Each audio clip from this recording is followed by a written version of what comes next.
Test, one, two, test, testing.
Testing, one, two, testing.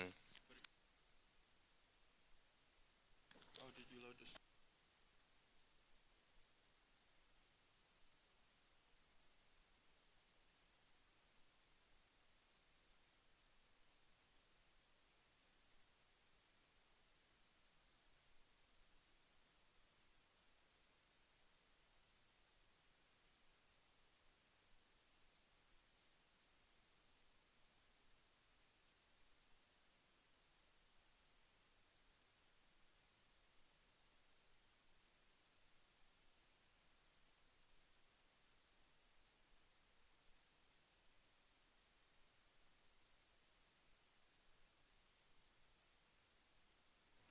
Testing, one, two, testing, testing, testing, one, two, one, two. I feel like I should just leave it at zero. Like I should just leave it at zero. Yeah, you just gotta make sure, remember, when the room fills up, the room dampens. Right.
Hello, testing, one, two, testing, one, two.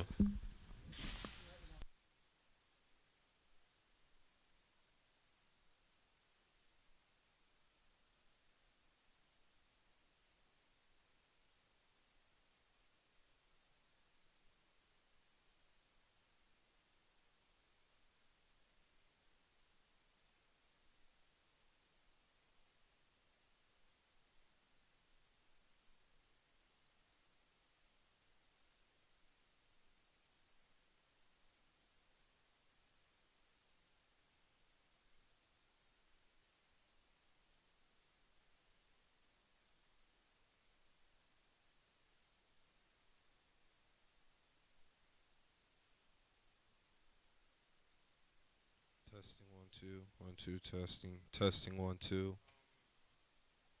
one, two, test, one, two, testing, one, two. Oh,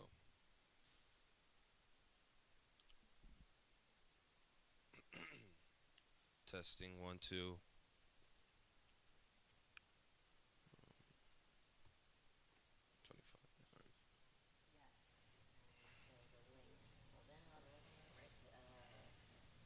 Testing 1 2. 1 2 testing. Testing 1 2. 1 2. Sounds good.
Which has been statistically proven to increase engagement in students. But the benefits from future energy solutions don't stop there. Our fixtures generate illumination at less than 70% of the existing lighting wattages in schools, which in turn significantly reduces the lighting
Well, good morning, everybody.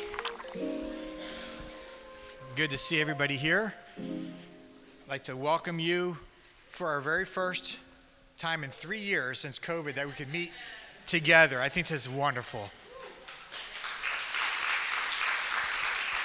And those in live stream, good to see you too.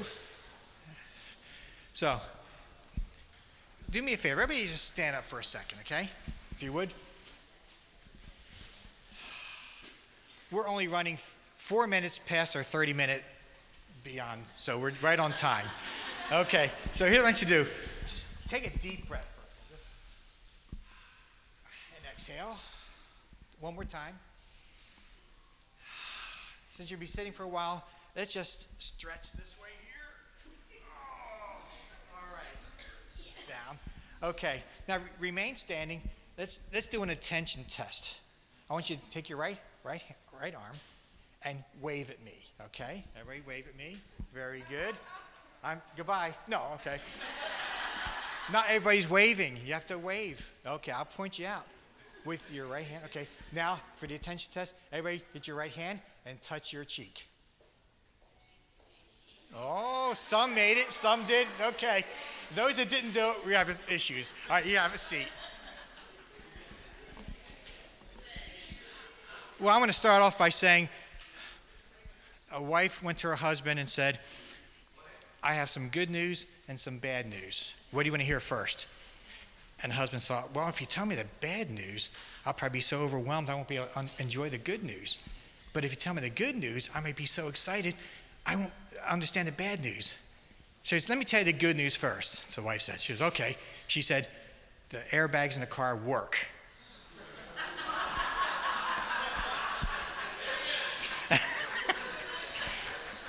All right, one more. This rabbi went to another rabbi and said, oh, I'm having problems. My son left home and he became a Christian. And the other rabbi said, shh, same thing happened to me. My son left home and he became a Christian. What are we going to do? So the rabbi said, let's pray to God and maybe he'll give us an answer. He said, oh, God. And God interrupted me. He goes, you'll never guess what happened to my son.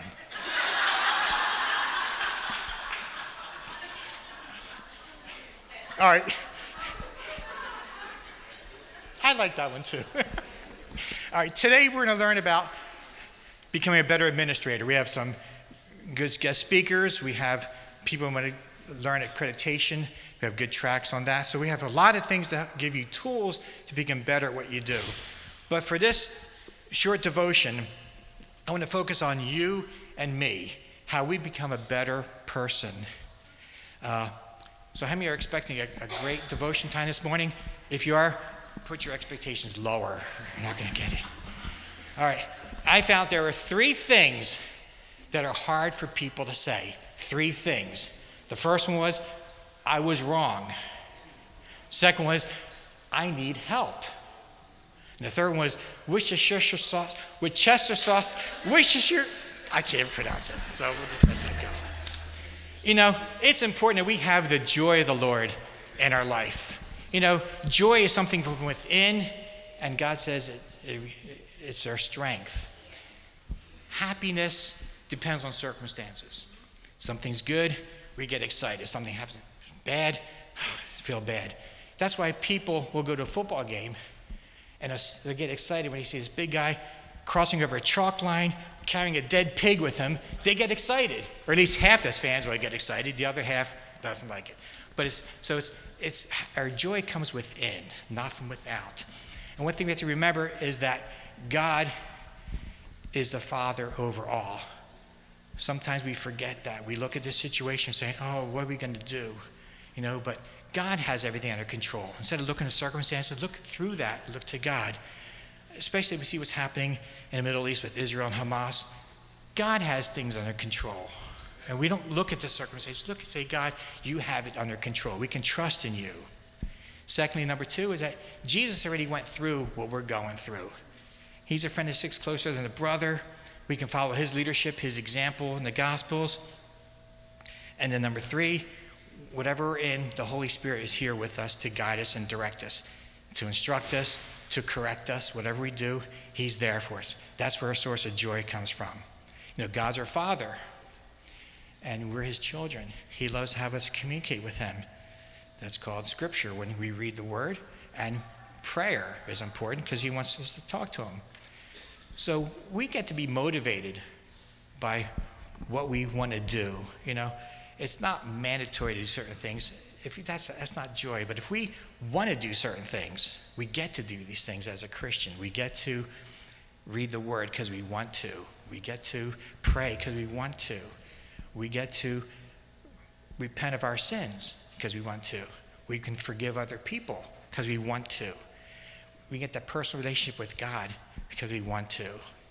Just like I'm Italian, and Italians have ice cream called spumoni. I don't know if you ever had spumoni. I'm Italian, but I don't want to eat that. I'd rather get ice cream. I get that. I want to do that. Spumoni, well, if my Italian friends are here, I could be in trouble. Okay, so I grew up in an Italian home, and we had this big coffee table by our living room sofa. I'm probably dating myself. It's a big coffee table, and had a large Bible on it with a picture of Jesus. And my mom would say, "Joey, Jesus is watching you." But the coffee table served two purposes. That was one, and the other one was for me to stop running around with my brothers, because I would always stub my toe on the coffee table, and so it made me stop running. So brought up in that Christian home, I'm glad I had that because it saved me from a lot of disappointments in life. So when I was 17 years old, I went to college, and I was kind of scared. A 17-year-old shy boy going to college, saying, I don't know what to do. God, I need your presence. I need you. So what I did, I got the New Testament. I read from Matthew to Revelation once a month in the 9 months I was starting college, from September to May. Now, I didn't do Revelation all the time because that's a hard book for me to understand. Even now, it's hard for me to understand. But a 17-year-old, so I went to Matthew to Jude every month for 9 months. And that helped me because I enrolled in a philosophy course. And our professor said this. He says, "How many are Christians in this class?" I raised my hand. There was like 21 kids, and another person went like that. And the professor says, "Well, my goal is to make you an atheist by the end of the day, end of this course." And I said, wow. And this was years ago when I went to college riding my dinosaur, going to class, because I'm old. So going through the course, reading all these books about atheism and why he doesn't believe in God, and there's no existence, and really mocked Christians too.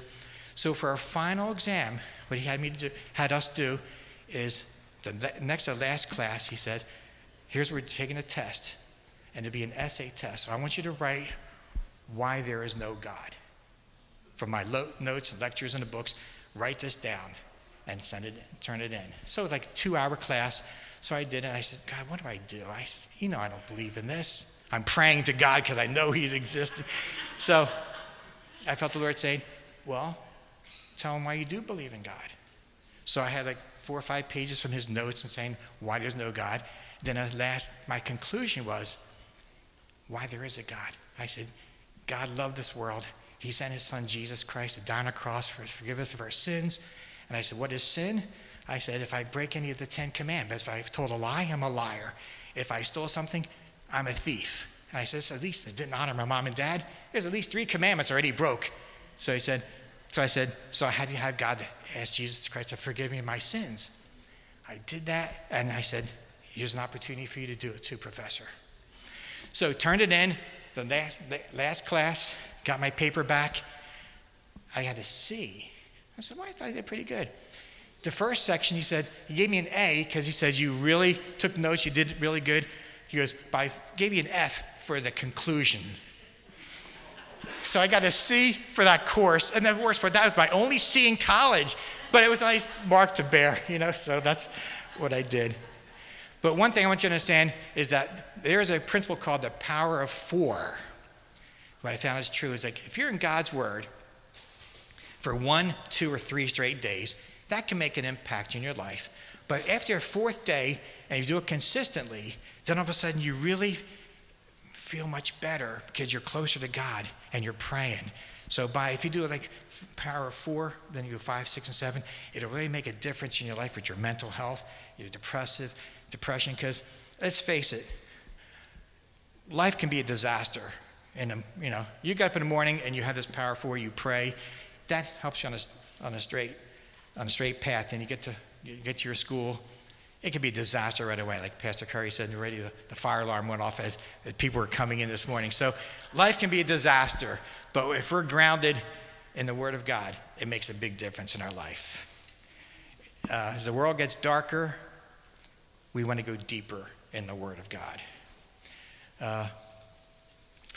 One of the great preachers, Charles Haddon Spurgeon, was asked this question. He goes, what's more important, reading the Bible or prayer? His response was, well, what's more important, inhaling or exhaling? So he made that point across. It's nice to know that if we love Jesus, his coming back to the earth is going to be our best day. And if you don't know Jesus, it's going to be your worst day. For us Christians, we're not going to hell. We might have to go maybe through hell to get to heaven. He might allow these problems to take place. But for those who don't know Jesus, this is the best heaven they're going to experience in glory before they have the eternal punishment. So we need to encourage one another. The Bible says that what we're experiencing in the last days, in Matthew 24, says like birth pains of a pregnant woman. And let me ask you, how many mothers are here? How many gave birth? Wonderful. It's amazing. Not one man raised his hand. I'm sorry. I don't mean to get into that. It's just a statistical anomaly that all the women do that. But I know my wife gave birth to 3. I did have symptoms of weight gain. But that's because of my undisciplined nature. That's all it was. But there's a lot of pain, a lot of discomfort, obviously, of those who have done this.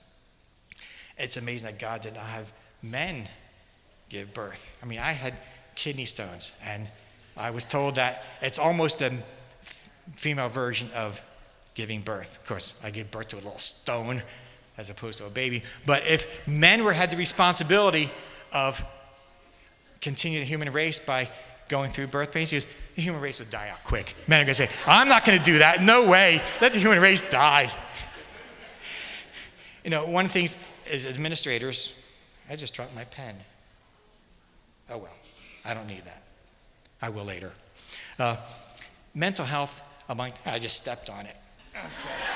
That's not part of my notes here, okay?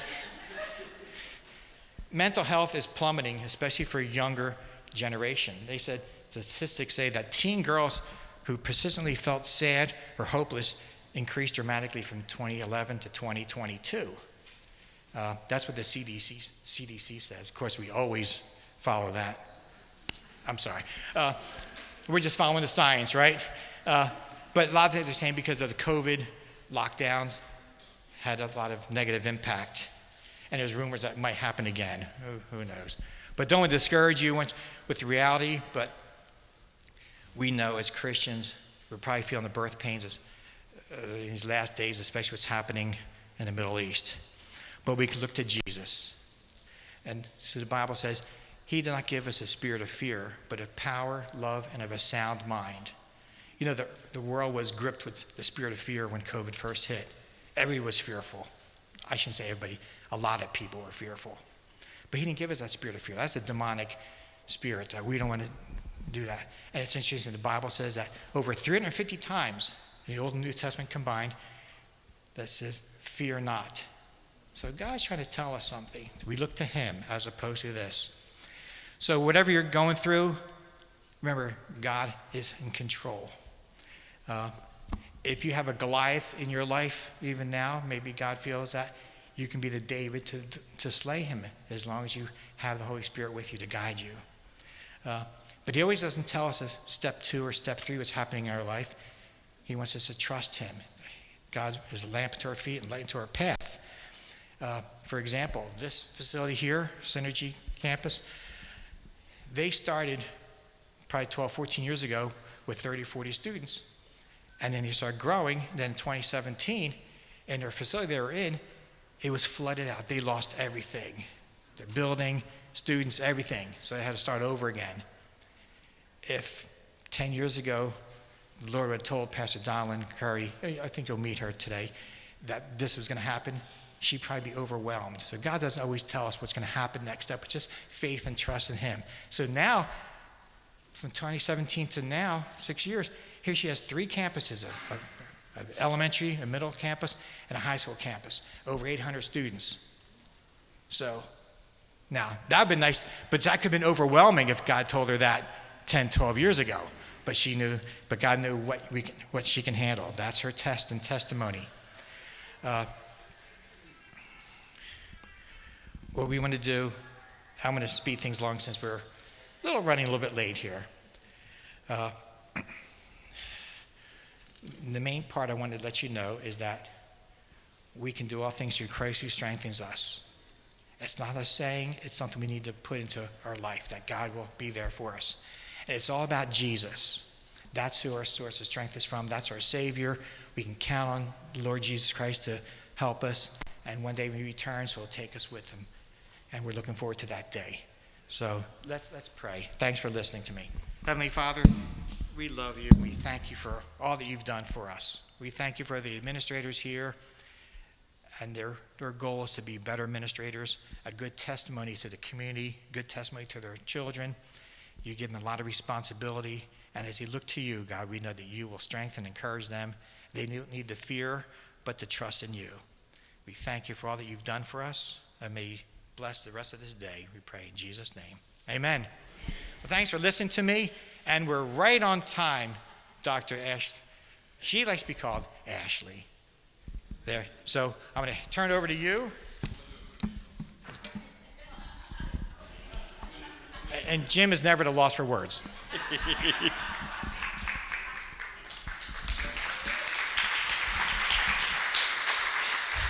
They're clapping at that more than anything else. Welcome, everybody. Joe and Michael Phillips and myself, we've had the privilege of hearing Dr. Ashley at NCPSA meetings and other places, and so we just knew that she would be a great blessing for us here, her knowledge and expertise. I was going to have Michael do the introduction, but the GPS sent him like 12 miles south and then 10 miles north, and so he will be here sooner or later. And every time I would email her, I would use her full name, the doctor and all the full things, because I respect the knowledge and the expertise and the training that she's had. And then one of the emails, she emailed me back in all capitals, "It's Ashley." So we'll respect that. But she's the director of the Johns Hopkins Institute for Educational Policy and associate professor of education. She was previously the deputy director of the CUNY Institute for Educational Policy and as an administrator at the Institute of Advanced Studies in Culture at the University of Virginia. She's published a ton of books. Her research in learning culture and broad base of knowledge and those kinds of things just some of it's over my head. I have to read it. It's one of those books sometimes I have to read a couple times. It's not that it's difficult reading or written to be over my head. It's just, it's so well documented that it takes me a little bit to absorb all that she's trying to say and get across. But anyway, so that's been great. So we're going to have her up in just a minute. She's going to be here all morning.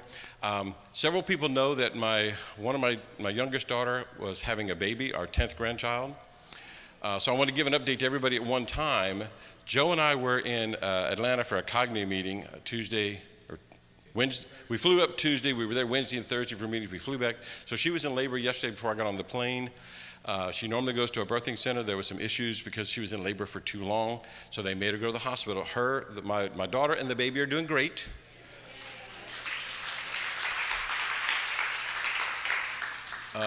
They don't find out what the gender of the baby is before it's born. It's always a surprise. So, but her other 4 children, ages 8 and under, are at home with my wife and daughter.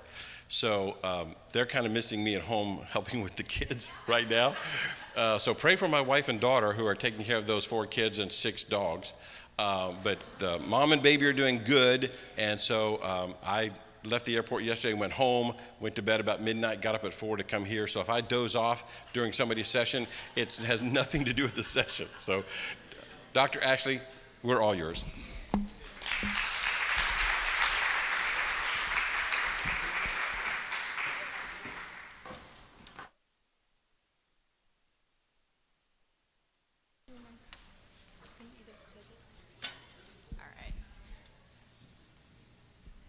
Whew, let's see if I'm actually competent to advance these slides. So thank you so much for your gracious invitation. It is a joy to be here back in Florida. I'm a fourth generation Floridian, and to be with the family of God, believer. I never thought I would be nostalgic for Publix, but when I was driving here, I saw the Publix and I just felt tears springing into my eyes because they don't have Publix up in the mid-Atlantic states where I live. So anyway, it's a pleasure to be here and to meet you all. Thank you so much. What I wanted to do this morning is just to talk a little bit about the way the United States has a really strange notion of public and private education. So growing up here, I had this very binary view that there are public schools and there are district schools. And when I started learning about other countries, I realized, oh my gosh, we're outliers. And what I want to do is kind of provide a different framing for the way education happens in democracy, which I hope will give you more kind of tools in your toolbox when you're having those conversations with people who don't approve of school choice. So that's kind of the goal this morning. And then the second talk will really be digging in the research that our team has done and that we've done around the world on why a strong school culture matters and why content-rich curriculum matters and what the difference is. So, just a little bit about my institute. We founded it 8 years ago. We've grown from 2 people to 14 people, and we have 60 teachers who are trained to help us review materials because we review curricular materials. This all sounds fancy, but the real truth is we exist to serve people who are on the front lines. So you all are the ones serving students, serving the next generation. Our team at Johns Hopkins exists to be able to give you tools and information that you need to have really wonderful communities around your schools. I used to be a teacher, and I will tell you the hardest classroom I ever managed was a pre-K classroom. Every second has to count, right? So, but most of our work in some way revolves around rigorous curriculum and assessments, a strong school culture, and supporting teachers. And so we'll unpack that a little bit. By the way, please flag me down if you want me to repeat something. I don't like lecture mode. I'd rather have a conversation. So if you just wave your hand, I promise you I'll stop. So here's the question. What does public education mean? In the United States, most people are going to picture the neighborhood public school, right? Well, I didn't know this growing up, but if you were living in the Netherlands and someone said, what's public education? You might think the Jewish school down the street, the Montessori school across town, the secular school that's around the corner from me, because the Netherlands funds 36 different kinds of schools equally, on equal footing. England, when England started funding, raising taxes to support public education, the state didn't deliver it. They channeled it through the Catholic Church, the Anglican Church, the Baptist churches, the Jewish communities. It was a public-private partnership to use the current model. They didn't actually deliver education until the 1870s. And now the Anglican Church is still the #1 provider of elementary school in England. The same is true in Sweden, in Finland, in the Netherlands, in Belgium, in most provinces of Canada. Australia, the federal government is the #1 funder of private schools or independent schools in the country. Now here's the interesting consequence. They don't fight about which kind of school is better. I mean, can you imagine that? Can you imagine not saying, oh, charter schools have better outcomes than private schools? Or public schools are terrible. They don't do well for their kids. Every school sector has great schools and schools that aren't so great. There's no one better. Honestly, looking at the research, it's not possible to say that in general, charters or privates or Catholic or whatever are better. It's just not. There's too much variability. So that model where the governments fund and also regulate, and I'll talk about the regulations in a minute, that's by far the norm around the world. In fact, UNESCO tracks educational systems around the world. Do you know 171 out of the 204 countries that they survey, more than 80% have educational pluralism or a public-private partnership. Educational pluralism is simply the norm in which public education means the government funds and oversees, but doesn't necessarily deliver education. Educational uniformity, which we have now, is the assumption that the state is the only institution that can deliver public education properly. Many of our state constitutions have the word uniform school system built into them. Anybody have any questions about that? Because I'm going to talk a little bit about the history. So educational pluralism is what most democracies have, where the government funds and regulates but doesn't necessarily deliver public education. So, let me just give a brief history here, because I do have a doctorate in history and I'm a social studies geek. Anybody in here social studies teachers by background? Woo! Okay. So, I told you that when England started funding what they called national education in the 1830s, they channeled the funds through the religious institutions and then through the city councils and so forth. We used to do that too. From the early days of the early American Republic all the way until after the Civil War, the United States towns, not the states so much in some contexts, but we used to raise tax money for a wide variety of schools. Calvinist schools, Catholic schools, Jewish schools in places with a high population of Jewish kids. We used to fund all of that. I didn't know this growing up. Did anybody know this growing up? It's really amazing, right? We didn't have this public versus private binary.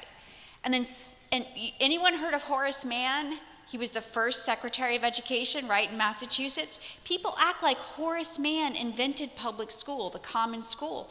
Guess what? When he started talking about one school, one common school model in the 1840s, people didn't like him because it was this kind of Unitarian, kind of vague Protestant view was not true to the religious commitment of different faith groups and of different local communities. So people rejected Horace Mann, kept on funding all different kinds of schools. We were educationally plural.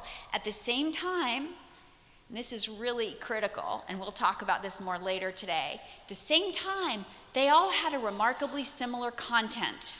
When you look at how teachers were prepared, they might teach in a culture that was Calvinist or Baptist or Congregationalist, but they were using the same very high quality texts. Most of them had Latin. Most of them read the Iliad and the Odyssey and all these rich texts. So what did that do? That created a common conversation across the differences. We'll spend a lot more time on that later. But here's what happened to change the situation in the United States. In the middle of the 19th century, we had a lot of immigration. We had a lot of Catholic immigration. And the white, Protestant, Anglo-Saxon leadership of the country didn't think Catholics could be good democratic citizens. They just didn't believe Catholics could be good democratic citizens. Some Catholics they thought were okay, but when millions of Catholics came, and in places like Boston, 50% of the tax dollars were going to Catholic schools, that felt very threatening to the white Anglo-Saxon Protestants, who then, and this is a very sad story, the leadership of a political party called the Know Nothing Party, and then after the Civil War, the post-Civil War Republicans made common cause with the Ku Klux Klan. They were not only harming African Americans, they were harming Catholics. They were firebombing Catholic neighborhoods, burning crosses on Catholic. It's really amazing to think about that kind of anger and hostility. But this was a nativist movement that was anti-Catholic and anti-immigrant. And so after the Civil War, state after state after state voted to defund what they called sectarian schools, which meant Catholic schools.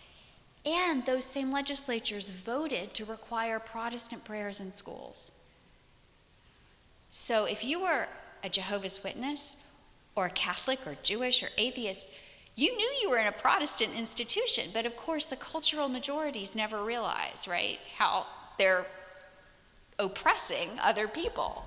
Anyway, that's the story of how we developed this public versus private binary.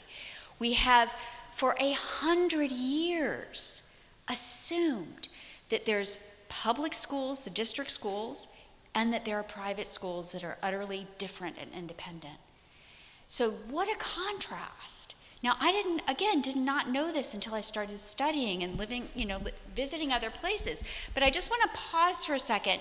Anybody have any burning questions before we talk really quickly about the way that this is justified, this school choice is justified? Yes? So you said that in your piece right there, you're saying that the government pretty much went over and said you have to say our prayer. So where was the Supreme Court in the midst of all that, where it's just like that? So the majority culture of those in leadership was Protestant. And so they claimed that they were defunding religious schools. But what they were really doing was defunding Catholic schools. In fact, the first time the Supreme Court weighed in on a state education law, it was to declare that Catholicism was legal.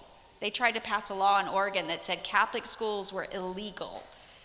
So what happened is the schools, when my mom was in public school, they said prayers, but it was a Protestant prayer. And then, as you know, in the 60s, the Supreme Court said you can't have a religious institution, which is a whole other argument. But that's how that played out, as you may, right? We're familiar with the last part of that story. Okay, so really quickly, if you were living in the Netherlands, how would you explain why public education functions this way? It doesn't mean that all the schools look like district schools. The schools look very different from one another. So quickly, the first assumption is that education cannot be neutral with respect to values. You can't design a disciplinary policy, pick a curriculum, hire staff without making certain moral judgments, right? Now, you all teach in religious schools. You know this. The great pretense of American education is that schools can be neutral in some way. They can't. So and that's not a bad thing, right? That's just how human institutions are. We all live by some value, even if we don't really know what it is, it's our default. So the assumption is, because schools are meaning-making institutions, we need to fund a lot of schools. Second premise, children and families have different needs. And we have to make sure all families, not just well-off families, not just those who can afford it, can attend different schools. This is why the big injustice for me in our country is that, Florida's an exception. There are a lot of school choice options here. But in many states, only well-off families can afford to move to a, quote, good suburb, which is exercising school choice of a fashion, right? So this is a real point of equity. Everybody needs to have the same choices. And that this, in fact, honors human dignity and parents' agency. The third premise, and this is the one that's a little bit difficult in the United States from the school choice movement side, is that education is not a market choice like buying a pair of jeans. It doesn't matter to me if you drive a Honda or a Chevy, but I care that your child knows how to read, right? This is about the next generation. You should care that my kids know the 3 branches of government, that they know how laws are made. We should all care that all the little youngsters in our care have the capacity to be a doctor if they want, or to write their congressperson, right? This is, in other words, education is unique and that we're all implicated. And therefore, and this is what pluralists say, it's a perfectly appropriate goal of public policy to make sure that there are no failing schools, to make sure that there are no schools that are really underserving kids. We can unpack that a little bit. But I fight a lot with libertarians who don't think there should be any government oversight. And part of me wants to say, but wait, it matters that the next generation has the opportunity and the social mobility. Now, the fourth premise, this is the other one that is a little bit unique in the way that most democracies think about education, that the state and the individual are only two of the actors in a society, that civil society or the voluntary sector is a really important part of society, and that's where education should live. That schools should be answerable to accountability, but they should also be answerable to families, but they don't belong exclusively in either side. Now, for those of you who studied political theory, you will remember Alexis de Tocqueville, who was the first sort of observer of American democracy, and he talked about how important civil society is, those things we do together because we want to, the church, the Elks Club, the bowling league, whatever it is, those protect us from the isolation of individualism and the imperative of the state. There's danger on both sides. And then lastly, this is the great news, when educational pluralism is done well, when there is a real preference for equal access and excellence, good things happen for kids. This is true in the research in the United States, and it's true in every other country. Do you know France used to require a liberal arts curriculum? They used to fund Muslim, Jewish, Catholic, they still fund all those different kinds of schools, but when they required a high quality academic curriculum, they closed the gaps between wealthy and low-income kids by 6th grade because they were challenging the kids' rigorous content. There's a lot here. I know we're going fast. I'm trying to make up some of the time, so I'm going to skip the question part. If you are interested in research on school choice in the United States, the best resource is the American Federation for Children. They have an amazing website. You can track what the laws are in every state.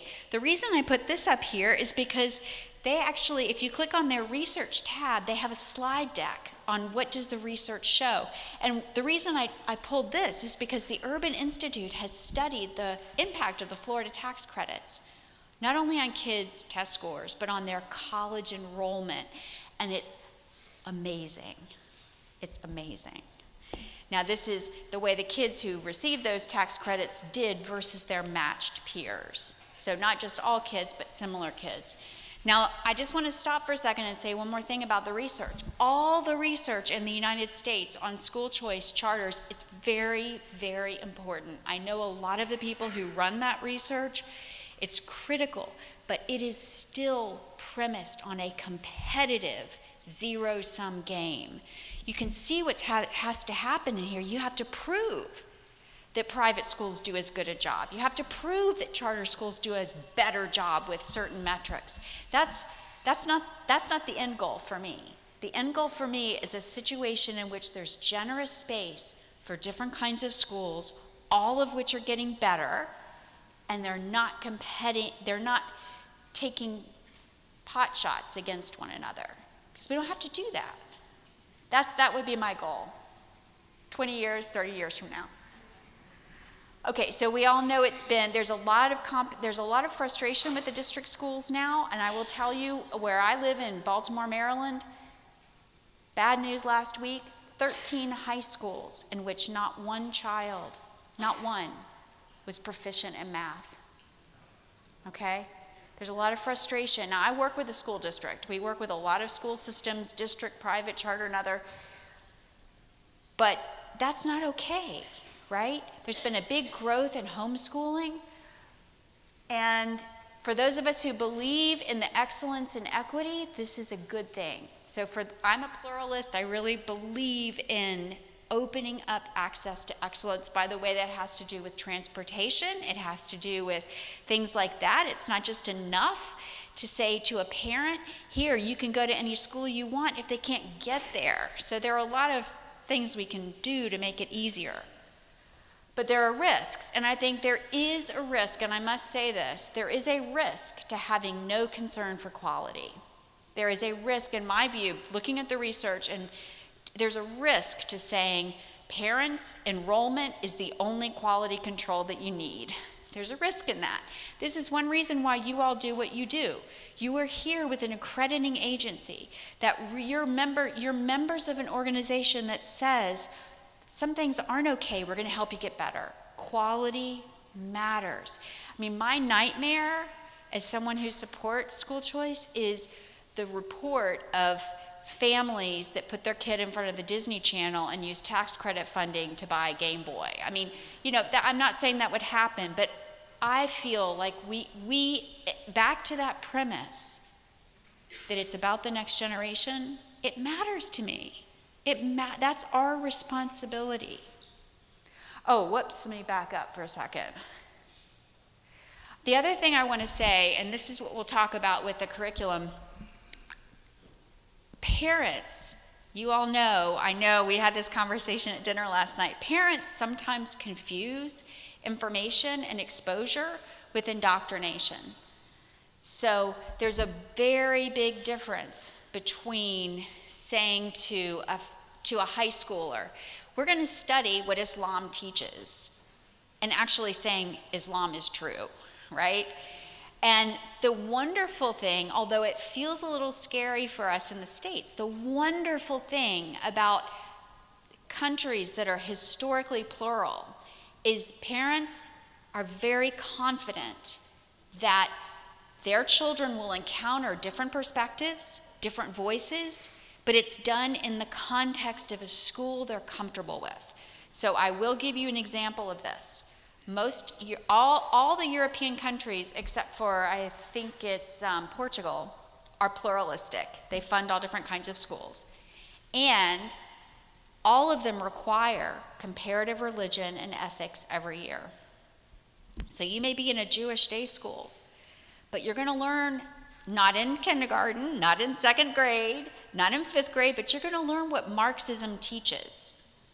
And you're going to have it interpreted through the lens of your school community. Like, now imagine going off to college and having I had Marxist professors when I was in college. And you know what? I knew what Marx taught. And I'm a believer. So the world is a scary place. And when you feel like you're protecting your children, this is important that they're in a culture that's strong and that reflects your values, but you still owe it, I believe, the results to encounter different perspectives and not be afraid. Not be afraid. You're going to go into the world. You're going to have an atheist professor. You're going to have someone who, and if you don't know how to deliberate, how to dialogue, how to debate, you're not going to be as equipped, not only to live life, but to exercise reflective citizenship. Now, the adults in our culture are not doing a very good job with this, right? I mean, it's really scary and appalling when you see what adults will say to each other, demeaning each other, instead of being able to have the habit of saying, hey, that's interesting, I hadn't thought of it that way. I see it differently. Here's why. These are learned behaviors. Learned behaviors. If they're not happening in the school, many kids will never get it. I was going to talk a little bit about Florida and what you can do in Florida, some things that have worked in other places, but I think the main thing is you all are working with leaders who care about your schools, care about your culture, care about your curriculum, and I'm just going to stop. and say, I know that was a whirlwind tour of international education and pluralism and so forth, but anybody have any burning questions? Thoughts, questions? Yes. Do you see a trend in other states besides Florida moving? Yes. It's a good question. Yeah, other states are rapidly deploying school choice mechanisms. I think there were 21 new laws last year passed across the country. If you go on the American Federation for Children, you will see how many states. Some states, the laws matter. The details of the laws matter. Idaho has a tax credit for the first time. Idaho requires that the kids go to private schools. You know, Arizona is now in the place where there are universal ESAs, and it's always difficult, right, to track and regulate those. Some states are going backwards. One of the things that made me so happy in the last few years was that Illinois, which is a very blue state, Illinois' legislature passed a bipartisan bill in 2017. It was the state's first tax credit. It was means tested, so it helped those who needed it the most. All the kids had to take the state test, and they also funded Chicago Public Schools, which claimed they needed more money. So that was like a bipartisan bill. The legislature walked it back last year. So we do see some pulling back. Other states are moving ahead with charters as well. It's a good question. Good things are happening.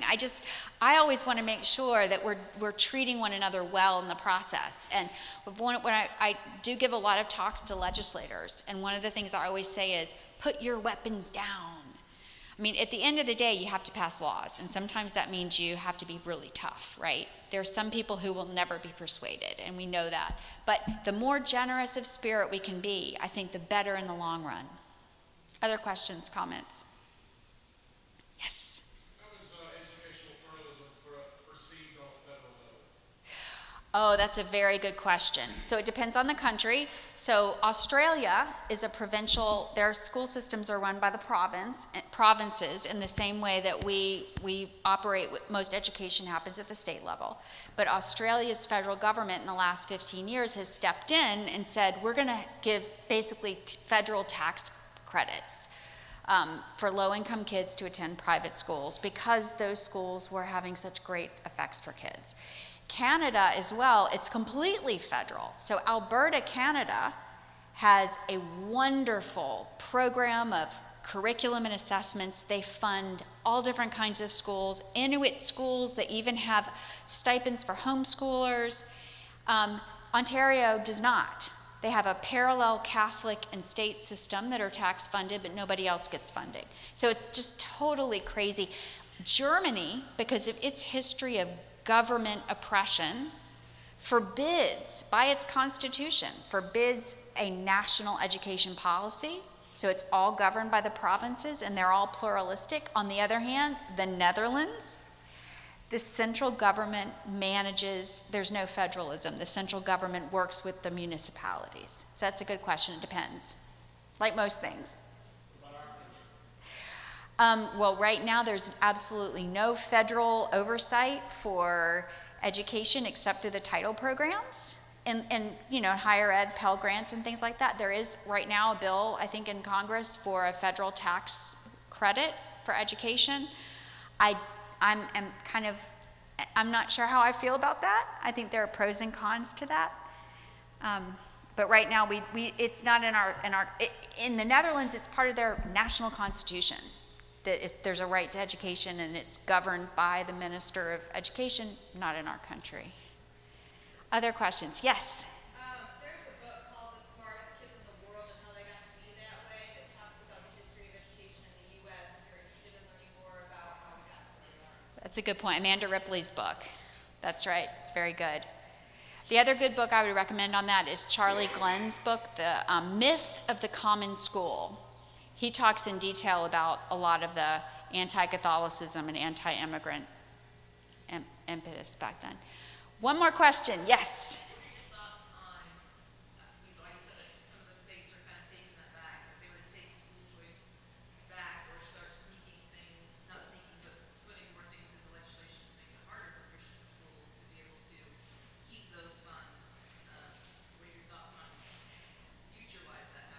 Yeah, it really depends. I mean, there are, like I said, Illinois pulling back.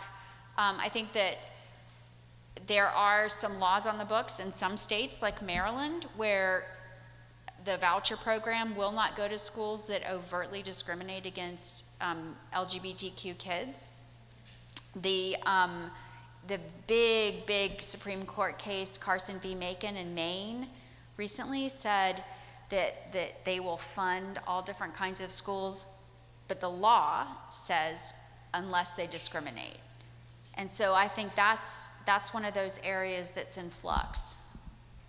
But in other ways, sometimes initial laws were too lax and they had to be changed. So I'll give you an example. Ohio had an early charter law that allowed all kinds of bad actors into the mix, did not have a way to root them out, and the legislature worked for 5 years to change the law to actually, make sure that there was not corruption going on. So, it's so difficult. It's a state-by-state thing. I just want to give everybody back some time. Thank you so much. I'm looking forward to being with you again in a minute.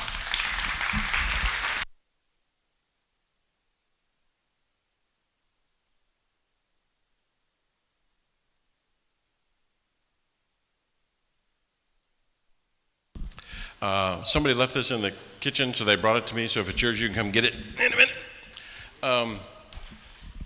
We don't bring a lot of vendors to our workshop. We'll have some folks that are here because they partner with some of our schools or because there's been a change in Florida law like the classical learning test. But we do have a couple of vendors here today. So Future Energy Solutions, make sure I got that right. We've met these folks before as well, and they're the ones that sponsored your breakfast this morning. So if you had coffee or donuts or anything like that, thank you very much for that. We appreciate that. Come on up and tell everybody what you do. It's just an amazing program that they have, and we wanted you to be able to see what they've got and see if it would work for you. Thanks, Jim. Thanks.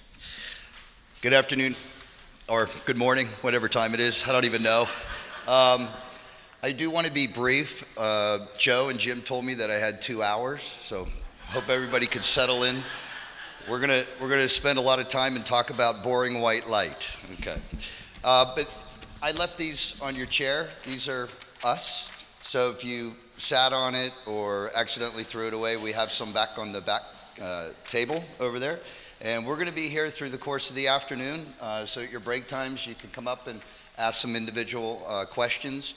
I don't know if we'll have some time during this quick minute to do that.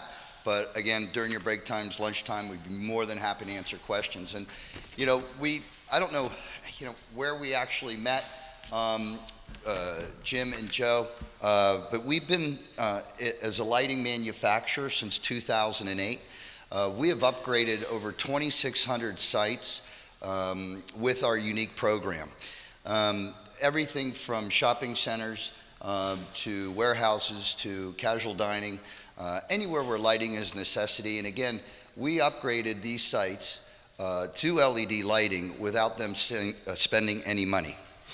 So if that perks your ears up a little bit, it should, because we could do that for your school. We've upgraded about 350 schools throughout the United States. On the back are some here in Florida, and some other areas. We were only able to fit a few on here. And we're able to do it primarily because we are the manufacturer, the install team, and we are, I'm just going to not move that over, the install team and the maintenance team. So we don't outsource anything, so that's one of the reasons why we could do all this, and it's no capital expense or no cost to you. And I'm following some notes because I could be up here literally for 2 hours, I promise you. Stacy back there could back that up. But we've been endorsed just about every private school organization that's out there, most notably the NCPSA, the ACIF, FCC. And again, these are schools that we've upgraded, so they're very happy with what we've done, and they're very excited about what we do, because we can go into a school and we know that lighting is on the priority list, but it's at the very bottom. right? So if you haven't upgraded to LED or you started to partially upgrade to LED, you want to finish it. You want to do it. Maybe you thought about it, but it's at the bottom. Well, with this program, now we're able to bring it to the top of the list, upgrade your school to LED lighting, and again, because it's not going to cost you any money, okay? And I know that this sounds way too good to be true, right? So it's exciting like that, and again, they fell in love with the program just because we're able to fund the entire project. Now the problem is that when you're looking to do an LED upgrade or any kind of lighting improvement, there's a lot of what ifs. I think the biggest problem is finance. Again, you're not going to be able to necessarily raise a tuition just because you decided to put in LED lighting. But we definitely know the benefits. But the other problems are, what are you buying? Where are you going to buy it for? What's the warranty? How long are they going to last? What's the wattage output? What should we put in here? Is it too bright and blinding, or is it too soft? You know, so there's a lot of what if questions, and we're able to just essentially take your lighting that has those problems, and now we're going to show you how we're going to make it an asset for you, okay? So again, if you haven't upgraded, you thought about it, we know what the problems are, and we're the solution. And again, how do we do this? Well, we're able to come into your site, we'll audit and engineer your school. We'll tell you exactly what you're paying for your light bill, not for your AC and your entire bill, but we'll be able to just break out the lights. And again, for the sake of time, I have some real life examples at the back, and I'll show you exactly how we do that math. And the interesting thing, it's your data, it's your hours of operations, it's your electric bills, so it's your cost coming into the building. All we're doing is just taking an inventory of the lighting, and we're going to tell you exactly what you pay to the power company for your lights. Then we're going to send that data to our engineering team, and then they're going to spec out the proper replacement fixtures. Now there's a fundamental difference between just giving you something that's a low wattage so you could save some money. We need to put in the right fixture, the right replacement based on the height of your ceiling, what the spread is, you know, what is it lighting up. So we're going to engineer that, and then we're going to build a custom lighting solution from that data for your school. And then on that custom lighting solution is going to show you exactly what you're paying the power company if you were installed with our lights. So here you have the old cost, now you have the new cost, so now we created a savings for you, which comes directly off your electric bill. And what we're going to do is we're going to share in that energy savings. So the school is going to keep 25% of that savings, and the school is going to pay Future Energy Solutions 75% of the savings, which, mind you, stays fixed on day one. So we're never coming back to audit you or increase and say, hey, your power company raised your rates, you're going to owe us more money. You're locked in, which is great for future budgeting. So what's happening? So you're going to get a brand new LED lighting up system. You're not going to pay any capital, so you can leave that capital in the bucket. You're going to get at least a 25% reduction off the electric bill. Well, actually, it's going to be 60%, but you're going to keep 25% of that, which you can put that into the bucket. Then here's what's best. All the costs that you have on a quarterly basis, a yearly basis for maintenance, parts, service, equipment, whatever, bulbs, ballast, starters, we're going to take care of that for you. So you're never, ever going to have to do another maintenance on that system for 15 years. So all the monies that you calculate, that what you spend on labor and everything, you put that back into the bucket. Now what you can do is you can use that money for other more important things on top of that priority list for the school. I have schools that resurfaced gym floors. I have schools that repainted their entire school just from the savings on a year of what they made. Just depends on how big the school is and how many light fixtures you have. So again, we're coming in, we're going to do all this for you from A to B. We're going to share in the energy savings. That's how we make our money as a company. You'll see exactly where it is. And the results are going to be this. Number one, again, no out-of-pocket expense out of you, no capital expense for the organization.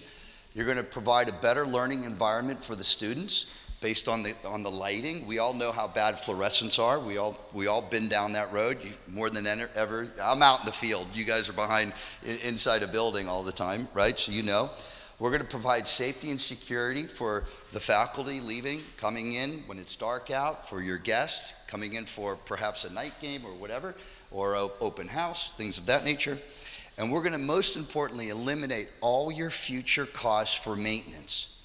No more chasing bulbs, ballasts, finding somebody to do it. We've all done it. We've all gone down to Home Depot. We just buy a bulb, and next thing you know, it's a different color temperature. You got this hodgepodge look, in the hallways.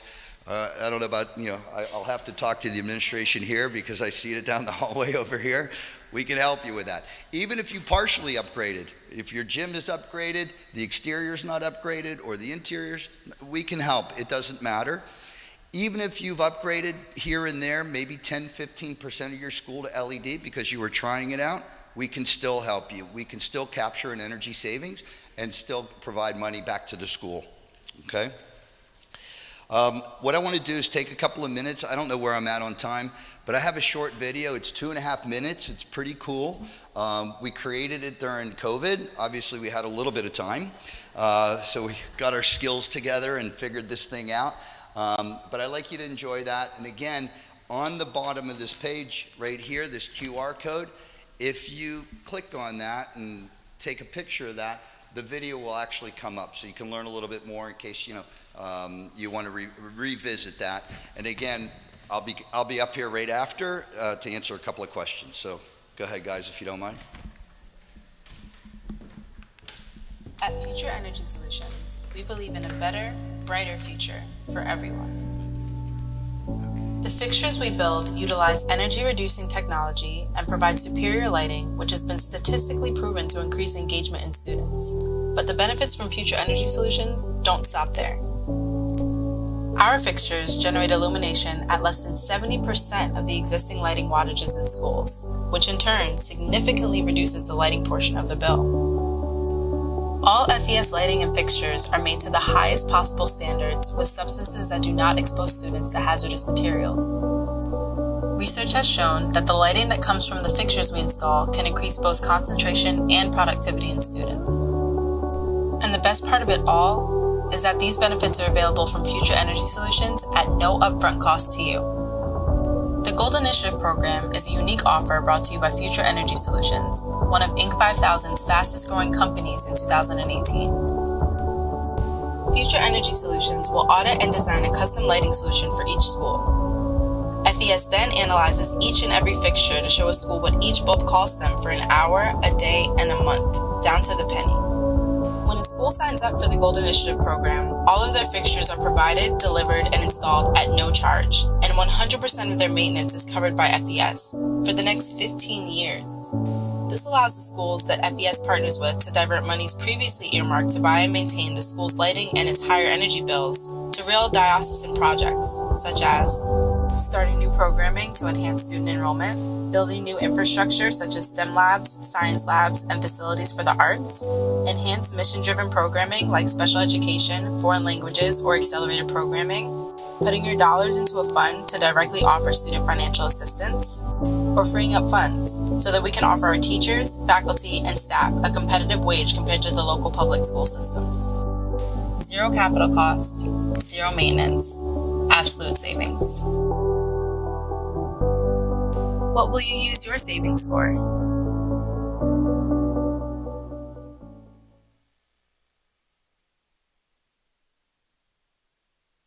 But just to recap, again, when we say no cost, there is truly no cost. Again, I know it sounds a little bit too good to be true, but please visit the booth, and we'll be more than happy to answer some questions for you. But are there any immediate questions? I think I got like 2 minutes. Okay, good. All right. Hopefully I didn't put you to sleep. Thank you very much. Okay, at this point in time, we're going to take our 15-minute break. It'll last 10 minutes. Because say 15 will be 20 minutes, but I guess so 10 minutes to give give Ashley more time here. So we'll see you in 10 to 15 minutes. That's because I think the devotional speaker took too much time, so we cut the...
Do you need it?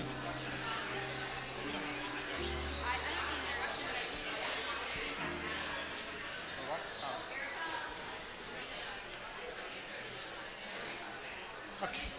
Yeah, they know you now. Yes. Yes, thank you.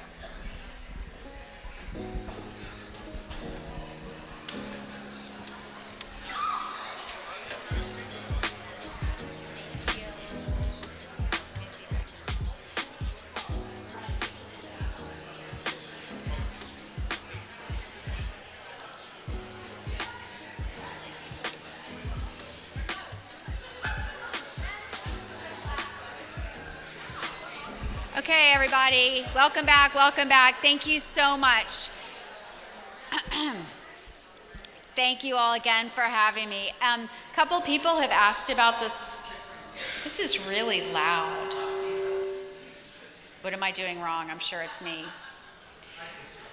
Yeah, I know you do. You think it's me. A lot of people have asked about the slides. They'll be available. I've written a lot about this subject. I've written short things, long things. If you just, I'm happy to send a list of kind of the outlines of these and more examples. Anybody wants it, I'll send it to the team here. Okay, so we're gonna home in on school culture and curriculum and why they're so important. And this is near and dear to my heart because I've been involved in, teaching in, and my children were educated in independent schools. So, big believer, and obviously I'm a pluralist. And the kind of preview of the talk, of this conversation, is that there are two very powerful research-based levers that every school can pull to good effect for kids. And those two things, it's not fancy, but it's intentional, is a strong school culture and a knowledge-rich curriculum.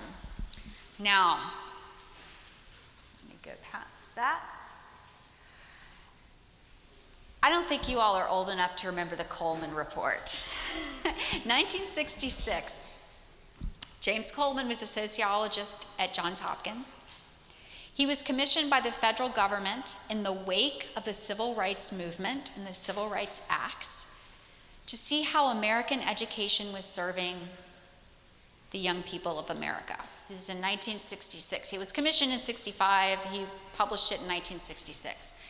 Coleman was the first person to study educational outcomes, believe it or not. Up until then, when people wanted to assess school quality, they looked at things like certified teachers, number of books, size of the gym.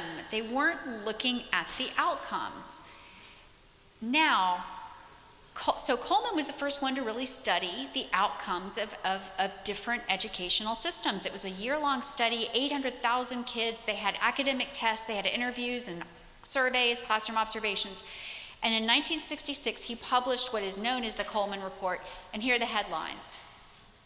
American schools do not change the trajectory for American students in the aggregate. Meaning, if you are from a well-resourced family and you go through American schools, you will end up being a well-resourced adult. You'll have those opportunities. If you are coming from a low-income family, in the aggregate, in the average, your school is not going to change your life trajectory. So we were not building social mobility and equal outcomes into our system. Of course, you can't control for equal outcomes, but you can create the conditions under which outcomes can become equalized. So this was enormously depressing, and in fact, we still talk about the Coleman Report in education research, that, and sometimes it's put this way, family background trumps everything, right? What do you expect? This became what became known as the kind of culture of low expectations, right? Which is a very, very bad thing. Here's the interesting part of the story that even a lot of folks in my field don't know.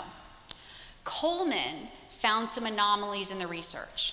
He found schools that were beating the odds. He found schools where kids could come from all different backgrounds and come out with the same level of academic performance. So he spent 10 years studying American high schools. And in 1982, he published a book called High School Performance. I think it's private, Catholic, and district schools, something like that.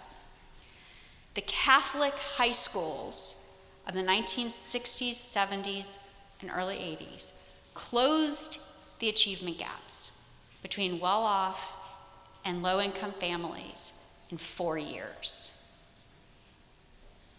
Sociologists tend to be a very sterile, analytic group. I can't read that book without crying because he actually says Catholic high schools are the common school of America. That's what we've hoped for when we were paying tax money to support education. Remember, they used to fight about that. Should we even have taxes for education?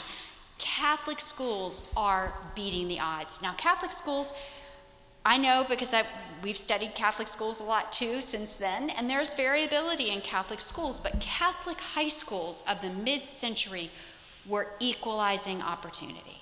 And they were also, this is from a different set of questions, different set of studies, they were also building better civic outcomes. When political scientists look for civic behaviors, they're looking for political knowledge, political skills, the habit of community involvement, and the capacity to engage in civil debate. Okay, Catholic schools also were better at those things. So the question is why?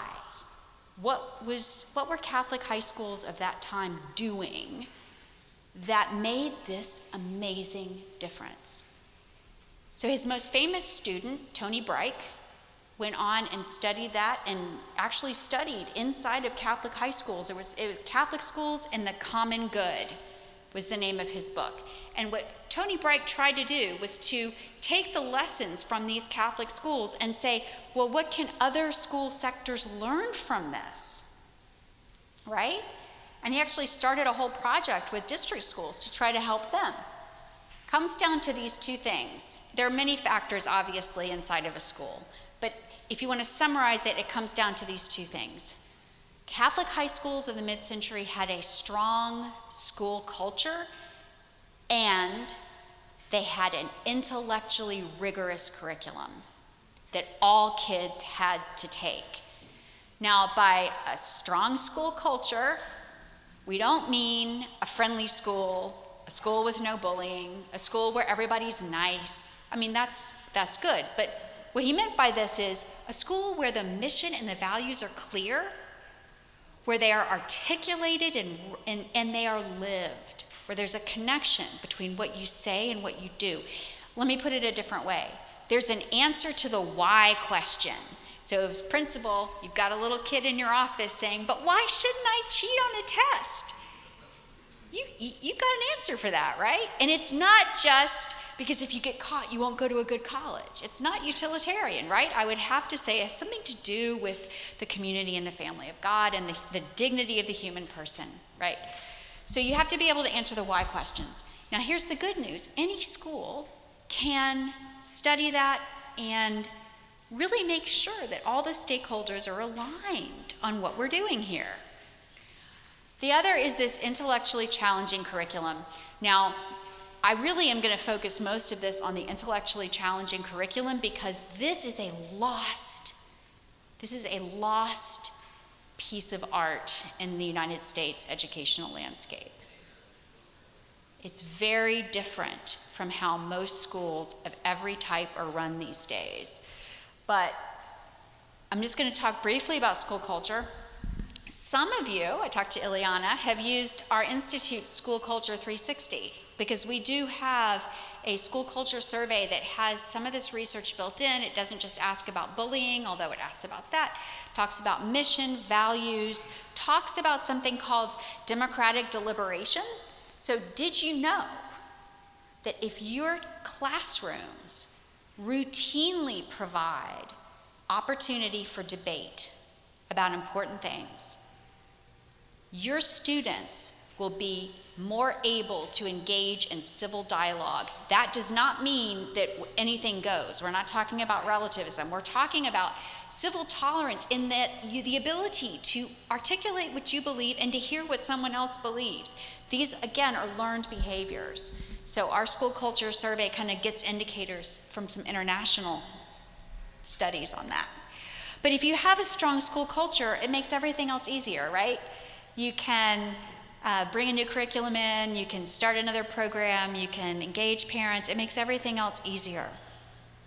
It makes every school improvement effort easier. This is terrible, you can't see this. We're gonna pivot to talking about academic rigor for a second. I know you can't see this, but it will be in the slides. These are our NAEP scores. Has any of you all, if your schools participated in the NAEP? They ask private schools to participate all the time. The National Assessment of Educational Progress is our country's report card, if you will. They do representative samples of students' success, it's what students know and can do, every couple of years in the major subjects. These are the most recent scores on all of these different subjects from the different years, public and private schools, all lumped together, proficient. If you are proficient, just think of it as a C.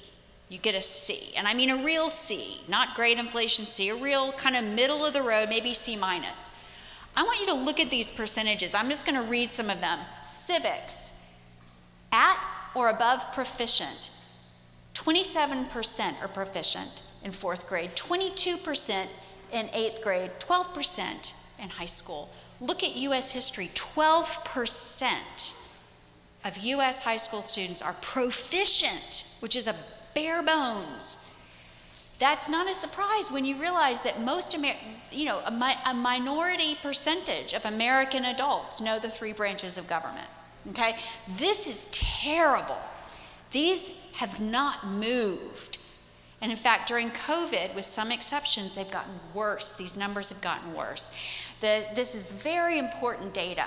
It's very important for the civil rights community when we look at different groups of kids, how are they performing? It's really important that we know when you look at the international test scores, the PISA scores, the United States is 30th in English and math. We are way behind. And this is true, interestingly. It's not just because we have a big population that's diverse. Every income level, our students are underperforming their matched peers. In Hungary, what Hong Kong is now, not what it was, but every major industrial country, we are behind. And this is true if you're living in a fancy suburb. It's true if you're living in an urban core. So there's something going on here that we have to pay attention to. And I have animations in the slides, but they won't show up here. So if you want to boil it down to why are our scores so low and why are the achievement gaps between first-generation kids and well-resourced families, why are they so low? We put a lot of money and resources into our educational system. Why so low? There are many reasons, but I would say the prime driver is that we have walked away from a liberal arts curriculum, from a rigorous, intellectually challenging curriculum in favor of process and skills. Have you ever heard someone say, it's about learning how to learn, not learning something in particular? Okay, we're gonna talk about this. This is what our educational system adapted. You know, we talked about the 19th century battle against pluralism. There was a late 19th century battle against the democratic liberal arts curriculum. Most countries, and our country was no exception, in the early years of education, all through the 19th century, we democratized the liberal arts. What that means is, it's just so moving when you read the research, because you had families whose parents were learning how to read, and they were reading Moby Dick. They were reading Shakespeare. They were studying about ancient Greece and Rome. And it was revolutionizing their lives. Do you know that in our country, every high school, even in small towns in middle America, taught Latin? And that's important because it teaches you the structure of language. It's not irrelevant. It teaches you the discipline of sentence structure. It makes English language more fluent. Do you know in Appalachia, where my great-grandmother was raised, every home had the King James Bible and the works of Shakespeare. And what happened is, and the reason that matters, and this is where research is really catching up to this, is that content knowledge matters. It is not sufficient to teach process. It is not sufficient in English literature class to give kids a paragraph about something and say, find the main idea. You've got to ask the bigger questions. And here's the great thing that is also the sobering news. Knowledge sticks to knowledge. Dan Willingham, who is a researcher at the University of Virginia, the more content you know, the more you can know.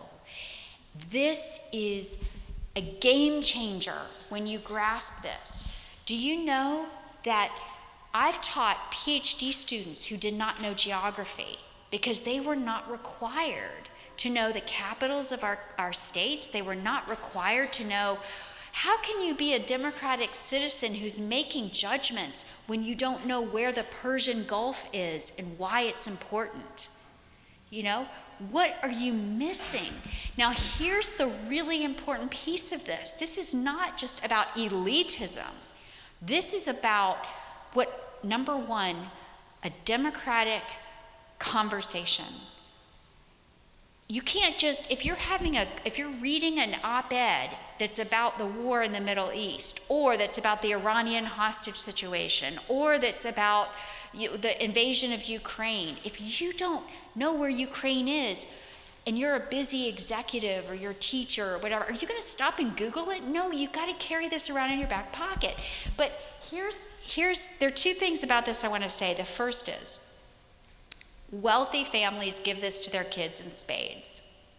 They talk about current events at the dinner table. They travel. They take their kids to museums.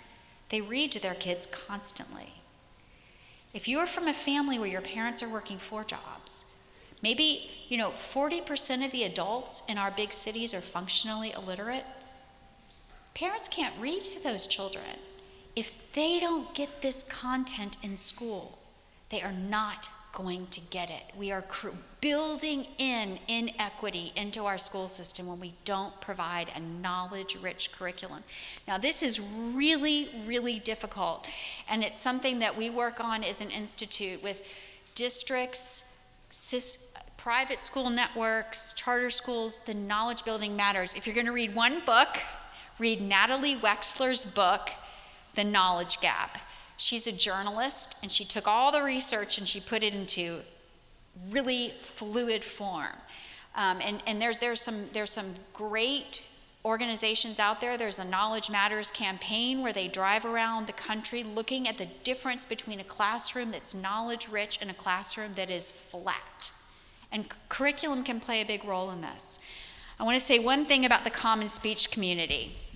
What this means is if you've got a heterogeneous population like the United States, and like most countries, did you know that Canada has a higher immigration rate than we do? So does Australia. Most of the big cities in Europe have higher immigration rates. What holds you together? You're going to be different in beliefs, different in the way your families are structured and so forth. There's something that common content can give you that makes bridges across, and there's a great book on this. It's E.D. Hirsch's book, How to Educate a Citizen. He's very strong on this. I really recommend it, about why common content matters. So, as promised, I'll talk a little bit about the national research and also what we see at our institute. So we do work a lot on the instructional core. We have instructional rigor built into all of our research tools. Our School Culture 360, we have a measure of academic rigor, and are all kids getting access to something that's academically challenging? I can tell you that in some of the large high schools we've worked at, we see racial gaps where sometimes the white kids are saying, oh yes, we get access to academic rigor, and children from Latino families, African American families are not. Now this is, I'm sure, not true in the private school sector to that extent, but it's really striking. And the kids know it. Kids know when they're not being challenged. Oops, I went too fast. We also have a knowledge map where we review curricula for the knowledge build, systematic year on year. If your kids went through all of your curriculum, what content would they have about the world when they finish? That's what our knowledge maps do in social studies and ELA. We also have a teacher survey of curriculum use, which some of the Florida schools have used, because teachers often are trained to create their own curriculum. Even if you have a curriculum that the teachers are using, a lot of times they'll supplement. And some teachers are great at this. I'm a teacher, I've designed lots of lessons. Some teachers are great at this, but from a child's perspective, is that child getting a systematic exposure to knowledge building material? I will tell you a brief story. I did my doctorate in England. I was a single mom. My kids went to a religious school that was funded by the state. Every child in the country, kindergarten, learned everything about the Greeks and Romans. My kids knew words that I didn't know about what they meant, a strigil. You know, they knew all about Roman architecture. They knew so much about the world. They had these books, these children's books. Now, not to valorize Romans, it's just history, right? This is our past. These are the first democracies in the world from the Greeks and the Romans, right? Anyway, that's so different. And then we also do classroom observations, and I'm just going to walk through really quickly some of the high points.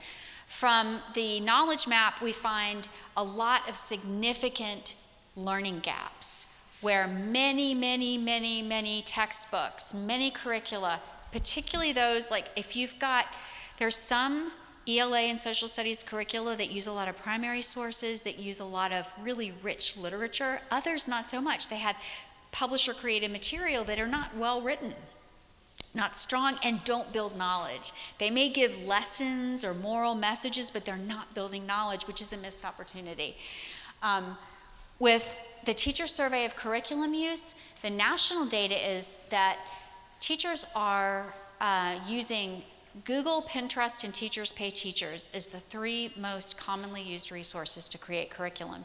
So we also found that a lot of times principals don't know what their teachers are really using, and it kind of varies from classroom to classroom. So that's something else that we work with a lot of system leaders on, is how do you bring all of your teachers into the place where they understand why coherence and a knowledge build matters.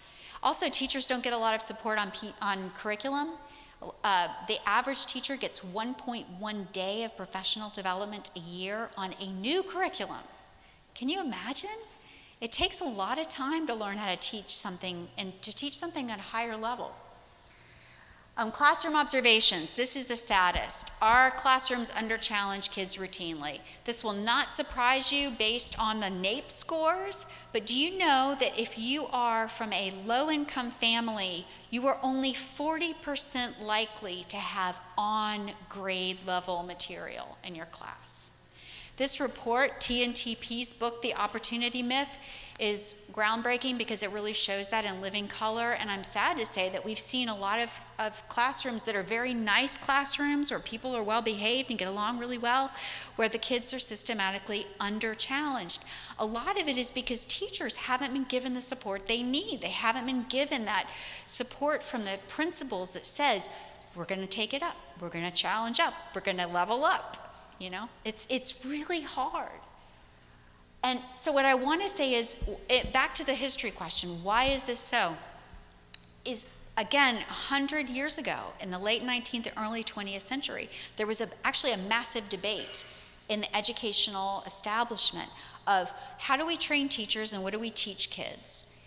And there was a debate between democratizing the liberal arts, which we had done, we're going to actually all read some of the same books. We're going to study them together with different lenses and so forth, versus process. And actually, it was such a vicious debate that there were suicides at some of the most elite institutions of teacher training because it was so bitter. But the argument on the one hand said, we want everyone to grow into adulthood with the same knowledge. This is what our founders thought, by the way. If you read what Jefferson thought, what a lot of Washington, a lot of them believed that we needed a common liberal arts curriculum. You need to know philosophy. You need to know what other people believe. Why? Because then you can exercise good democratic citizenship and you can clarify what you believe. You need to know, do you know most Americans don't know when the Civil War took place? I mean, there are a lot of gaps. It's really, really bad, and we're not serving our kids. On the other hand, you had a whole group of, they were progressive, it was the progressive education movement that said, we just have to give kids a process. Not every kid's going to be interested in science. So we have to follow their interests. We have to build classroom assignments around what they're interested in doing. And this actually held. When you were in many, many teacher prep programs today, you don't learn content. Back when I wrote my doctorate on teacher training in England, and it was the same in the States, teachers did not get out of high school. You didn't graduate from high school unless you could take an exit exam, where you demonstrated real knowledge of history, of sociology, of philosophy, and all that. You couldn't become a teacher unless you had even more content knowledge about chemistry, about all these things. Most countries still do that for teacher prep, by the way. Anybody have any comments or questions about this? Because I want to unpack this. This is really important, and I want to make sure it's making sense. Okay. So again, back to Amanda Ripley, that Stacy mentioned earlier, that other high-performing countries, those countries that are beating the pants off of us in the international PISA tests, really insist on content knowledge. So I'm just going to give 2 examples of what this looks like. If you haven't been in the classroom in a long time, it's hard to kind of picture what it's like. I gave a talk called Why Knowledge is a Dirty Word in American Education. If you Google it, I go into a lot more detail about this. But the first is, we worked with Baltimore City Public Schools, and we reviewed their ELA curriculum through our knowledge map. We found a couple of things. We found, on the one hand, that most of their resources their ELA curriculum, they didn't go together. They had some good novels, but then they had a motley crew of, skill building things that took kids off topic. Their units were not designed in a coherent way. We also found that they had 40% of their texts were about the African American experience, which is appropriate to the Baltimore context. But all of their resources, 95% of those, were about police brutality and enslavement and oppression. They had nothing about change makers. They had no speeches from Frederick Douglass. They had one poem from the Harlem Renaissance. And so this too was a missed opportunity to tell the both and of struggle, pain, and power and agency. The superintendent was so angered by this that she wrote about it in the Washington Post, and she adopted Wit and Wisdom the next month in her K-8 schools. Wit and Wisdom is a knowledge-rich curriculum. They have a lot of really good books. They have a lot of really good novels. But they couldn't afford to replace their 9th or 12th. So we worked with them for a year with their curriculum team, re-scaffolding their 9th through 12th novels. They had some very good novels, but the novels weren't scaffolded with knowledge-building texts. So, anybody know who Wes Moore is? He's now the governor of Maryland, but he was from Baltimore. He went in the military, he became a Rhodes Scholar, and he's now the governor. So he wrote a book about the other Wes Moore, which is a little boy who was raised at the same time, who had a very different outcome and ended up in prison. But in the process of this book, which is it's a well-written book, the supporting texts that went with it were things about a devastating shark attack, Hope and Survival, The Power of Psychological Resilience, and then a piece about Japanese internment camps. Now, those might have been fine little passages, but they have nothing to do with helping the kids understand the novel. You can't understand the novel if you don't know the background to the novel itself. So we re-scaffolded that. And we read the novel again, and we said, okay, they talk about the Baltimore riots of 1968. We put in articles from the newspaper about that to build students' background knowledge. He talks about Colin Powell, who was one of his heroes. How do these kids know who Colin Powell is? We put in the supplemental text, we put in reading about Colin Powell, about the military and that formation. They mentioned the crack cocaine crisis. We had articles about that. The kids didn't know that. A lot of our teachers didn't know that. They didn't know that background. They were born afterwards, or they didn't remember it. And the mayor of Baltimore during that time was Kurt Schmoke. He too was an African American leader. He was a Rhodes Scholar.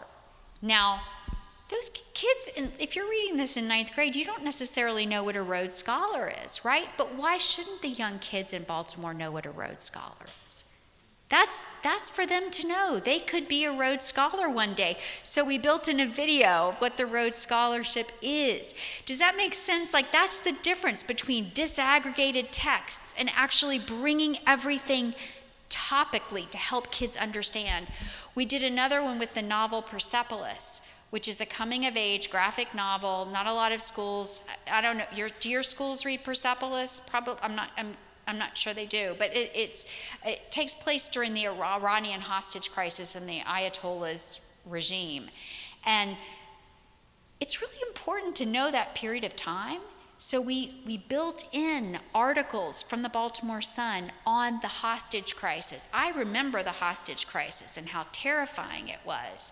But we kind of built in that background knowledge. Oh, we had something from the State Department on why the Persian Gulf matters.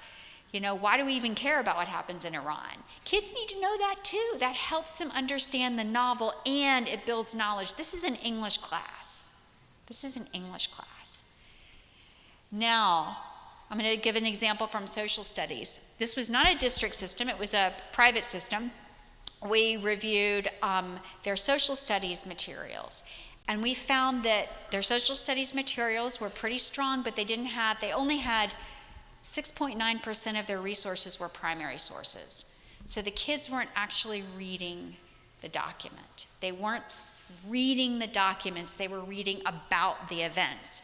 So we collaborated with their team, and they asked us to help their teachers learn to identify really good primary sources. So how do you go about that?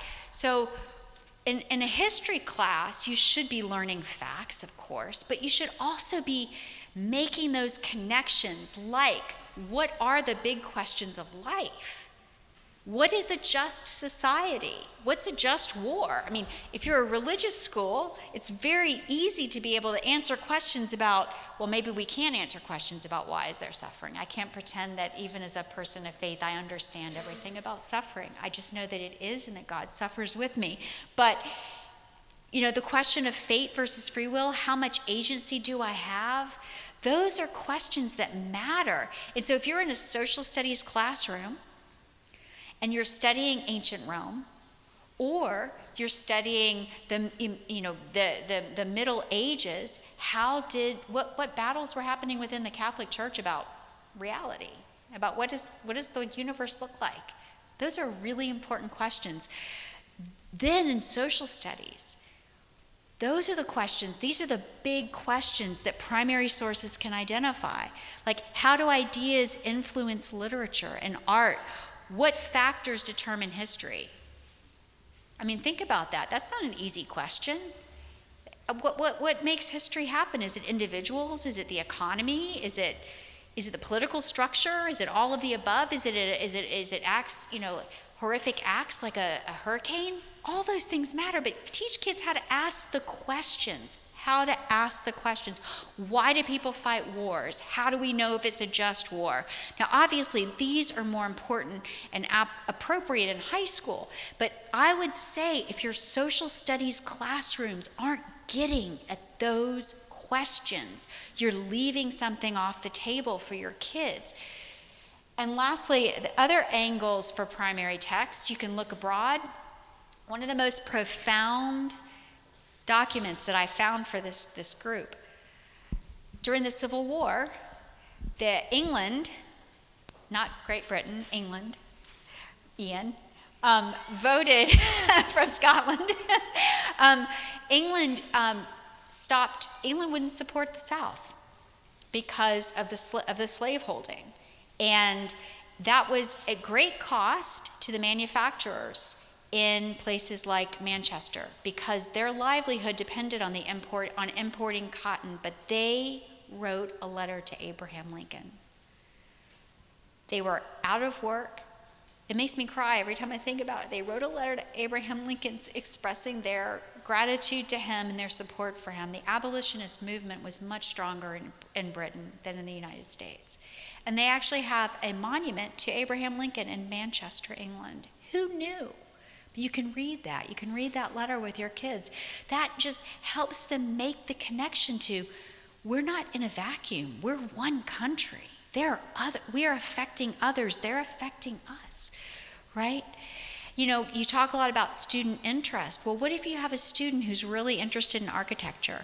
What if you use that as an opportunity for them to really learn about Roman road building or arches or or Gothic spires in the cathedrals of Europe? You know, these are interesting things. I could go on and give a lot of examples about this, but this is, I think, in the United States context, if you look at the school choice movement and the difference between a uniform system and pluralism, that's one whole argument to be made. There's the argument for equity, there's the argument for parents. You know, there's an argument for the values that are built into every school. I think there are wonderful arguments you can make for pluralism. The knowledge building one is equally important, but it's very difficult because we have now had generations of American adults who didn't have it themselves. I will tell you that when Dr. Santelises put Wit and Wisdom in Baltimore City Public Schools, do you know how many days of professional development on the curriculum she had? 10. And that wasn't enough. I sat in on the professional development meetings and the teachers were saying, this is too hard, my kids can't do this. This is too hard, my kids can't do this.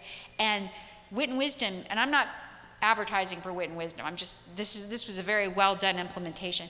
Wit and Wisdom uses teachers, real classroom teachers that come in and do professional development. And they said, they were able to say, I thought my kids couldn't do it, but they can. Just give it time, just give it time.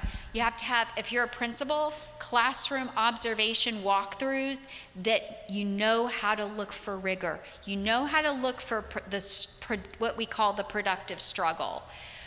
We just did a whole series of classroom observations with a couple of school systems, and we found that even when teachers were using a really rigorous curriculum, they answered their own questions. They weren't letting the kids struggle through it. They weren't letting the kids they weren't letting the kids struggle and get to the answer or one of the answers. The other thing I'll say is back to this notion of building in deliberation and debate. There's a huge outsized positive impact on creating opportunity, teaching kids how to have a debate. Florida has the Florida Civics and Debate Initiative, where the State Department of Education and a bunch of different philanthropies fund debate programs in charter and public schools. I wish they would open it up to private schools because it's a game changer. Now, teachers, again, need help with this. It's very hard and very scary to have debate in your classroom, and debates will look different in different kinds of schools. If you're debating within a Christian school context, you may be having more theological debates, right? You may have kids playing with different interpretive how do you interpret this verse? How do you, but having that process is really, really important. I think I have talked on way too much. Who has comments, pushback, disagreements? Yes. That's a good question. How would a classical education model fit into this? So classical education tends to have an advantage because classical education tends to be premised on rich texts. I will say that's an inherent advantage over publisher-created material. Now, I would say, again, you still have to work with the teachers to make sure that they're teaching it rigorously and so forth. I will say that not all classical materials are created equally. Some of them are wonderful, some not so much, some don't. Like, there's a lot of research that suggests that the liberal arts curriculum, when it's opened up to diverse voices, to diverse perspectives, it's better for kids. So, being mindful of that. But does that answer your question? That's I think a reason why a lot of schools are becoming more robust. Other questions? Yes. Oh my gosh. AI was the question. I have to admit that is beyond my pay grade. I'm worried about it because I'm worried about the way it could be misused in the classroom. I'm worried about the accuracy. I'm even worried about the algorithms. But I don't know enough to say how it could help or hinder. It's a really good question. You probably have answers. Yeah. Well, you're welcome to. Other questions, thoughts? We've reviewed a lot of curricula. If you look on our website, you can see some of the things, but our knowledge maps are interactive. So if you talk to me, I can show you some of the inside of them. Yes? Obviously, most of us are educators in Christian schools. Do you take that into account when you're reviewing curriculum? We do, because we reviewed some Christian curricula, and we made sure that they were people of faith reviewing. And, a curriculum, I think, is, in some subjects, overlaps with the faith, but you can have faith-filled curricula that still is knowledge building. So our review is about the inherent quality of the text, whether it's likely to lead to rich discussion, whether it asks sort of higher order questions about the human experience, but it's not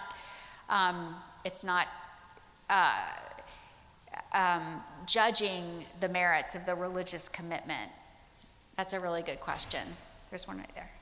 How can we, what are some strategies we can employ with our teachers to bring them along with it? Let's say you're not totally revamping the curriculum. Right. Using what you already have. It seems like this could be, nourishing in the curriculum throughout. So what are some great strategies? Oh, that's a really good question. For those of you who didn't hear it, or those of you online, the question was, what do you do with your teachers if you're not you're not reinventing the wheel, but you're trying to create a higher level of engagement in the classroom, and I guess more of a Socratic dialogue? I think there are a couple things that are important. The first thing would be to let parents know that this is really exciting and important, and bring them into it so they don't get confused or upset. And you want your teachers to know that you have their back. There are some wonderful groups that do professional development around classroom discussion and debate. Touchstones is one of them. I can recommend some others in social studies. But modeling is the best way to do it. One of my colleagues, Anika Prather, runs a Christian classical school in DC, and she actually goes around and works with schools and models deliberation and debate. If you have someone come in and do like a mentor program with your teachers, and just you have to experience it. It's like you can't do it in the abstract. If you haven't experienced it, it's harder. But I think that's it. Just practice. Just create the conditions to do mock role plays, do classroom mock classrooms and teachers, read a text together, read a really rich text. I'll give you one example. I did a professional development with some coaches in a school. The text that they were reading was the Declaration of Human Rights, which is the UN document after World War II. The way they wanted to look at it pedagogically was, what does this word mean? What does this word mean? Instead of pulling back. And so we practiced pulling back and saying, this is a document asserting human rights. What had just happened in the world that this was important? Oh, the Holocaust, right? We had just had tyrants who said entire people groups were illegitimate. Who would disagree with, why is it important to assert human rights? On what basis? All those questions. Why was it ironic that the United States was a signatory when we had segregation in our country? All of those connections. You're building students' knowledge and capacity to ask the big questions. But I think that's a great question, and I think there's no easy answer except to practice and model it. It takes time. Other questions? Yes?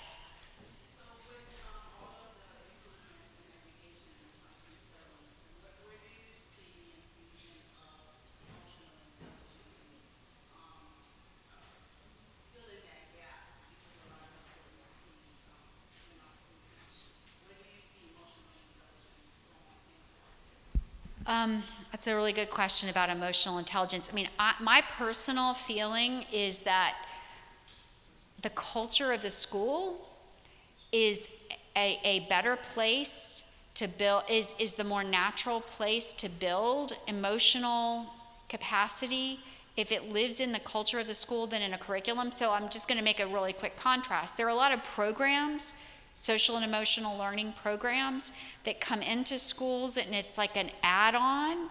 If you can build those capacities into the way you relate to one another, into your disciplinary code and so forth,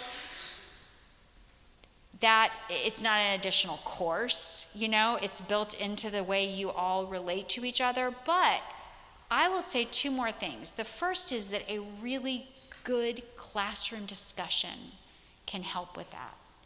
If you are reading a text, okay, this is, you're reading a text about pain, and you're talking to the kids like, this is from the Iliad, the great Greek war poem, and there's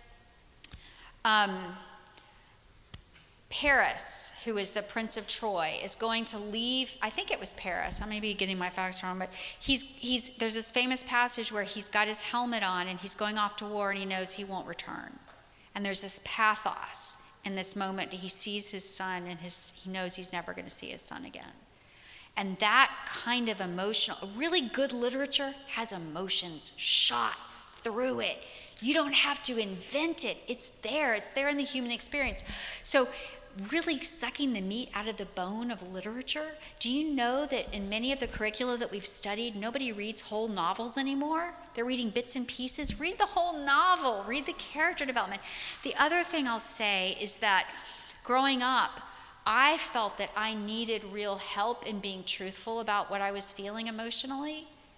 And having teachers who are attuned to that, this is again about the school culture, that your default is human life can be really difficult, and sometimes all we can do is just be present with someone, right? We don't always have an answer. Even being a Christian and having the right Bible verse, sometimes that's not the right thing. Sometimes you just need someone to say, I'm struggling too, or I've had that struggle. And so this is I can say this because I'm with the family, but I went to 12-step meetings for a long time. I was in an Al-Anon meeting, which is for people whose loved ones have been involved with addiction.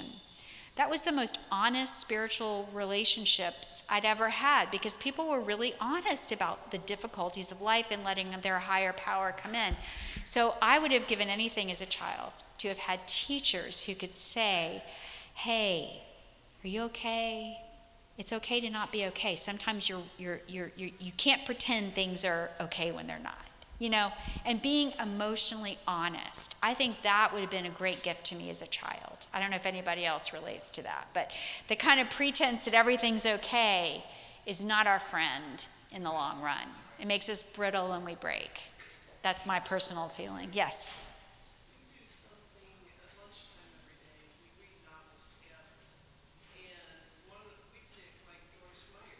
Yes.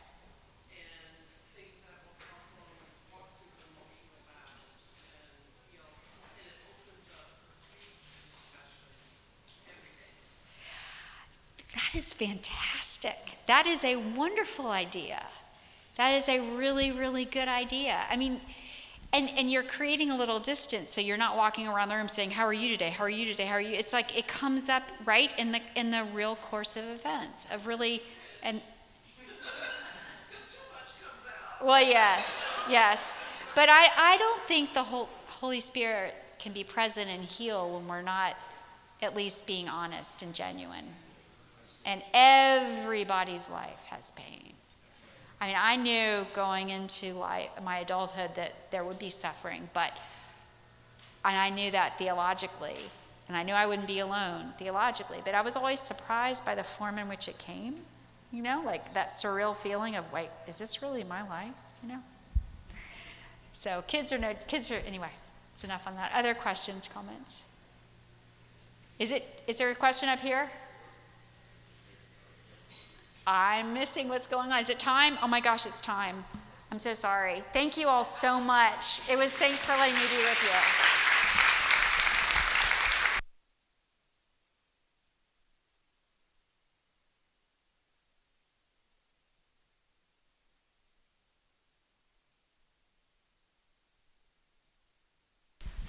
I know there's a lot more questions. We could just spend the whole day here, but we actually have a lot more stuff to do, and we're just really excited about it. But we just thank you, Dr. Ashley, for being here. You've been a blessing, and we appreciate it.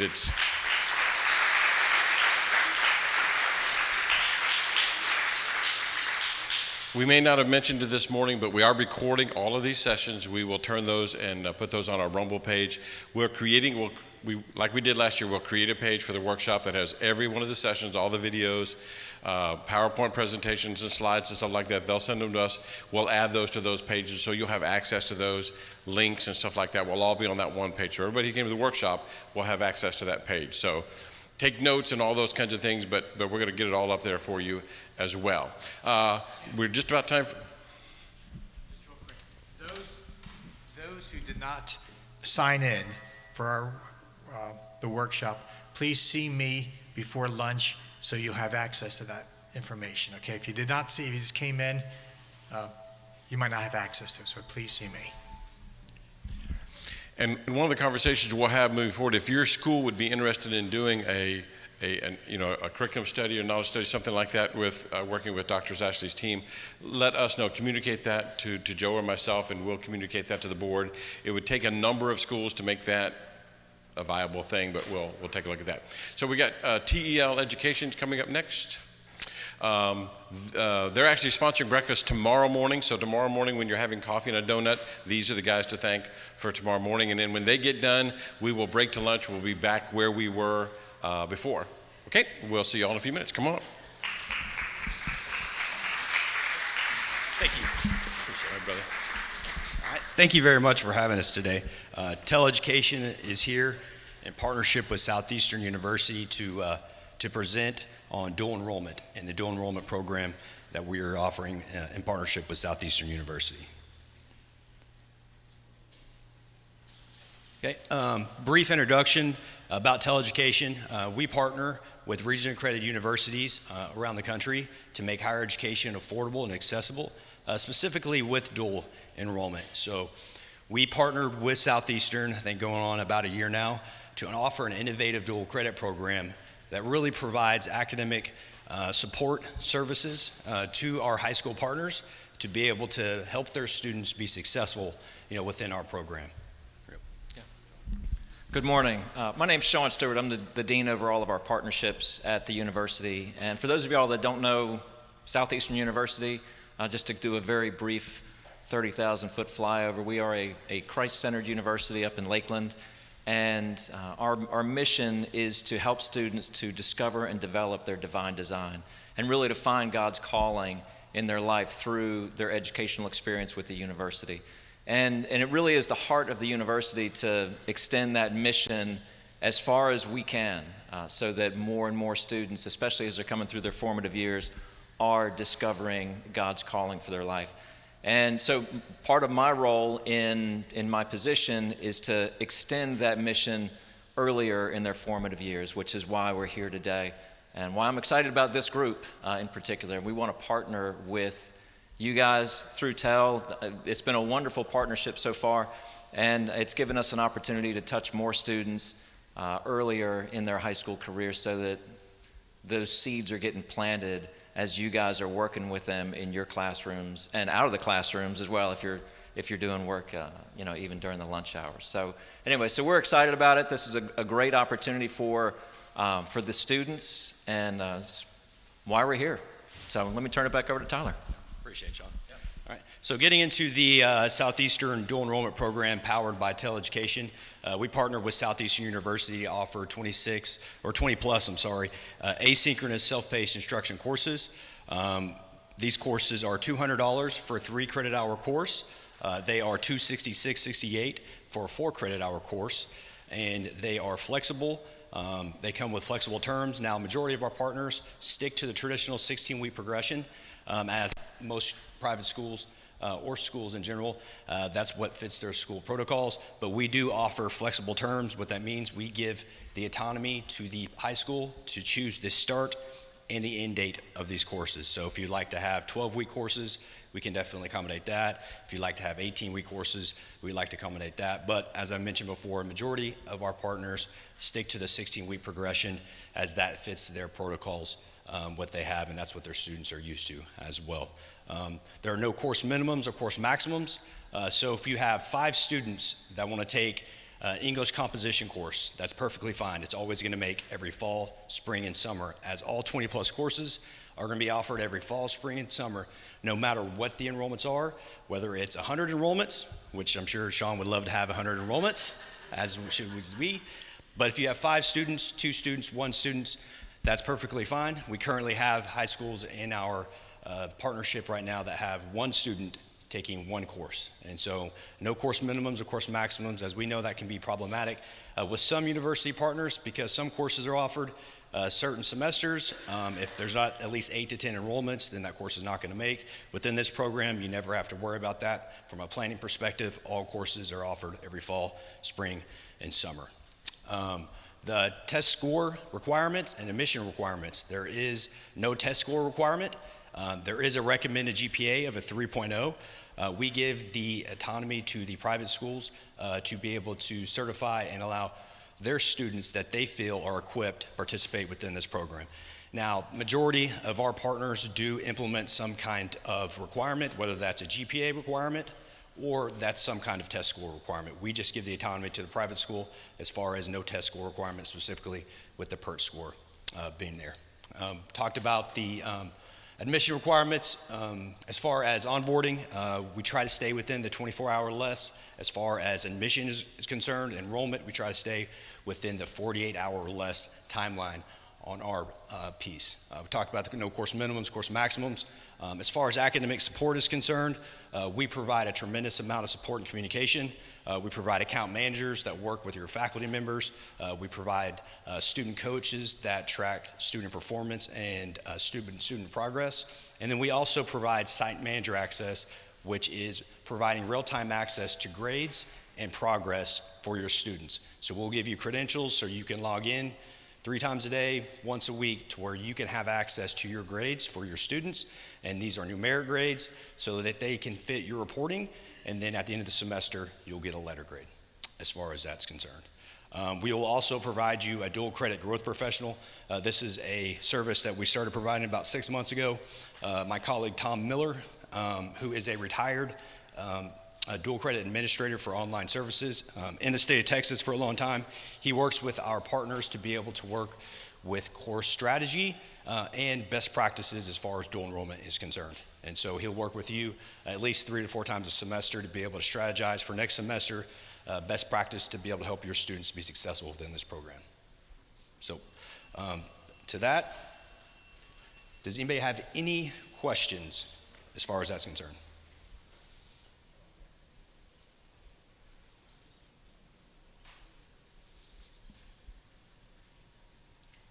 Questions? Okay. Well, thank you very much for having us. We appreciate it. We'll be in the back until 1 o'clock. Sean has to get back to campus, but if you need anything from us, please feel free to contact us. Thank you very much.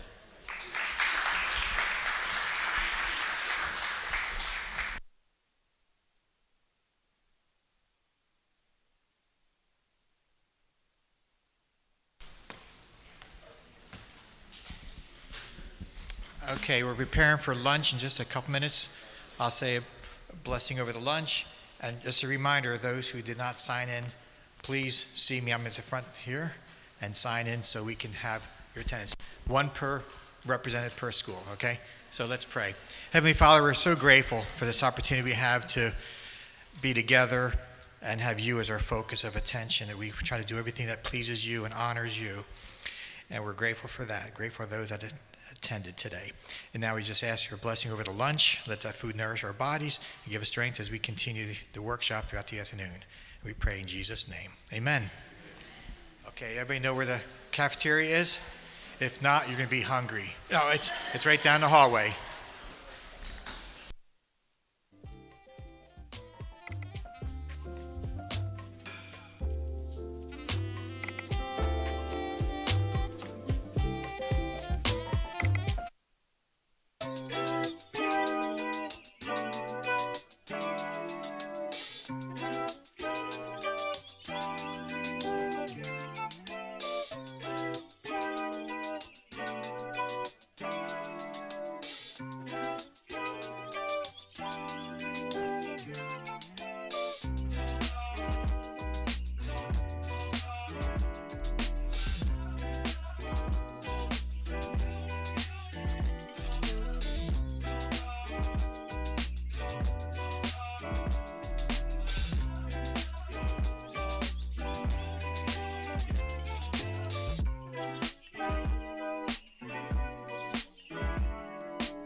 this right here.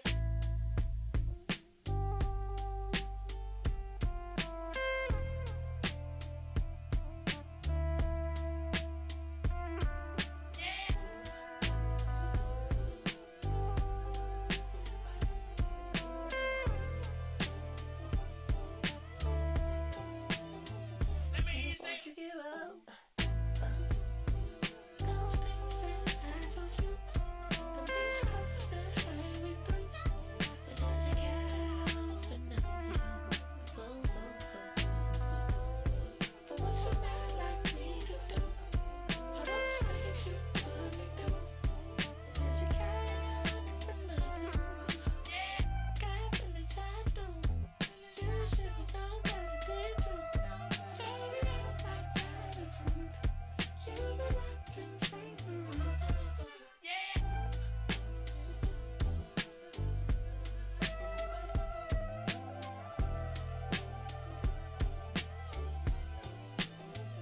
And won't you give up? Those things that I told you, the missed calls that I went through, it doesn't count for nothing. Ooh. But what's a man like me to do? All those things you put me through, but does it count for nothing? Let me hear you say, ooh, yeah.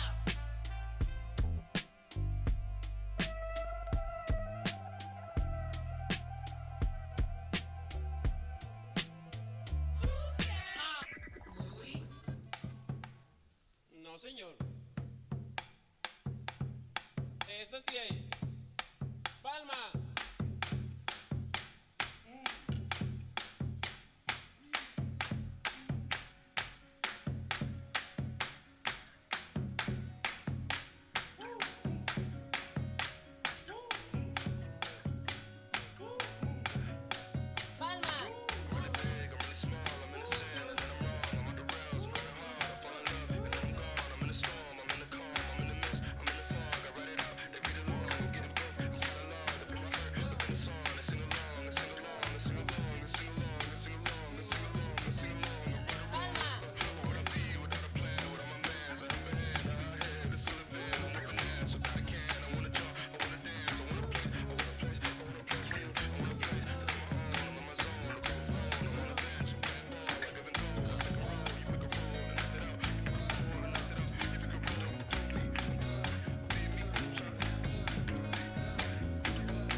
statue. I'm a public figure. Trophy that's nice and shiny. I'm here forever like air. Nobody say goodbye to the air.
My name is Louis.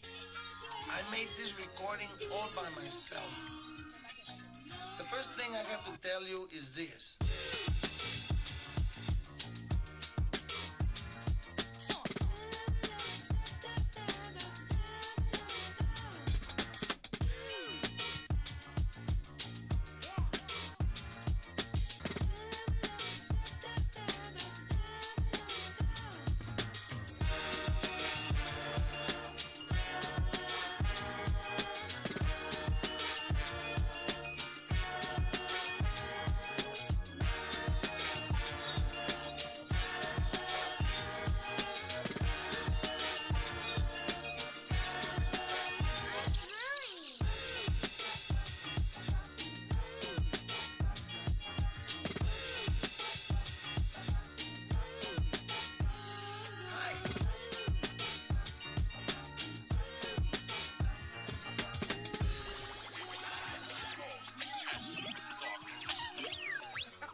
All right, is this any better on your end?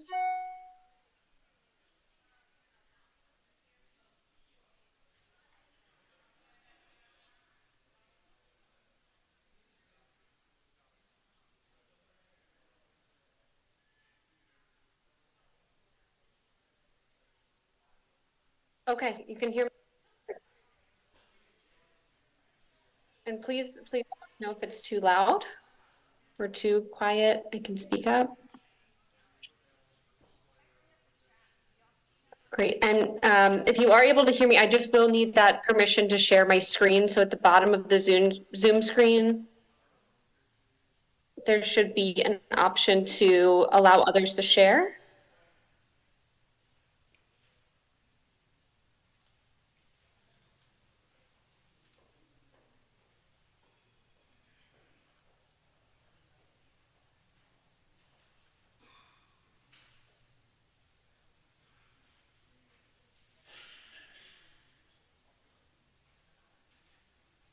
Yes, perfect. And is this volume okay? Awesome. Okay, great. Well, I will begin sharing. Thank you all so much for your time today. I can't see you, but I'm sure it's a fun group. And now that we're situated, I want to go ahead and get started. So thank you for those of you who are able to join today. My name is Megan Taylor. I am the Regional Manager of High School Partnerships here at SCORE. And I'll be joined by Raina, who is probably in the room. But before I hand it off to Raina, I just wanted to set the stage for those of you who are not familiar with SCORE and who we are, why we do what we do. So we are a college and career guidance platform, primarily used by students, colleges, high school counselors, et cetera. And some things that do set SCORE apart is we always protect student data and really keep students at the center of everything we do. So Raina's going to talk about some really wonderful ways where she engages students within SCORE to encourage that earlier on college and career readiness and kind of streamline her work for those of you who are counselors in the room and working through busy application season, which is in effect right now. And I also want to point out that we are mission driven. So we do discount SCORE based on percentage of free or reduced lunch, or on the private school side, if you have any students who are a full need scholarship. Okay. And 25% of our 2,200 high school partners are Christian or Catholic schools. We have a really strong network in Florida. So nearly 1,800 connected colleges, which again, Raina will talk about, including about 59 Florida colleges and universities. So with that, I will turn it over to Raina.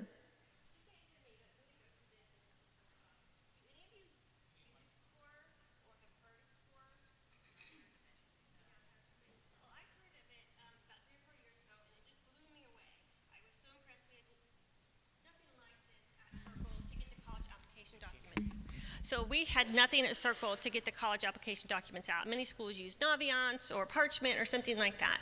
We were just printing them off, mailing them off to the colleges. Now you can email some. But SCORE, I saw the presentation and it just blew me away at how much it could do for the guidance department and save us time. So if you have a chance, I know this is just a very short meeting, to schedule something with a SCORE rep that they could walk you through it, because it's very impressive of what it can do for you. So I start in the sophomore year with the students. When the PSAT scores come back or the pre-ACT scores back, I dangle it and say, hey, get on SCORE and you can see your scores fast. And then I'll tell you what they mean. But so that gets them on there and just lets them see what's available. They're not really in the college mode at this point, but there is an aptitude test on SCORE, which is pretty cool, that they can do just to get them like, hey, maybe you'll be interested in this field.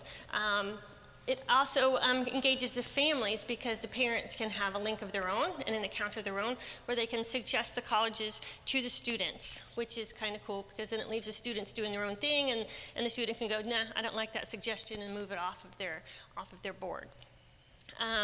We can send specific emails to the grade levels, to parents and students at the same time. SCORE has a great email template library where they've built some emails that talk about college information or what you should be doing at this point that they don't automatically send, but if you see something that you like, then you can send it to those students and parents in just one click. Oh wait, she jumped. And for us, we have a survey. It's a brag sheet survey. So most of the time, she's trying back one. There we go. Oh, there we are. So she can't hear me. The brag sheet survey is there's an activities and achievement section on SCORE that the students can start filling out in their sophomore year, saying what volunteer things that they've done, what jobs that they've done, teachers' assistants, things like that. And it builds an actual resume for them once they fill it out. There's a button that says create my resume. So the more they add, then they've got a resume being built along the year. So in their senior year, they'll have something ready that they could send out to colleges. But I use a brag sheet survey that just asks them more questions. So when I have to write letters of recommendation, I've got a little bit more of what makes them who they are. The colleges see their GPAs, they see their classes, and but this we can tell a bit more why they went on that mission trip, why they did that volunteer experience. All right, next screen if you can hear me, Megan. Optimizing for a trip. So there's so many benefits. You can just go in and see, oh, there's letters of recommendation, request outstanding, so you can nudge the teachers. The teachers are also on SCORE so that the students can go in and say, I want this letter of recommendation from Mr. Mosley, and I want this one from Mrs. Westcott, and it sends those teachers an email through SCORE, and then the teachers upload it into SCORE for us so that we have all the letters of recommendation ready when they do apply, that we can just send all, and they're good to go. Yes, but there's also so many other details on the dashboard telling us, hey, you do have this many outstanding. There's another screen you go to and just you send a nudge to the teacher saying, hey, you've got outstanding, can you look at these? But it also tells us where the students are. We have 9 students, 43 applications sent. Then on the other screen, it tells us the other documents or packets that are ready so you can go look and see if they're just applying or if they have applied to the different colleges. But it gives us so much information without having to go into each student's documents. Okay, next one. Streamlining. This is amazing because if your student uses Common App or they're applying on a college website, you don't know when they finished applying. Common App gives you one email when they set you as their counselor. That's it. Other than that, you have to go dig. We don't upload any documents into Common App. We just use SCORE. So our students, by the time they're seniors, hopefully they've gotten it and they complete an application, whether through an outside source, the school portal, or Common App, they go into SCORE and change it to applied status. I get an immediate email letting me know that they're done. So that way I don't have to dig through the Common Apps to see what they've finished, if they've got everything in, and then I can immediately go into their college tab for that specific college and just click send all. And the documents are sent electronically overnight. They batch send them at night, which is great. So on this screen, on the bottom one, if you guys can see it, for this school that he applied to, it says last sent and last delivered. The first one is when I click send to the college. The delivered is when that college opened their SCORE file. So we know it's great for tracking because the student's going to say, well, they don't have my stuff. They say they don't. Well, it takes about a week sometimes, more for the big universities. So we can go, well, I sent it, they have it, give them a few days, and if not, then I'll call and ask. Most of them take about a week to get, I mean, like SEU and PBA in Florida are great. They do it within a couple of days. And they're great to talk to. But so many schools do use SCORE, and it's just such a great help to have that tracking element because the students are like, well, you know, you need to send it again. Well, no, I sent it, and we're going to wait a week, and then we'll do it. And usually by that time, they figured out that it's been on their portal, and they're good to go. But the batch send is great. We get all of our transcripts at the end, and we can batch upload them, and it matches them by name. on it, so you don't have to like attach it to each one. So it does that. It does that for the SAT scores, ACT scores, bulk uploading of GPA, so I do that twice a year, that I just go ahead and upload their semester grades. Then the real-time data. Yes, one other benefit as I was sitting out here is that we've had students, so we've been on SCORE about 4 years, that I had a student from 2021 or 2022 say, hey, I'm transferring to another college, can you send my transcript? Well, I didn't have to go back in and dig or recreate the final transcript and have somebody else send them. I'd already uploaded it, so I just had to click send, add that college to their colleges, and then send it off. So it's saving that data. You've got your history in there so that if you do need a transcript, you can download it, print it, but it has saved us so much time.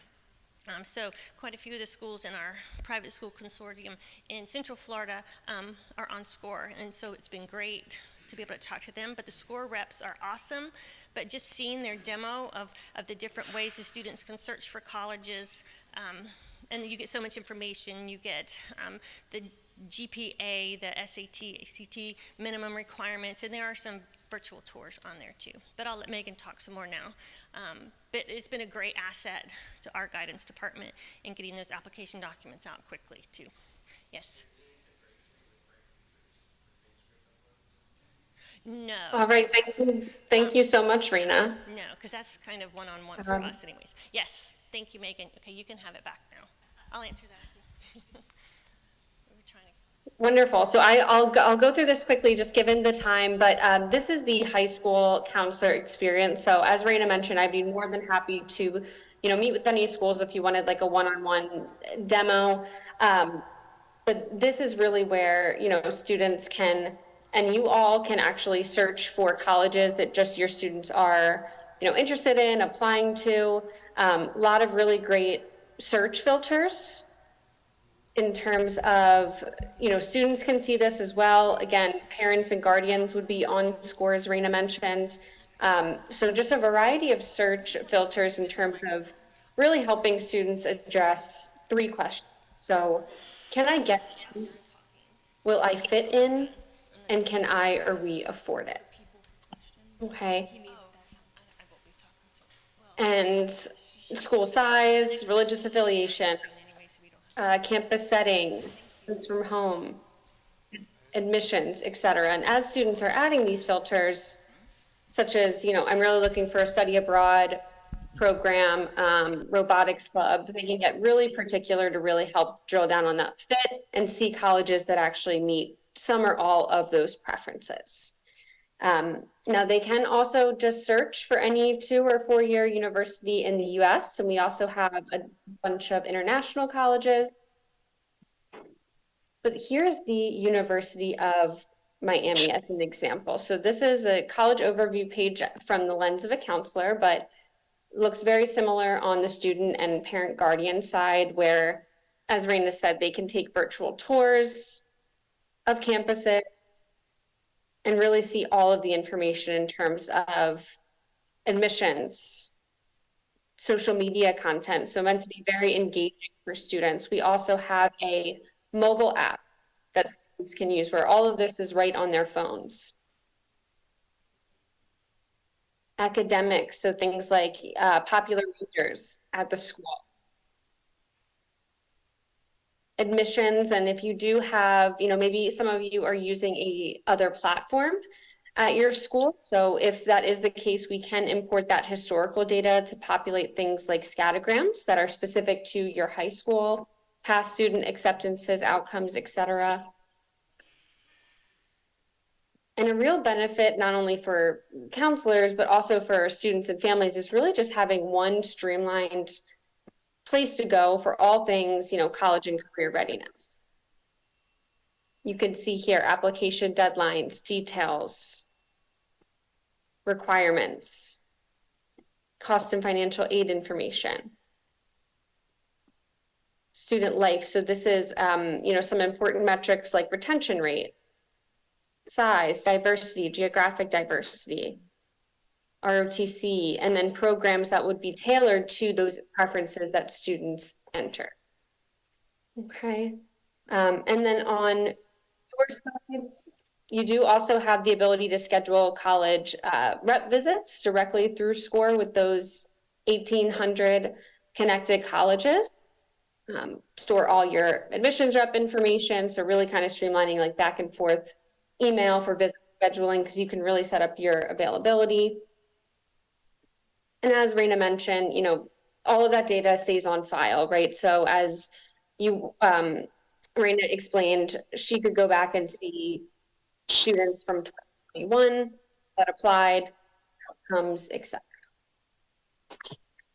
Okay. And then just to show you very quickly what it looks like from the student profile side as a counselor, I really have all of the information I need in terms of academics. Again, as Raina mentioned, GPA, test scores can all be bulk uploaded, that resume information. I can take notes on students or see her junior survey responses right here. And for those of you dealing with the application process right now, this is really where you'll be able to see the student's college list, right? And collaborate there, whether it's maybe making a suggestion for that college. And this is where, as Raina explained, you can really, you know, whether it's sending multiple application packets for one student or many. Oops. But this is where you can resend and really kind of streamline that whole application document piece. Electronically go off to the colleges, again, tracking information. But if you are at a high school with maybe a larger caseload or a team of one, this dashboard, as Raina spoke to, is really going to be where hopefully you could go to just bulk send a lot of those documents, whether it's final transcripts, electronically sign off on ED contracts. And all of these action items are clickable. So I can really easily have quick insights and take action. So if November 1st is approaching, maybe I want to see those 6 seniors that have not yet applied to college, I can click in and really easily take action. So maybe it's sending them an email, copying parents, sharing a resource, or adding them to a group. Maybe these are my, non-college bound or gap year students, etc. Okay.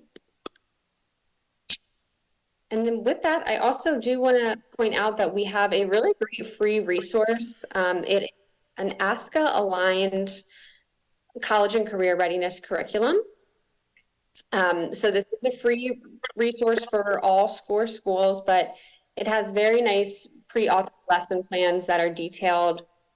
So you can see here time required, materials, suggested grade level, those ASCA standards, covering anything from financial and digital literacy, self-discovery, career readiness, military careers, college athletics, and more. Okay.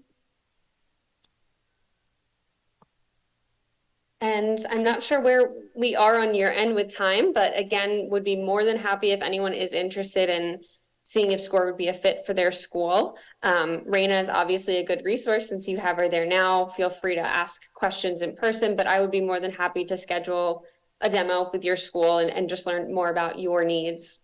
And in terms of costs, that's always a factor. So we are just $2.52 per student per year. So in a lot of cases, if you are a school that's mailing a transcript, that is, comparable to the cost to mail a packet or two off for students. And yeah, really pride ourselves on customer support and success. I really want to just thank you guys again for your time. And if you have any questions, feel free to chat them or shout them out. So $2.52 per student per year. After that student graduates, how does that work? So would they continue to pay that $2.52 per student per year indefinitely, or how does that work? Great question. So alumni do not lose access to SCORE. They would just have, free access to their account post-graduation when they're rolled over in your like student information system, they would become alumni. So you would only, as a school, really be paying for your 9 through 12 enrollment, $2.50. So we don't pay for the alumni then? Okay, great. Thank you. How would it work if you had a student who left your school and came back in the middle of high school? Yeah, so if that, we work with a lot of Florida public school districts and have like transient population. So in that case, they would just be disenrolled from your school's score account. Your account would still stay intact, right? Resume, everything they've added, but if they were to, come back, you could just re-enroll them. Okay, thank you.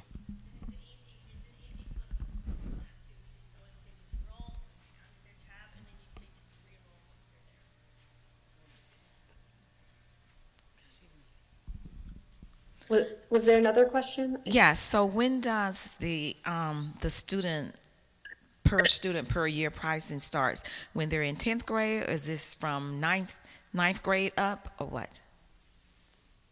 Great question. So most of our schools will typically introduce score, I'd say like second semester freshman year. If not, early sophomore year. Because again, we have really great like career assessments, kind of that self-discovery, just getting students to think about that earlier on. Now the curriculum, we do have a lot of lesson plans for 9th grade. For example, one is, how to calculate GPA. Why is that important to build a strong GPA early on? Really great lesson, again, just to get students prepared on. So that pricing would be based on your estimated 9th through 12th enrollment.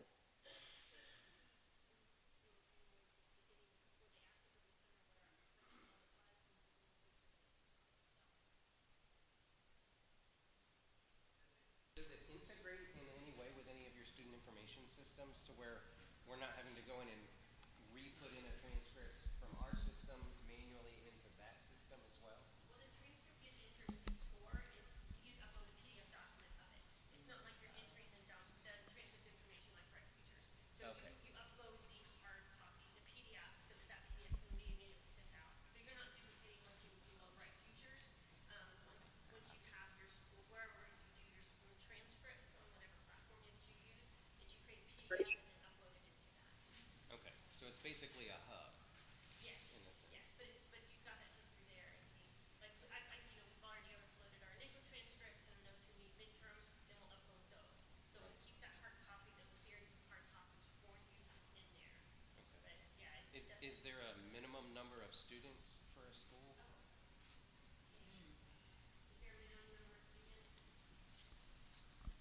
No, nope, we work with schools of all sizes. So I think our smallest is like a one-to-one learning, has 5 students.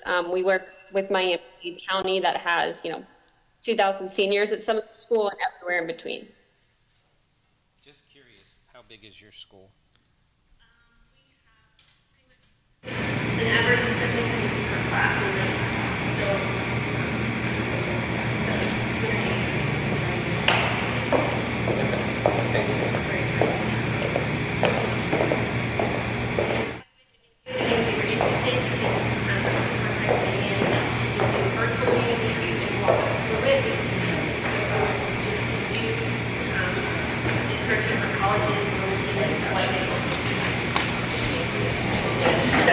the search engine itself is great, and then just to have the students going, hey, did you check out, just look for small colleges in Florida, or, and, somewhere where it snows kind of thing, and then, they can look at those colleges. Yes. Any others? And then we'll let Megan go. Okay, well, thank you all. It's been very helpful to us, so we just wanted to pass that along to the other schools. Thank you. Thank you, Megan. Thank you. Thank you so much, everyone. Have a great rest of your day.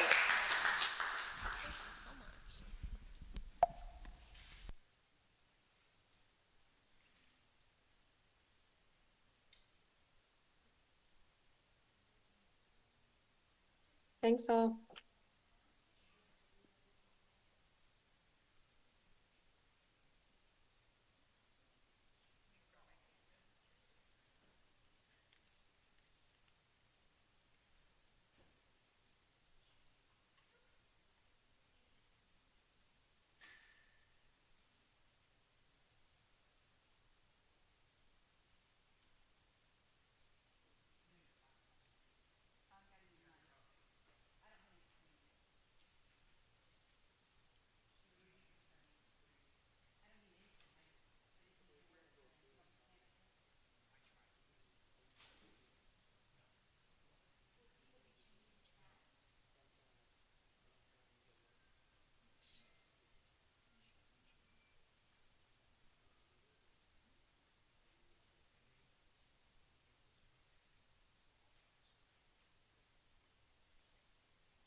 scoot out a little bit?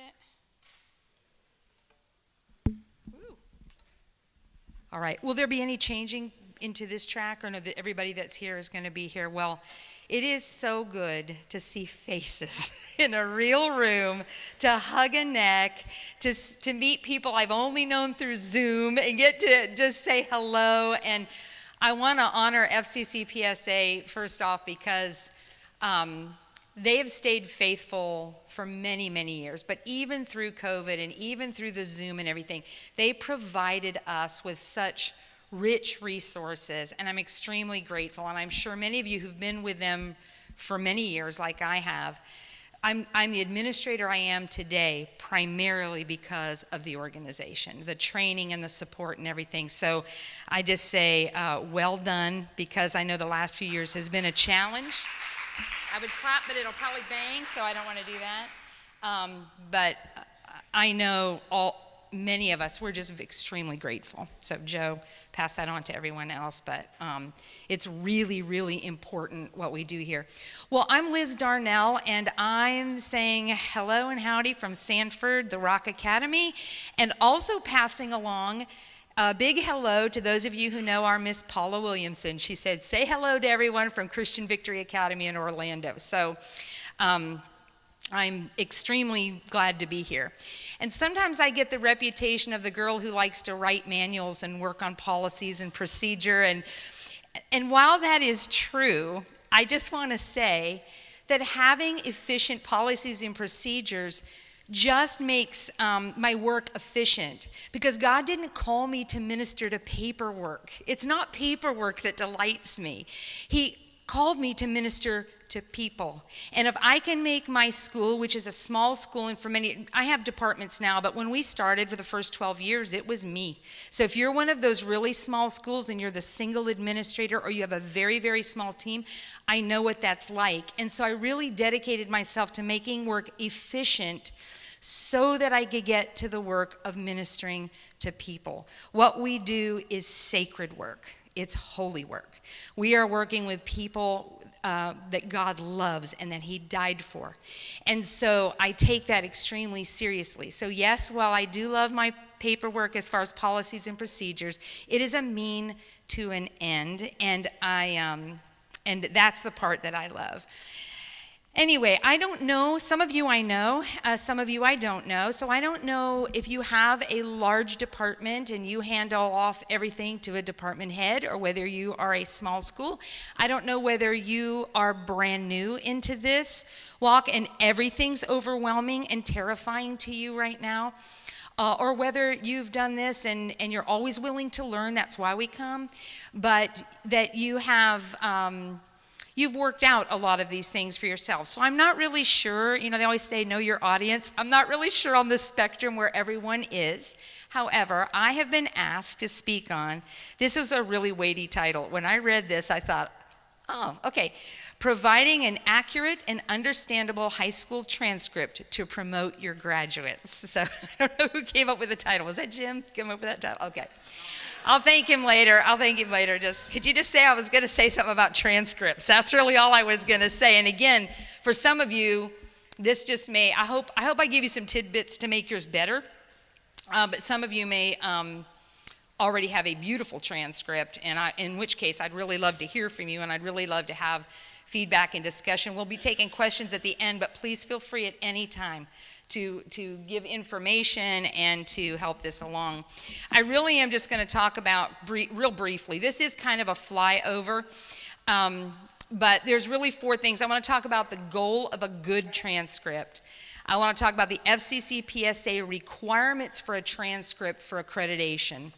Your style and personal preference, because all transcripts look different. And while I don't have any screens, in some ways that's a benefit, because no matter what I would just show up there for a transcript, most likely yours would look different. And then you think, is mine supposed to look like that? No, the way it looks can vary widely. But what's in a transcript is super important. But there is style and preference, personal preference in these. And then really most importantly in many ways is how is your transcript interpreted and received? And those are the things I really want to talk about. So I want to talk about first about what makes a good transcript. So a transcript in general is a historical record of your students' accomplishments through graduation. So it's like a resume that introduces your student to a college or to the next, the post-secondary education that they might be going into. It literally goes before them. It's like a handshake to the next institution, okay? It represents that student. And a good transcript sets up a really strong start for your graduate. That transition, as administrators, we watch kids make that transition, some of us 30 years, we've been watching that. But remember, for them, it's the first time through. And for some parents, it's their first child going through. So they need to know the stability and the comfort of having everything is in place. And that's what a good transcript can do. So first, I'd like you to kind of think, before we think about our transcripts of our students that are going from our school to another, I first want you to think about the transcripts that you receive. So you're sitting at that desk, or maybe it's your guidance counselor or some other office employee that opens up that envelope and pulls out that record. Just think about it. You've all done it. And you have usually one of two responses. At least I do. I'll speak for myself. I have one of two responses. I either look at that transcript and go, everything is there. Every grade, every course code number, the GPA, the schools where it was earned, their grading scale, their weighting, and it's all in a beautiful, logical sequence, and I can understand it, and I just want to go hug the administrator that sent that over to me. Or we have the response. Now, this is where we all can relate. You open it up and you go, what in the world? And you can't make head nor tail out of what were they thinking? Or if it comes from another state where things are just so vastly different, and I'm not even saying that's bad, it's just so different. And we have to make that connection. We have to bridge them into our school. And they may give quarter credits. We don't here in Florida. They may, so what do we do? And unfortunately, we can't all just call Jim Lawson every week, but maybe some of us do, because he does know everything about transcripts. And really, honestly, probably should be the person giving this workshop, but that's okay.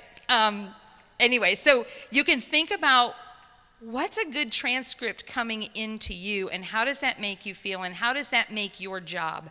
Now think about that going forward to a college. A college doesn't want to be bogged down with trying to figure out who, what, where, and what was going on, especially in the state, if you're in Florida and you're going to a Florida college. So that's what you want to kind of think about that. What made a transcript good for you or not so good for you? And then when you received those transcripts, what did you think about the institutions that sent them? You can in some cases, I just have to tell you, I've been doing this 30 years now, but I received the worst transcript I've ever seen. Like, there's not even a close second. I received it this year.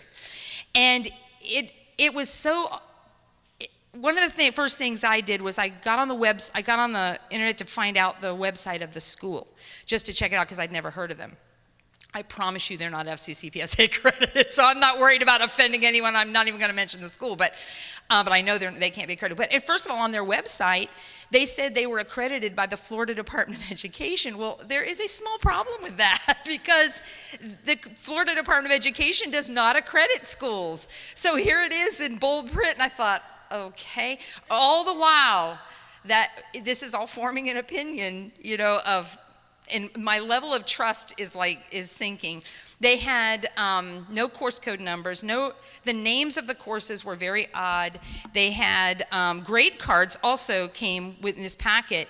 The grade cards were all A's and B's, but the grades on the transcript were C's. And I don't even I'm thinking, nothing lined up, nothing matched. There was no indication of any kind of diploma program that they were working on or anything.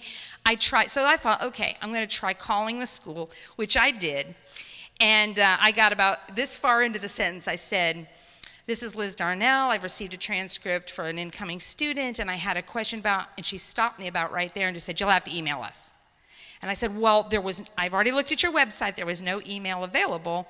Anyway, she said, "Well, here's the email." And then I've never heard back from them, and I just realized that transcript and that experience went before her student or their student, whoever it is, and it makes an impression. It made my job difficult. It was very difficult to place this child, very difficult to try to determine.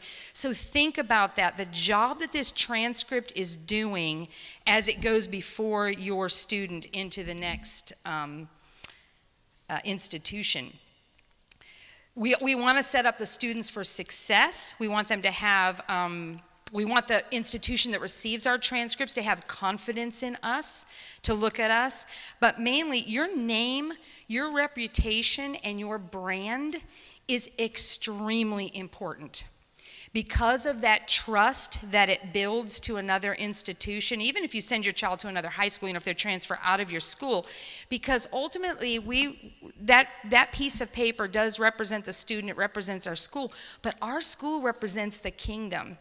And I've always felt at the Rock Academy, whenever we've had to interface or partner with anybody, be the scholarship compliance or the Department of Education or Florida Virtual, I don't care who it is, anyone we partner with, I want them, when they get a piece of paper from the Rock, to look at it and go, oh, it's the Rock Academy. They always do everything right. We don't always hit that goal 100%, but that's always been our goal, that we would have such a reputation that we always got everything in on time. We always followed all the directions. We got everything done. And that's the kind of reputation you want to build, and it should be important to you, because especially when you're participating with secular organizations, you don't want them just going, oh, it's from a Christian school, with the roll of the eyes. You want them to know that we have set a high standard, we set a high mark, and that we take it very seriously about how we're presented into the community. And that transcript is the first thing that goes before one of your students. Sometimes in the shuffle of all the paperwork, well, we've done this transcript this way 20 years. It may be time, and this is one, if you've been doing this a long time, to relook at it. Just relook at it. A transcript should be clear, factual, and brief. All right, so think again how you receive a transcript, how you want to send one out. It should be clear, factual, and brief. So to make sure that it's clear, review your transcript, and don't assume that because you've done it this way for 20 years that it's still the best way. It may be, but don't make that assumption. Every company needs to refreshen or rebrand or relook at why and how they're doing things every so many years. I know there's probably a year number, 7 years, 10 years, whatever it is. But it's no different with the things that go out from our schools representing us. You need to look at it. It needs to be uniform. It needs to be consistent. You can't change the look of something here and leave everything else. It needs to be consistent across the board. Maybe your logo or whatever needs to be freshened, I don't know. But really look with fresh eyes at your transcript, especially if you've been doing this for a really long time. You may need to update them. Is there a better way? And ask yourself, would you like to be on the receiving end of this transcript, okay? I'm going to talk a little bit more about that in a minute. It needs to be factual. Oh, how it needs to be factual. You want to build trust, especially if you work with the same colleges over and over again or institutions over and over again. Again, you want them to know, oh, the Rock Academy or whatever, you put your school name in there. It will be good, and they know what you're all about, and you have a high reputation with them. So you want to check and double check your data.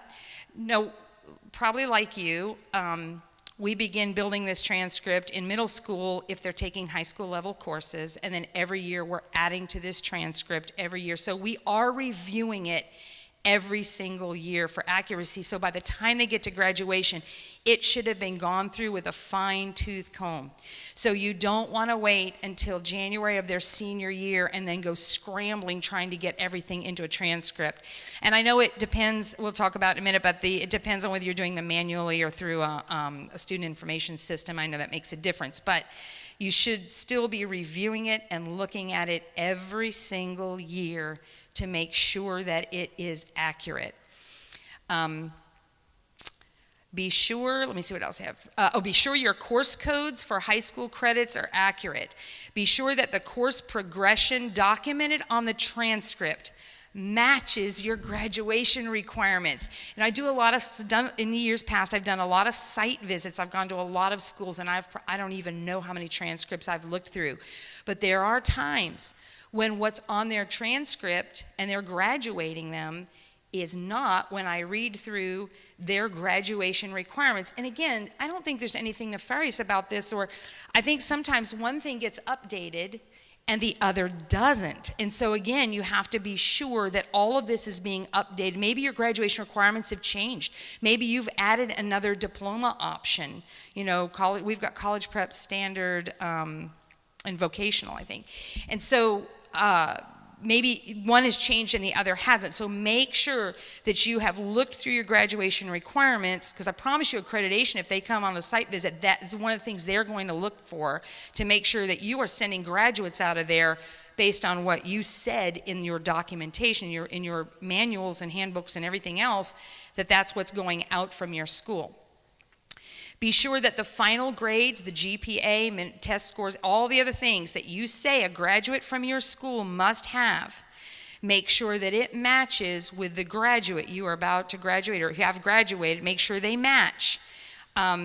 If you say that there's minimum test scores to graduate, then that student has to have made that minimum test score on that transcript. So just make sure everything is saying the same thing. Courses that are not on CPALMS or in the Florida Department of Education course code directory, we just use 999, but be very careful about using the course code numbers, because the course code numbers, if you're going to use the state's course code numbers for a course, you need to make sure that you have covered the content that is listed on CPALMS, whether love CPALMS or hate CPALMS. We have to have integrity, that if we're using that course code, we are indeed teaching at least 80%, I think it is, of what's on that framework for that course. Otherwise, and if you've designed your own program, then you need to not use if it doesn't meet that, the CPALMS thing, that you need to make sure that you've made your own, like 99 did or something. One of the other tools I use, so I use CPALMS, I use the course code directory from the Florida Department of Education. I don't know if this is recent, but maybe the page has changed a little bit, but if you go onto the choice website and just put in the search bar course code directory, those PDFs come up from all kinds of years and all kinds of, so it's a great tool if you're looking for just the course code and all the courses that you're needing. So CPALMS, course code directory are two of the tools that I use. The other one is the Bright Futures Comprehensive Course Table. And even if your student isn't a Bright Futures candidate, that comprehensive course table can help you know how to label college level courses on your high school transcript and what high school credit they get. And it's just got a lot of really great information in there for core courses. You don't have to be a Bright Futures student for you to use that tool, but that's another tool that has really helped me. Credits that come to you from a regionally accredited school must be accepted and represented on your transcript. This is something that's kind of been hotly debated in years past with us, because we're like, I don't want to accept that credit, but if it came from a regionally accredited school, you have to accept that, and you have to accept it. You may also then require them to retake a different course or something in addition to, but it has to be a factual, historical record on the transcript.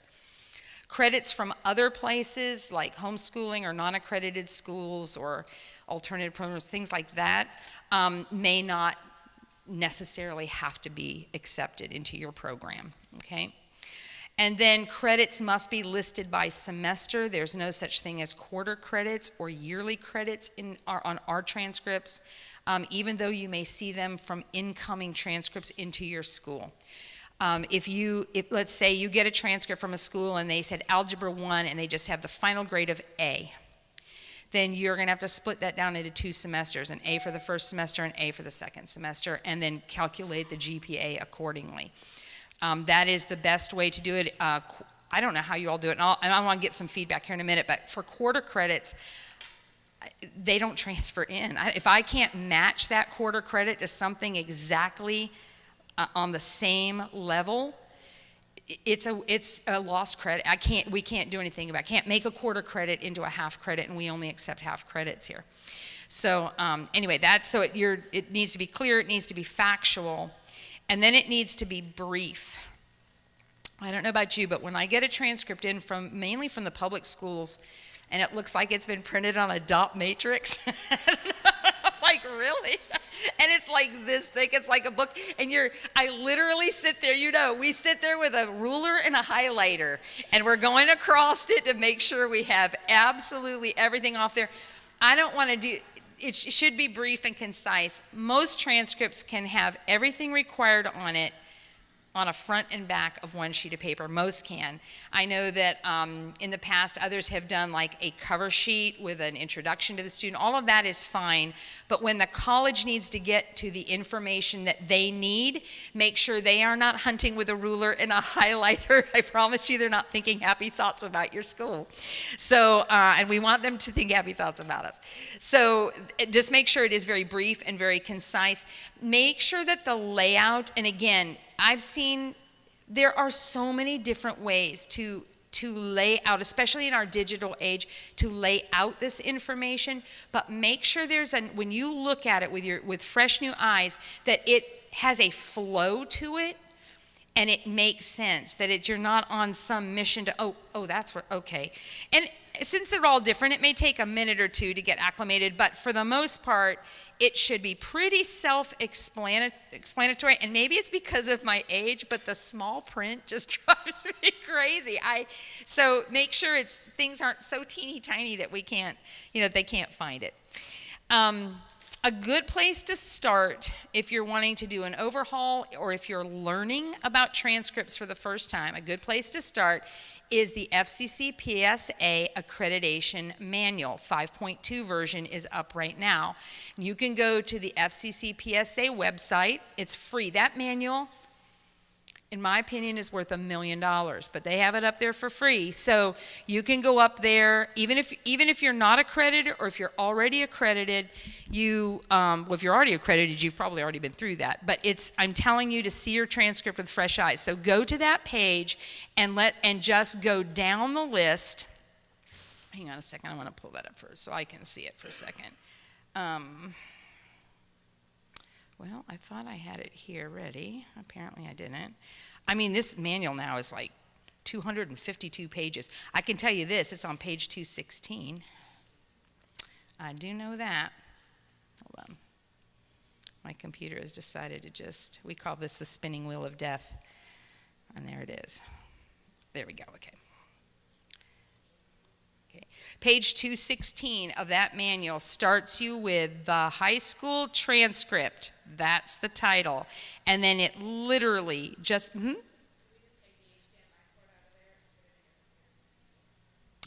If someone can do that, that's a brilliant thing.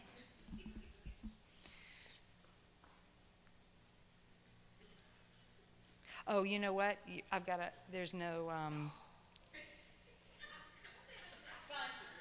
I do have an adapter, but I don't know if I have the time to get it. And you all can look it up. It's basically what I was just going to say about it. It is really you are amazing. Thank you.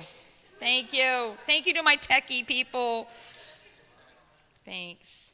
Do you think it'll, whoopsie.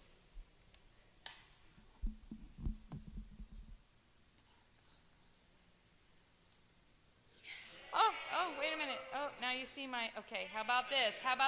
What does it look like? Oh, maybe I better look.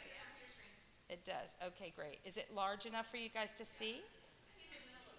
Okay, hold on. All right, let me, thank you so much. I'm so grateful. Okay, so the high school transcript is the document that colleges will use to determine admission and in some cases qualification for scholarships, providing all the information that colleges will need. So it's literally just a list, but I recommend that you start here. It doesn't mean this is all that's on a transcript. These are the required elements for accreditation, and it's a great first place to start.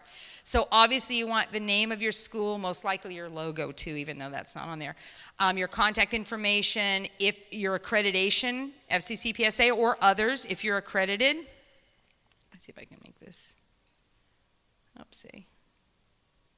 Oh, no, I went too far. Okay, I'm going to go back there. All right. Any identifying codes, so your Florida Department of Education number should be on there. And this demographic information for your school shouldn't be all over the place. It should be in a logical place, clear and concise. The CEEB code is the number you use for College Board, I believe. So whatever your 6-digit College Board is, anything else that you might have in your school that identifies you. Your grading scale, and this is where I use why we need both sides, because there's so much that needs to be on this little piece of paper.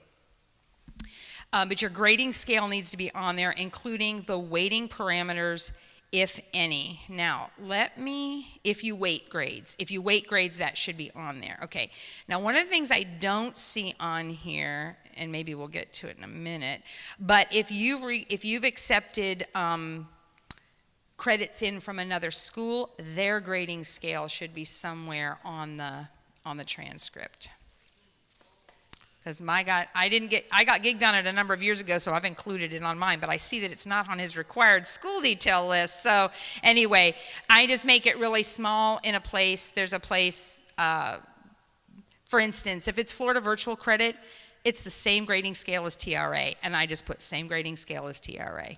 But some of the schools, and most of the schools are exactly the same. I gotta say, I don't find a wide variety of different scales, but there are different scales. So there should be that someplace on there.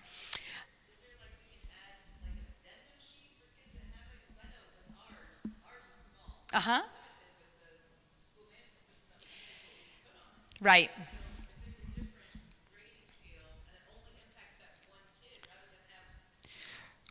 Right. I agree with you that because if you use a student information system that is generating your transcript, you may not have the option to do this. So I would attach a page to the back maybe, because that may not be initial information that a college may need to see, but it could be different. So, I mean, it could be different than your grading scale. So I think in those cases, I would attach a page to the back of it, you know? And you would just generate that yourselves, maybe make your own form of any of these pieces of information that cannot be on your computer-generated one through your student information system. Make a sheet that would attach to it, and then all of that information can go on there. I know when we were with, well, I have to say, I do manual transcripts. I graduate about 10 to 12 students a year, so my numbers are small enough that I like my manual transcript, and it's much easier for me. I also use it as my planning tool. So when a student comes to me in the 7th, 8th, or 9th grade, we began to plan their high school, and I plan it all out on that form manually. And then I meet with them throughout the year. We update it. I start adding the grades in as we go through. But at the end of all 4 years, everything is in there. And then I have the transcript. Again, I was a single administrator, so I couldn't use the 5-year plan, and I couldn't use all these different sheets of paper. Yes?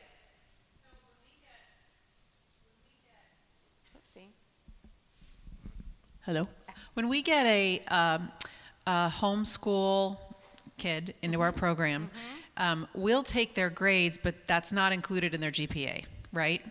Well, for us, it's not. Right, for you, it's not. For us, okay, it's not. yes. Mm-hmm. So because it's not included in the GPA, do we still need to try to track? I mean, it's a homeschool. No, but you need to mark that. We do. You do on the transcript that these came from homeschool. Not included they in are the GPA. not included Correct. in the GPA. Yeah, that's the important information. Whether you do or don't, Okay. there's no grading scale for that usually. Okay. Thank you. Yeah, that's a good question too.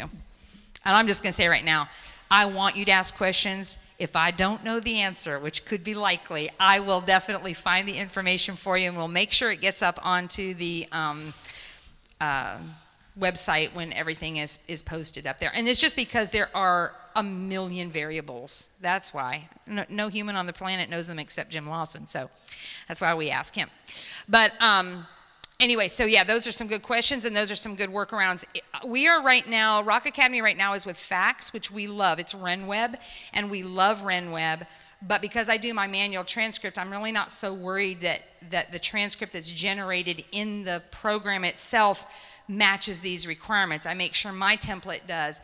I know that for a few years we were with GradeLink, and I know they worked with us. We called them, and they worked behind, putting in all the pieces that we needed, and we told them it was due to our accrediting agency.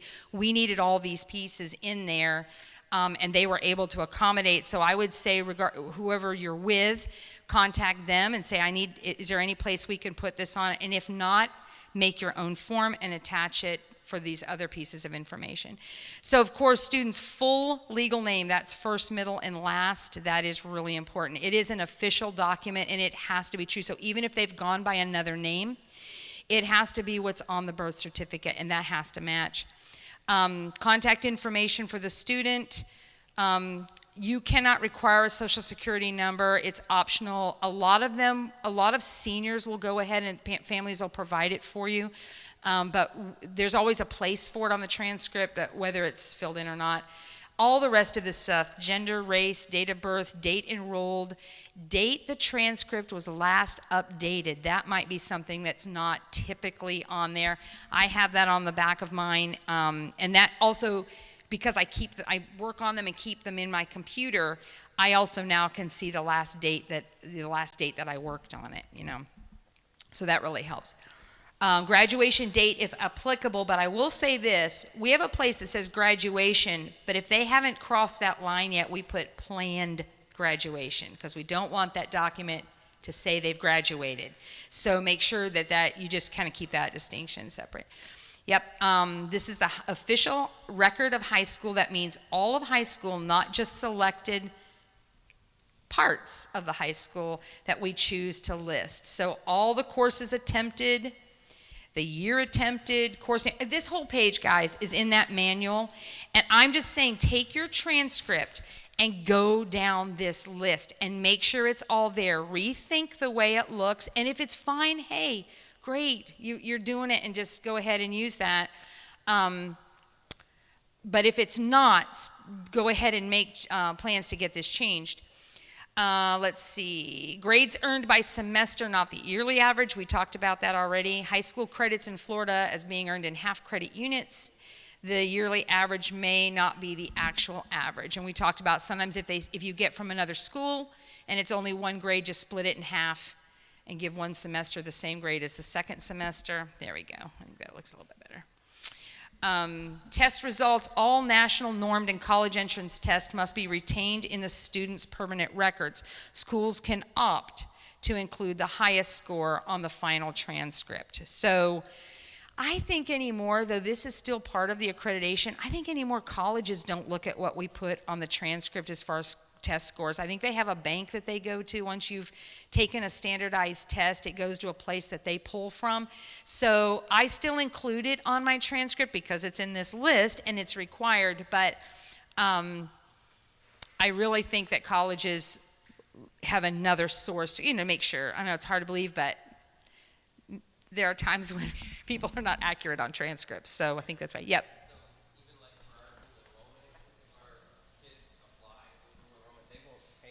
Our college is close, won't even take a score from us. Right, they won't take it from you. To come Yep. straight from the college board. And I noticed the last few times that I put into Bright Futures even, Bright Futures wouldn't let me type in the even though it lets you physically type in, it won't save it, it won't keep it because they are pulling from the bank. They're pulling it from the repository. That's exactly right. So, but still, we put it on here. And then I know there was a lot of discussion in years past. Do we have to put every test score they've ever taken? And I think FCCPSA came with, you may place their highest score on the transcript, and because there was the argument was, I want to put this student's best foot forward. I want them to see the best that they've done, not everything that they've done. And FCCPSA said, that's fine. You can do that. Just put the highest score that's down. Their community service hours should be logged somewhere on here. Course summary by category. is required for graduation. And what that means is you have somewhere, again, your student information systems may automatically be populating for this. On my manual one, I have a list where English is 9th, 10th, 11th, and 12th, 8th, 9th, 10th, and 11th, and 12th, and then you literally are marking down what year they earned which credit, you're tallying them at the end, and then you're showing they earned 3 Englishes, they still need 1 more English to graduate, or they've earned 4 Englishes, they need 0 Englishes to graduate, but in a very small amount of space, I can see what they've already taken, what they still have to take in order to graduate. So when your senior finishes, there should be zeros all in that final column. They don't need anything else to graduate, and then it's tallied. And then class rank, if you rank your students. In a small school like mine, it doesn't benefit us to rank a student, but in larger schools, I know that matters, and so if you do, it should be there. And then a designated place for an official signature and the school seal. Now, just because this is the list of what FCCPSA requires, okay, can I just unplug now? I can just unplug this, right? Okay. I think I can. No, there we go. Only because I want to go back to my notes here. Just because this is what they do require, it doesn't mean other things can't be on the transcript that you might put. Like we have a little tiny place.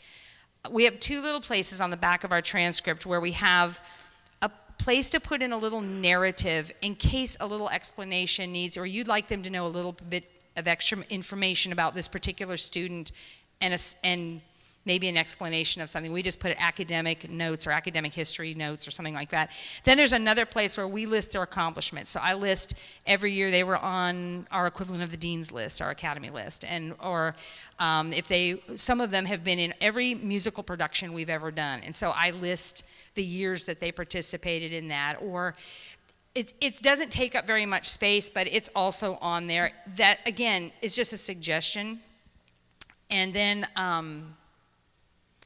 the last thing I just want to say before we open up any discussion, if there is any or any questions, is how is your transcript interpreted and received? I would highly recommend getting another set of eyes to look at, because we see this same paperwork year in and year out sometimes, and we no longer really see.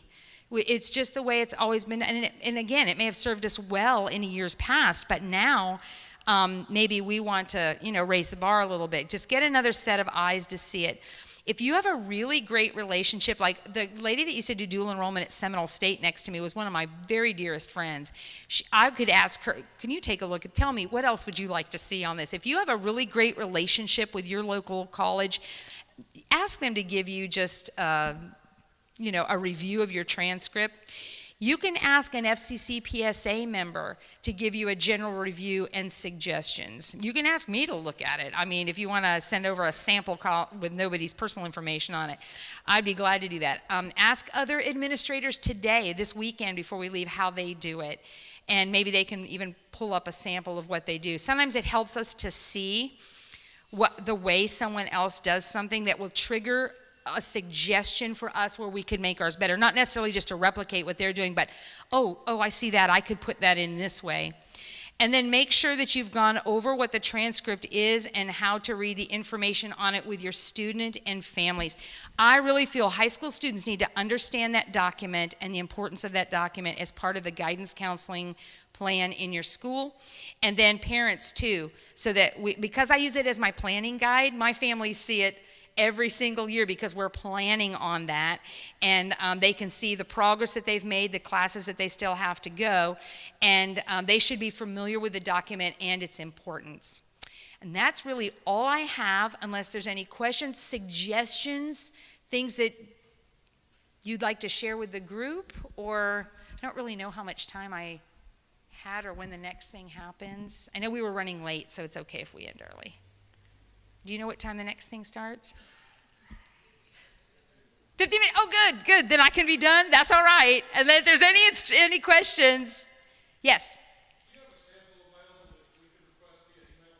Yeah, of mine, my old school manual transcripts, I would be glad to, just promise not to laugh. It works, and my colleges love it, but yes, I'd be glad to send that to you. Let's see, you want me just to give you my email, like out loud, or do you want to see me afterwards? Doesn't matter, I don't care. It's Liz, L-I-Z, at, okay, this is long. We are the rock of CF, like Central Florida. We are the rock of CF.org. Liz at wearetherockofcf.org. And you can contact me. I'm happy to. I will look at things. I'll review things. I'll discuss things. I'm a good sounding board. I'll be your biggest cheerleader. Yes.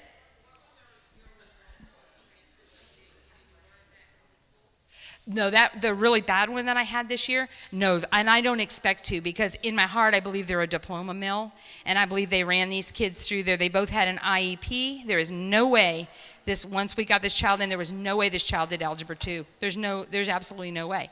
So I just believe that I feel bad for the family. We have a lot of ground now to make up, and I believe this previous school was not honest with them. I mean, a parent doesn't know they're getting that grade card. Oh, my child's getting all A's and B's in Algebra 2, and they thought everything was fine, and it isn't fine. I'm just going to go with what Holy Spirit will lead me to. I would love to report this school to someplace in Tallahassee, because I really do believe that they're not above board. They lied on their website, number one. I'd love Florida Department of Education to know that they're including, but I haven't decided whether I'm going to do that or not. I'm, again, just praying about it, but they've never contacted me back. No, she will not be going to college. And she knows that. She knows that. She does have some pretty severe issues, but. We had some very similar things with the transcript that was the hottest mess ever, and that's how schools that do take step up funds get the best names. That's exactly right. I encourage the parent to take a claim to for education and help the school. That is a. That's a great idea, because I believe from the parent they will listen to that more than they would just from me. Yeah. Doesn't that break your heart?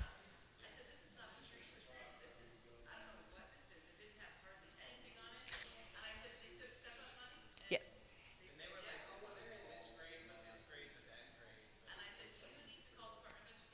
Yes. That is a great idea. Well, normally I have reported schools before, and I would report it to their accrediting agency, but since they listed Florida Department of Education, I thought, well, maybe I should just call, but I love that idea. I think the parent should reach out, because they know now what a mess they're in. Yeah. Yep. Yeah. That's a great suggestion. And that is the downside of the flood of money. I'm grateful for the scholarships. My families are thriving because of it. But it is the downside. There are schools that now just have money and they're cashing the checks, not always doing what's above board. So, unfortunately, yep. One of the things we did to reduce the amount of transfer credits is we just stopped taking kids that are older than freshmen. So we just only take freshmen, because I don't want to deal with certifying somebody else's credits. I don't want to deal with Absolutely. all of that kind of stuff. And so if they transfer to our school for K-12, then they can transfer at the beginning of freshman year, or they can transfer in January of freshman year. That's it. Great. I hope some of you know that you have that option. You are absolutely able to do exactly what she said. They don't want to deal with all the incoming credits, because sometimes it is crazy. I mean, it really is. So they only enroll students incoming 9th grade or January of their 9th grade year. And then that way you absolutely know every step of their educational journey. There's actually another benefit to that, and that's that we have more opportunity to influence them. Yes. And we found that if we took juniors and seniors, that they had plenty of time to influence our kids, but we didn't have any time to influence them. Very true. It matters to the culture of your school. When you take kids in later, they can upset. These other kids have come up through, they understand what's expected, the protocols. They've built a community, and you're right. You take in the older students. Now, we enroll them all the way up, but I hear exactly what you're saying, and I just want to make sure everyone knows you are absolutely able to design your school to do exactly what she said, and that for very good reasons. That is a really great reason to do that. Okay? These are great suggestions. Yes?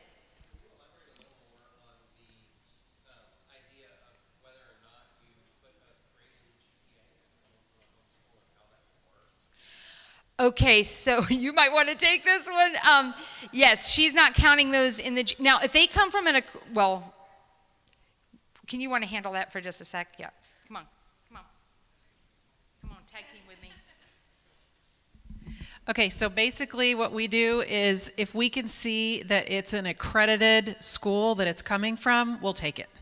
Right, but if it's not, like if it's a homeschool, oh, we did blah, blah, blah, whatever, Waterfall Academy, I don't know, then I'm like, oh, sorry, I understand that you have that. Now, we don't say to them, it doesn't count at all, because I'm like Liz, my school's small, we do take them, we take everybody, like, not everybody, but you know what I mean, like all the way up to juniors and stuff, but like basically if we cannot track that A, we'll say, well, we can't say that they didn't get chemistry necessarily if they were homeschooled. I mean, we could, but then they'd be in a whole pickle, right? Because then they're going to end up, say they come to us as a junior and they've got 8th grade, 9th grade, 10th grade homeschooled transcript, and maybe it was great, maybe it wasn't, but it's not our responsibility. Our responsibility is to say on the transcript, homeschooled. And then when did they start with us? Because that way we're being honest with the college, but I'm not going to include it in their GPA. Right, that's good. Even if you verify the curriculum that they used, it doesn't necessarily mean that it was followed exactly. So I think that's a great way to actually handle that. I think that's a really good way. Yeah. So if that's the case, then you list it as homeschool and don't add it into the GPA, but do you give credit? That's what you're saying. You still earn the credit.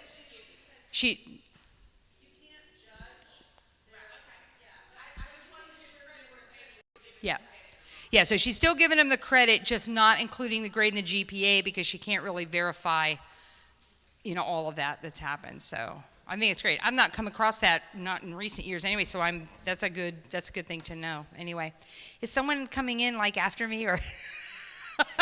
There's no hook to take me off, so I'm trying to figure out. Yes. Oh my gosh, come on. No, I'm not either, but this has been great. Thank you so much. And I want to let the next person on give you all your time that you need. Thank you, guys. Do you want to just stay right here? Is that okay for you? Okay, great. Thank you. So you'll just have to introduce yourself because we're kind of on our own here. Thank you very much. Seems that I have to introduce myself.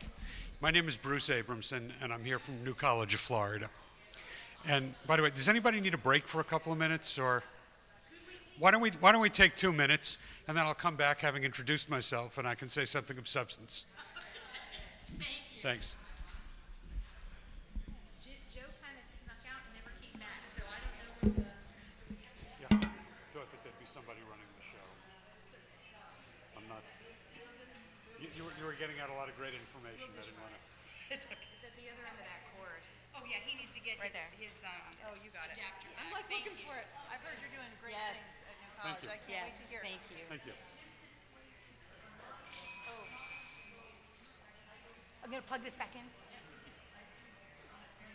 wanted to ask you, I sent you an email about, actually not about transcripts, but about, but now that I think about it, what do you do for like K-8 students when they transfer out of your program? Do you have some sort of a form? Unless if it's a high school credit they run, they get transfer out. But if it's really simple. Oh, okay. And that's one place now, using web, I could print that transcript. I would send that.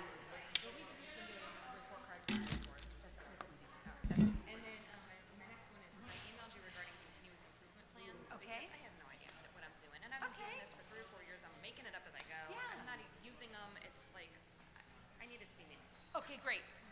If I didn't respond to you, I apologize. No, I just have. did it. Oh, you just did? Oh, that's why. Okay, good. I feel bad. You just let me off the hook. But I have some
take over the show, but glad you did.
All right.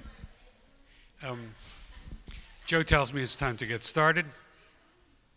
So thank you all for hanging out. I know we're heading towards the tail end of a Friday afternoon. And Liz, I think, was giving out some great, very specific information. So I'm pleased that we were able to take advantage of that. My name, as I mentioned, is Bruce Abramson. I've got a long title, but I'm part of the admissions team at New College of Florida. And I'm very pleased to be here. And I have to say, I was very pleased when I heard from Jim Lawson, and he asked me to come speak, and I said I'd love to come address this audience. What do you think people would want to hear about? And he gave me a couple of questions, but it occurred to me that his first question was not only the right question, it's the only question that mattered. And his first question was, why should students from Christian and or classical schools consider the New College of Florida? The reason that that's the only question that matters is that if your students shouldn't consider my school, it doesn't really matter what else I say. So let's take it from there. Why should your students consider New College of Florida? The quick answer is because we're under new management and we're doing great things. Now I've got about a half an hour, and let's see if we can drill down on that, and I'm going to try to leave some time for questions. The first thing is, I obviously don't know your students, and I don't know their parents, but I do know that every family who has sent a child to any of your schools has something in common. At some point in that child's educational journey, those parents looked at what was available from the public schools, wherever they lived, and they looked at what the mainstream models of education were, and they made a conscious decision that they wanted something different and better for their kids. Okay? Every single one of them. That's where we come from.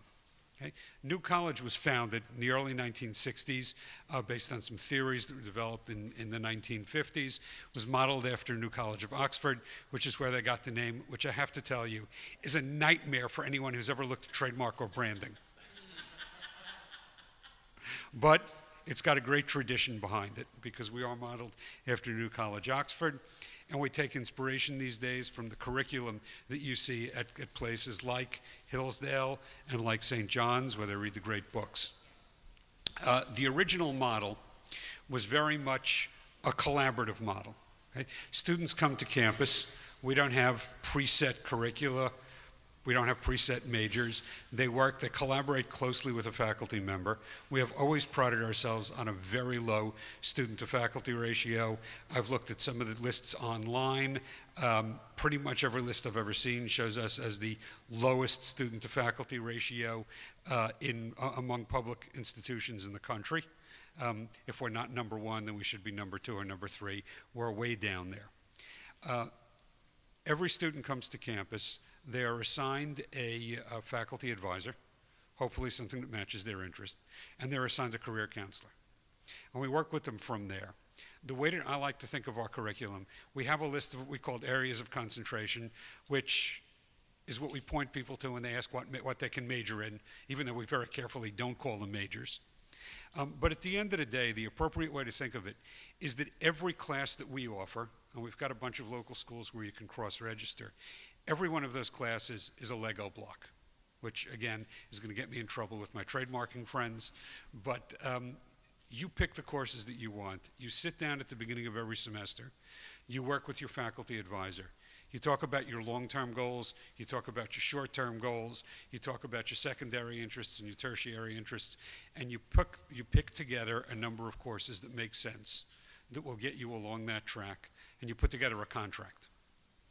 And this is your contract, what you're supposed to do that semester. Now, we also encourage people to take risks. Okay? One of my big things is that America has become a dangerously risk-averse country. Right? Everybody is afraid of failure. We encourage it.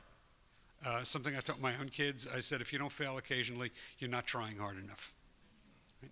So we encourage people to take a few extra courses and to stretch, and to take things that sound cool even though you don't know what they are. I know when I started college, I had a list of 17 majors I wanted to do, and some of them sounded cool and I didn't know what they were. I could really only rule out, if I knew what it was, I could rule it out. If I had no idea, maybe it's right. So we encourage students to take these classes, and if you don't make it through one or two of them, that's fine, because we've put together a contract that leaves in a little bit of room for failure. Now, if you only take one or two classes and you don't make it through one or two of them, now we've got a problem. Right? So we encourage people not to do that. We also get you working with a career counselor who will help you thinking about what you want to do in the future. Now, those things have always been the New College model as the school has gone through a number of different incarnations. It was actually founded as a private liberal arts college in the 1960s, and from everything I've seen about our history, did a phenomenal job at the academic end, terrible job at the business end, ran out of money in the mid-70s, and the state took it over, which is why we are now, rather uniquely, a public residential liberal arts honors college. And something that I have learned since coming there is that Florida has statutes that enable all of its public institutions. There's a special Florida law that enables the University of Florida, and there's one for Florida State, and we have our own statute. And by statute, we are a public liberal arts honors college. So we've got to be an honors college. And that has always been written into what we're supposed to be.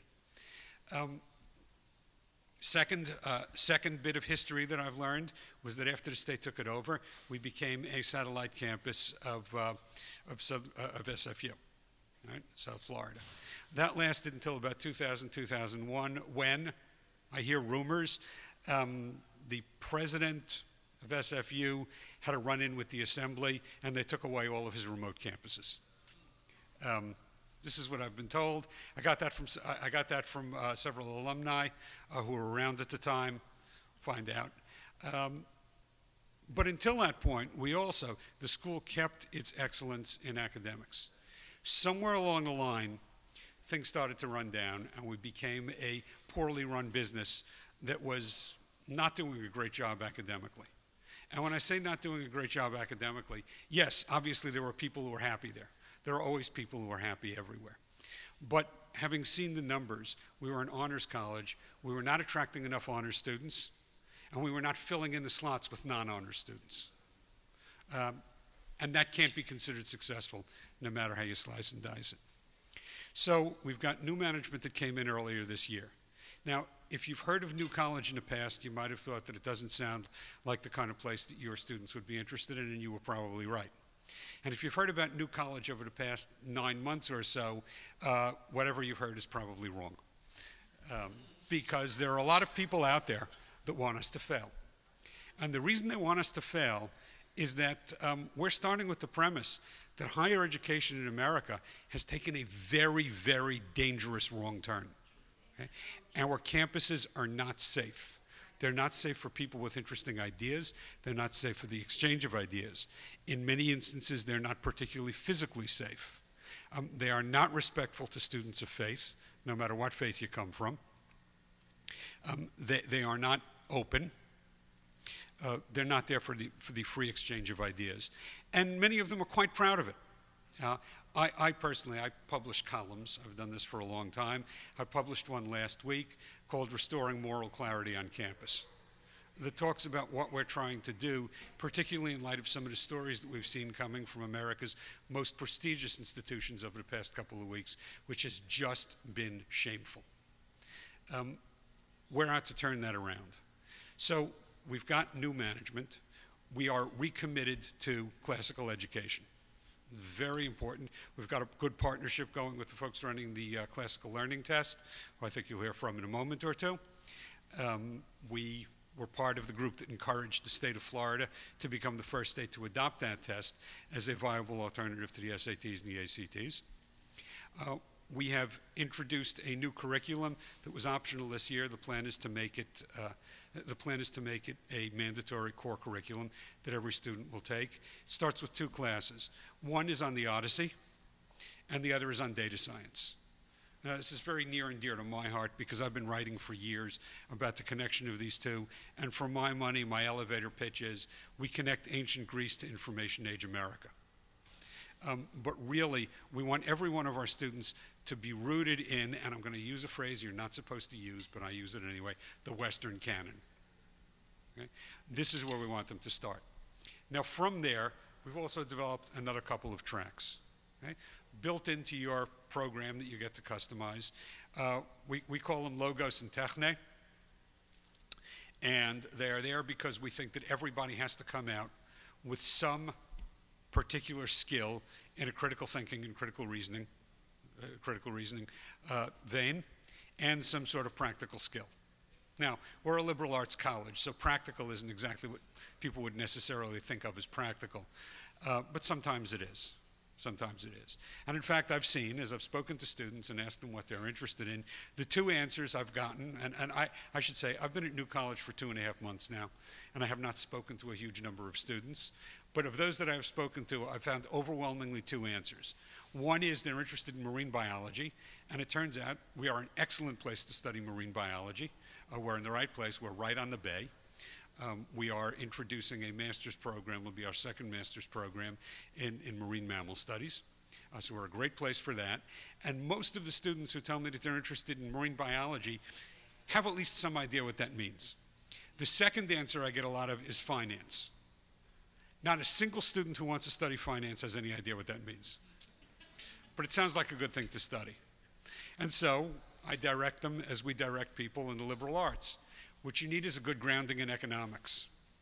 You should learn some statistics, maybe a little bit of psychology. Then you can go out and get a job in finance, or you can go for an MBA and really zero it down. Our first, I mentioned that marine mammals was going to be our second master's program. Our first is in data science, which happened to be my field 30 years ago before anybody knew it was called data science. So I'm very proud of that program.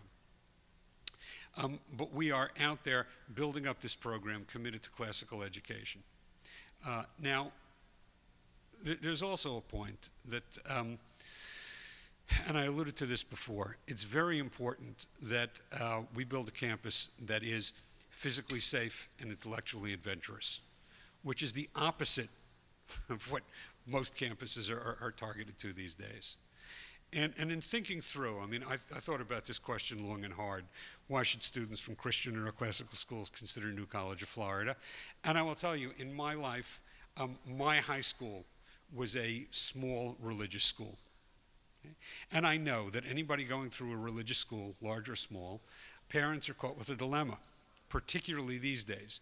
Do we want to keep our kids in a Christian or classical environment? Or do we want to start moving them towards the mainstream? Okay, this is, sort of the soft form of the Benedict option. And I understand that it's out there, and there's a temptation.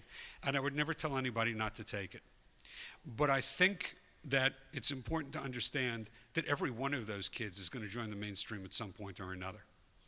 And the question is what you want the transition to be. Now, if you're talking about sending them to a place where they'll be met with hostility, now you really have to think about how confident are they, how strong are they, how capable are they to hold themselves together. These are things we want from our students. We are building a campus where they will be met respectfully, where they will be able to be proud. All of a sudden, it's the Christian students who need to be proud and out. Okay? We encourage that. We have students for whom faith is an important part of their daily lives. Let them live it. Let them express it. Okay?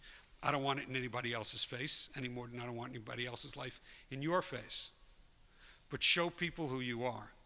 I have long believed that one of the jobs of religious communities and people who come from them is to be a demonstration project. Okay? Show people that living a life of faith makes you better, kinder, more sophisticated, more confident in your ideas, better able to express yourself. These are all things that we encourage. And we encourage people coming from different backgrounds to do them too. And yes, we encourage your kids to talk to people, to interact with people who are coming from radically different perspectives, as long as it can be done openly and respectfully. And these are all things that we encourage. And this is what, we are committed to doing. Now, we're also committed, I mentioned that in the past, we haven't gotten enough honor students, and we haven't gotten enough non-honor students to make up the difference. We are deeply committed to restoring the Honors to Honors College. We've put together, if you heard what I described, it's not a curriculum for everybody. Not everybody is going to make that through. You need not just a certain bit of background, you need a certain inner discipline, or you will not make it through the program, and you will not pull things together. And I think as I was describing the curriculum, I forgot one of the most fun parts, which is that the whole thing culminates in a research project or a capstone project, many of which are of the sort of quality you really only see in graduate programs. And quite frankly, since I've seen a lot of graduate programs in my time, some of them are of the quality you would see in a not very good graduate program, but that's okay too, because they're still excellent for undergrads. And we of course encourage everybody to go all the way to the top. And we have a history of producing hugely successful graduates who go on to become successful in a number of professions, terrific record at placing people in PhD programs around the country. And this is not where I like to lead, but I don't mind bringing it up towards the end. We're the best value proposition going, because this is all done at public prices. And for anybody in Florida, it's done at public in-state prices. Now, I can make that even more enticing. We have a program that we have not yet announced because we're working out details. So we can consider this a leak. But if you qualify for the top tier of Bright Futures, which I believe is called the Florida Academic Scholarship, but we're just going to call it the top tier. And I think that the standardized test cutoffs, if I recall correctly, are 1340 on the SATs and 29 on the ACTs and 96 now on the CLT. If you qualify for Bright Futures, we will make sure that you get your tuition, fees, room, and board covered. Now, the reason I can't make this official is that there are details there, okay? Room and board doesn't mean you can stay at the Ritz. Okay? As I said to a couple of my colleagues, listen, you can announce, enter our raffle and win a free car, but somewhere in there you better tell people what car it is, or they're going to show up at the dealership and say, I want that one. Okay? And then of course the question is, what if they want something better? And the answer is, see them make up the difference. Okay? But this is now. That will be for students who qualify for Bright Futures, and as I said, there will be specifics. We will ask for an early commitment, probably by the middle of December. If you have students who might be interested in that, what I would tell you is get them to apply. The application process is very easy. We take the Common App, although what I prefer is, if you go to our website, you'll be given the choice of filling out our application or the Common App. Our application is pretty much built off the Common App, so it's not like there are any trick questions in there. I saved the trick questions for the last part, which is that our essays are now optional.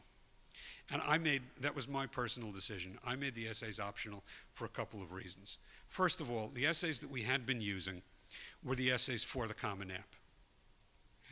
Okay? If somebody submits a Common App essay to me, that doesn't tell me anything about what they think about my school. Okay? So I wanted to put in my own set of questions. Second, I wasn't that thrilled with the questions the Common App was asking. So I had a list of about 25. I was told I was allowed to put forward 5, what I call thought-provoking questions. And I asked students to think about things like, should we judge historical figures by contemporary standards? Why or why not? Have you ever been adamant about something only to discover you were completely wrong? What did you learn from the experience? What's more important, finding meaning and purpose in life or being a success? What else? I had a couple more questions in there. There are 5 of them. These are questions that I think are thought-provoking, and they are not the Common App questions. And I would tell you, I would ask you, don't only encourage your students to apply, and please, if they do apply and they think they might be, they expect to be Bright Future students, please send them my name so we can watch for them, and I won't send me your names. I can make sure that you get the information that you need. But the other reason that I put in these essays is that we pride ourselves on a program that is customized to each student, that is personalized to each student, that lets them follow their interest in the way that is most appropriate, and that is collaborative with the faculty in building a campus community. Yet, that's not how we let them apply. Okay? I want every applicant to tell me how they want to be recruited. Okay? I want to know who you want to hear from. I want to know what it would take to make you feel like you're part of a campus community before you show up. Okay? That's the information I want from each student. And giving them essays that they have to write specifically for us. Although, quite frankly, I've seen essays that say things like, this question about meaning and purpose or success is really important. I wrote another essay once about something that was meaningful to me. Here, I'd like to append it. So we get those, and that's fine. That's fine, because at least they wrote me an intro. Right? But these are things that I look for. I want every student who applies to tell me how to recruit them. What would make them feel at home? What would make them feel comfortable? And then we will try to reach out and work with them, because this is how we build a community. Now, what do I want from you as administrators? Well, among other things, I know that there are a handful of students everywhere who are looking for something like what we're offering, who are capable of doing the work that we're offering. But I also know that there are concentrations and pockets of these students. And as I said, I start with the premise that anybody sending a kid to a religious school, to a private school, to a charter school, has looked at mainstream educational models and decided they want something different. And that is my target market, because those are the people I want to speak to. So we are looking to build partnerships with schools. New College in the past, at least in the recent past, has not done a good job of building long-term partnerships with feeder schools. Okay? I want to build those relationships. So if you think that anything that I've described sounds like a good fit or a good continuation of the programs that you're putting out there, please approach me. I've got materials in the back, by the way, which contain things that everybody actually wants to know, like, when are your financial aid deadlines? And the answer to that is the federal government has to tell us because they're reworking their system. But when are your application deadlines? The mechanics are on the website. They're on the materials I have in the back. I also have a lot of my business cards in the back. My email address is easy. It's B. Abramson. If you look at my name on the schedule, it's my first initial and my last name at ncf.edu. So please, if you think that what I've described sounds like a good fit with your students, with your curriculum, with your school, let me know. We are looking to forge partnerships, public, private, charter, doesn't matter.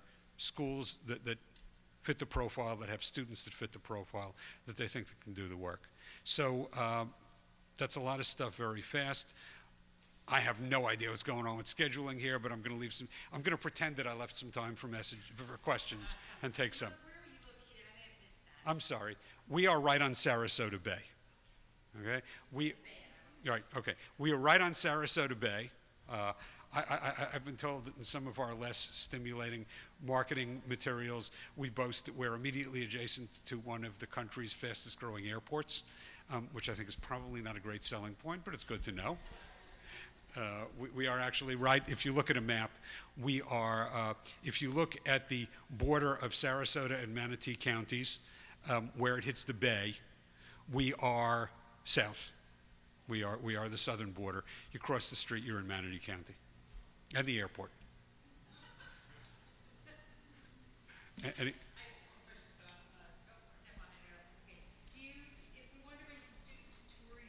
Campus, is that allowed?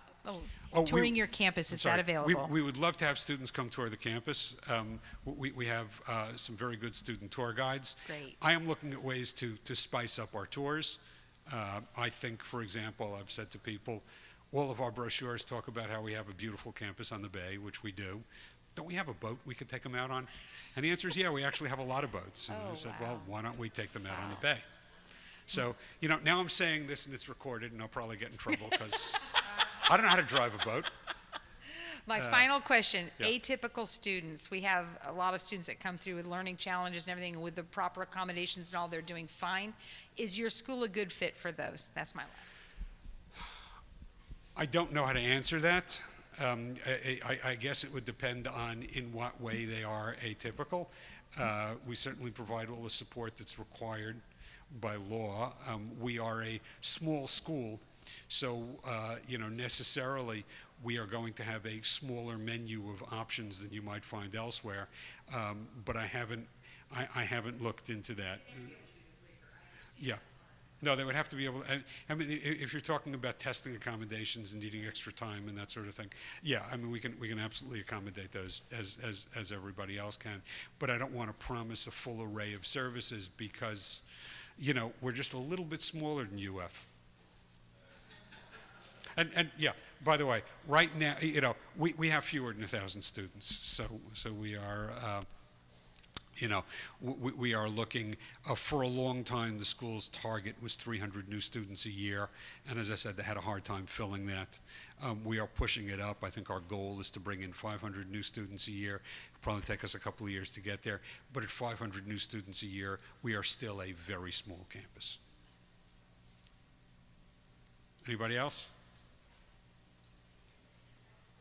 All right, then I'd like to thank everybody for your time. I hope I've said some stuff that's interesting to you. Please, I'm going to hang around for a bit. If you want to come up to me, that's great. I want to give me a business card. Otherwise, drop me a line.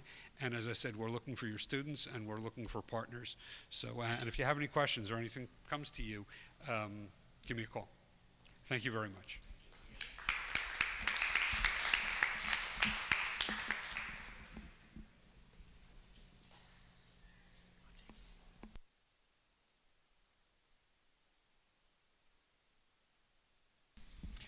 Speaking of not knowing the schedule, I don't know the schedule either, but I think next is, I should have brought my schedule with me. Next will be Derek from CLT. What an introduction. I'm so good at this.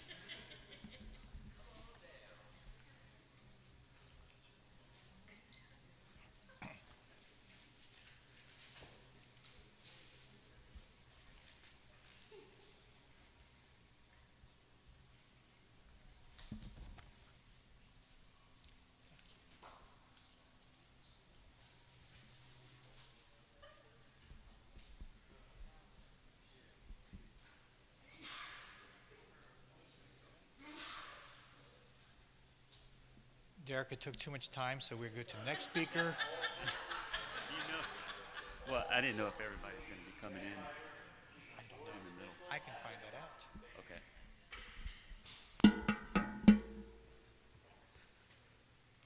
You see, I can just go from here, Brian. You don't need to put it up there.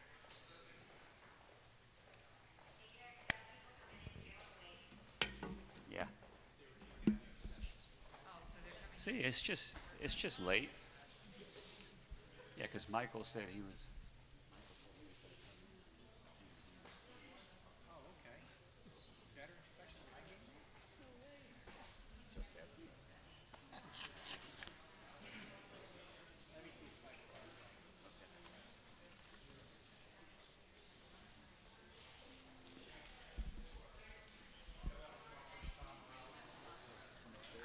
Yeah, if you can, just put it on the first slide, just black. Put it there, and I'll tell you when to go. Say hello. Here? Really appreciate it, guys. That is good.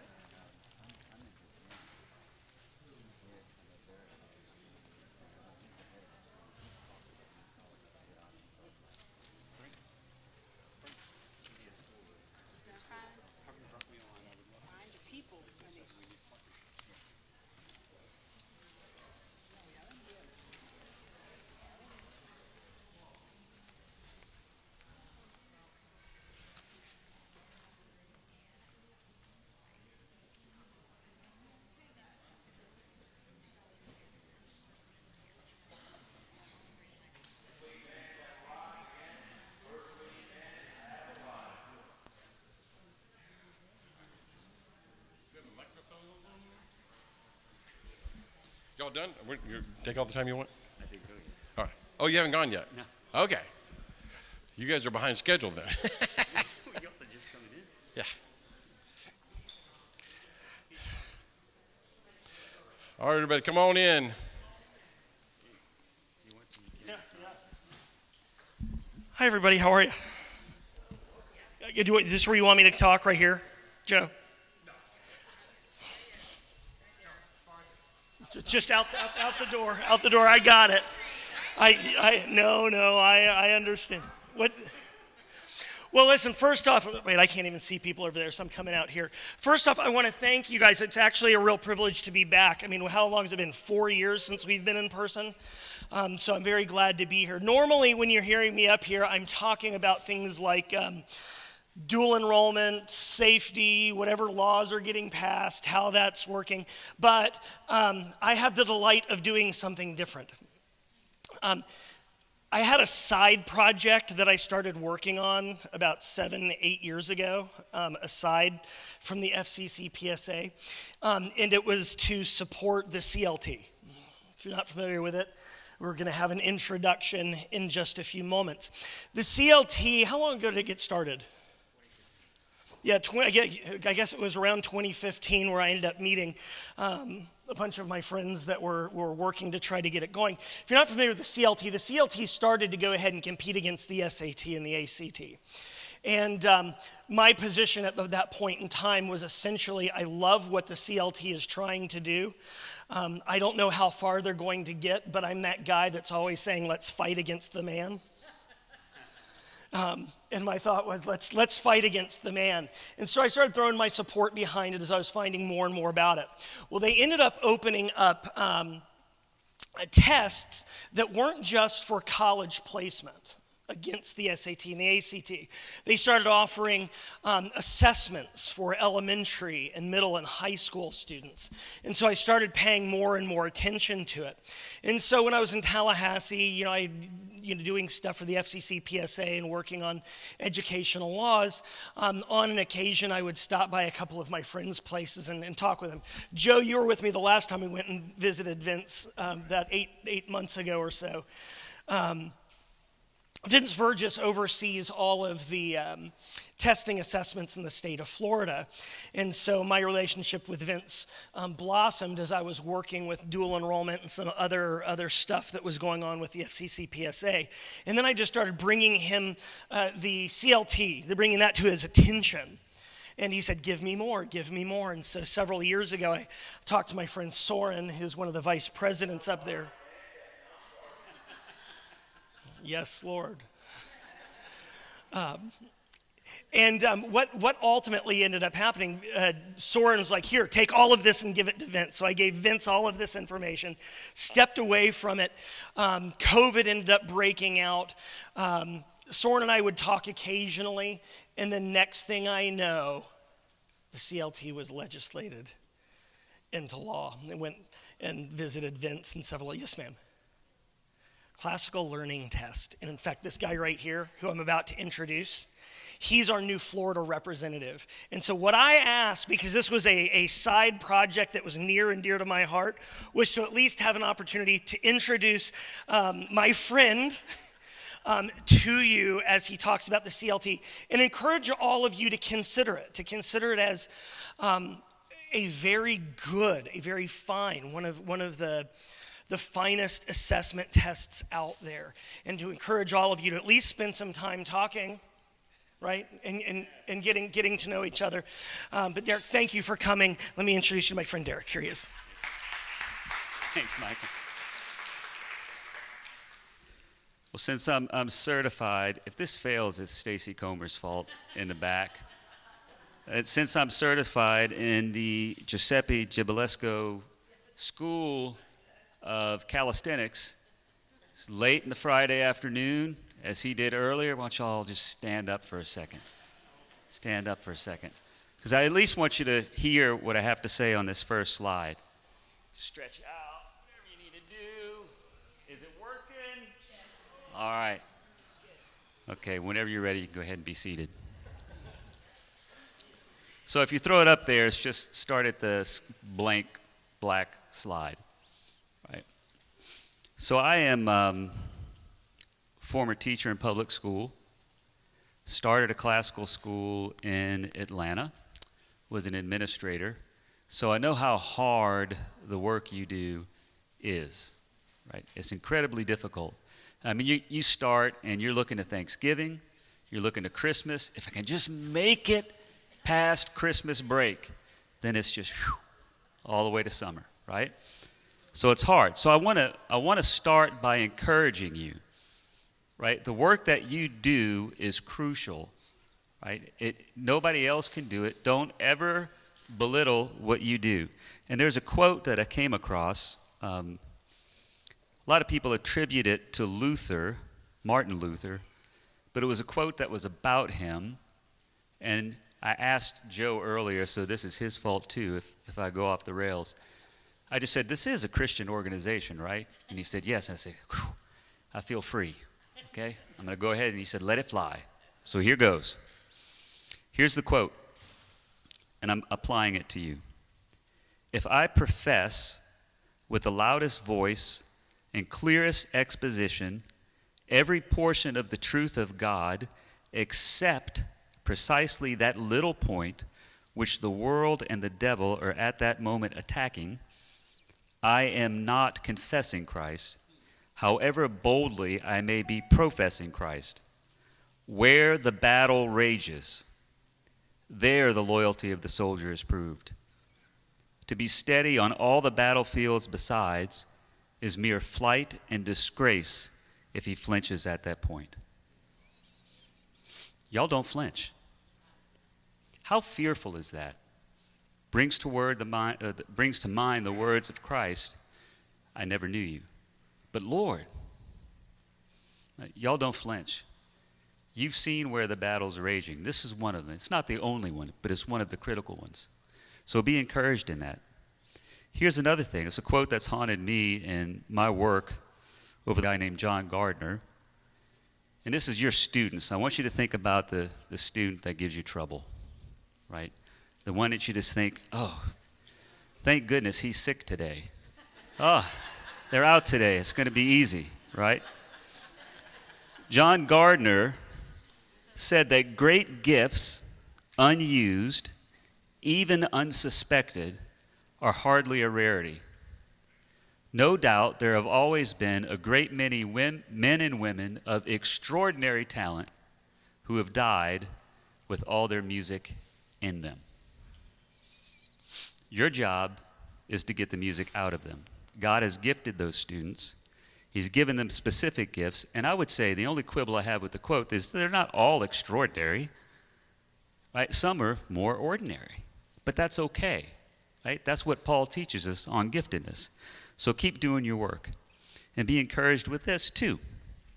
When we're in the new heavens and the new earth, on that glorious day that Christ walks up to you, or God does, and he shows to you the train that's followed in the wake of your life that you had no idea, because little Johnny, who you hoped was absent, actually listened to some of the things you said, and it changed his life. And it just billows on generation after generation, growing and growing into greater glory. You have never, to borrow from C.S. Lewis, you have never taught a mere mortal. So there's some homework. If you haven't read The Weight of Glory, his sermon, which comes out of Corinthians, that we carry around this glory in jars of clay, go read that. But you've never taught a mere mortal. And what's the goal? Our students will be like a tree planted by streams of water that brings forth fruit in its season, whose leaf also does not wither, and whatever they do will prosper. Psalm 1. Okay. Where I come from, we would call that lanyap. And if you know what that is, then you know where I'm from. Right? So, next slide. CLT, as Michael said, started out as a college entrance exam, and our goal was to reconnect knowledge and virtue. Think of the cardinal virtues: prudence, justice, fortitude, and temperance. The theological virtues: faith, hope, and love. Fruits of the Spirit: love, joy, peace, long-suffering, gentleness, goodness, faith, meekness, temperance. Align knowledge with students' affections. Like, so when they graduate from your school, the standard that you've tried to teach them, they actually internalize themselves. And if you've been in a school that's been around long enough, this would manifest itself in the second generation of students coming through. Your kids graduate, I want that for my kids too, right? That's what we're trying to do. And we do this by providing meaningful assessments to seekers of truth, goodness, and beauty. Next slide. Begin with the end in mind. I knew. I would mess you up. I knew it. Here's a quote. I'll tell you who it's from after. It is a statement of reality, though not a pretty one. Teachers will teach toward the test, and there is no force on earth strong enough to prevent it. I think about Ashley earlier and everything she kept talking about, a content-rich education. You need to have that, these knowledge maps, all these things have to connect. But what if the test doesn't have it? Your kids getting into college depend upon what's on that test. Right? That's David Coleman, CEO, SAT, AP courses. Now he's beginning with the end in mind. It depends on what your end is, right? It depends on what the end is. And you can use it for ill motives, right?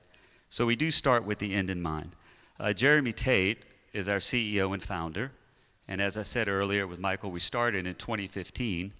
And he was a test prep teacher and a public school teacher in, I believe, Brooklyn, but in New York City somewhere. And he was talking to a private Christian school and asking them about their experience at the school. And they said, we wish we had more time for some of our theology classes and doctrine, right? Theology as the queen of the sciences. He said, why can't you do it? He says, wow, we got these objectives we have to meet. It's not on the test. And he thought that that was a shame, right? They should be able to do it.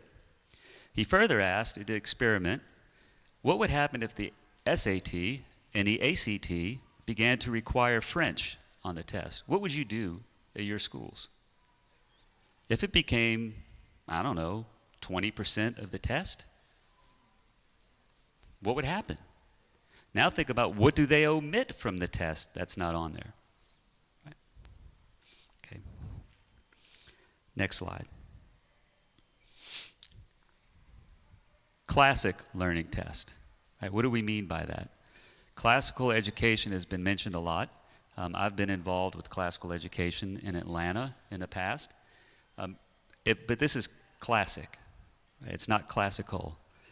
Classical education aligns well with our tests, but this is more in line with going back to reading, writing, and arithmetic.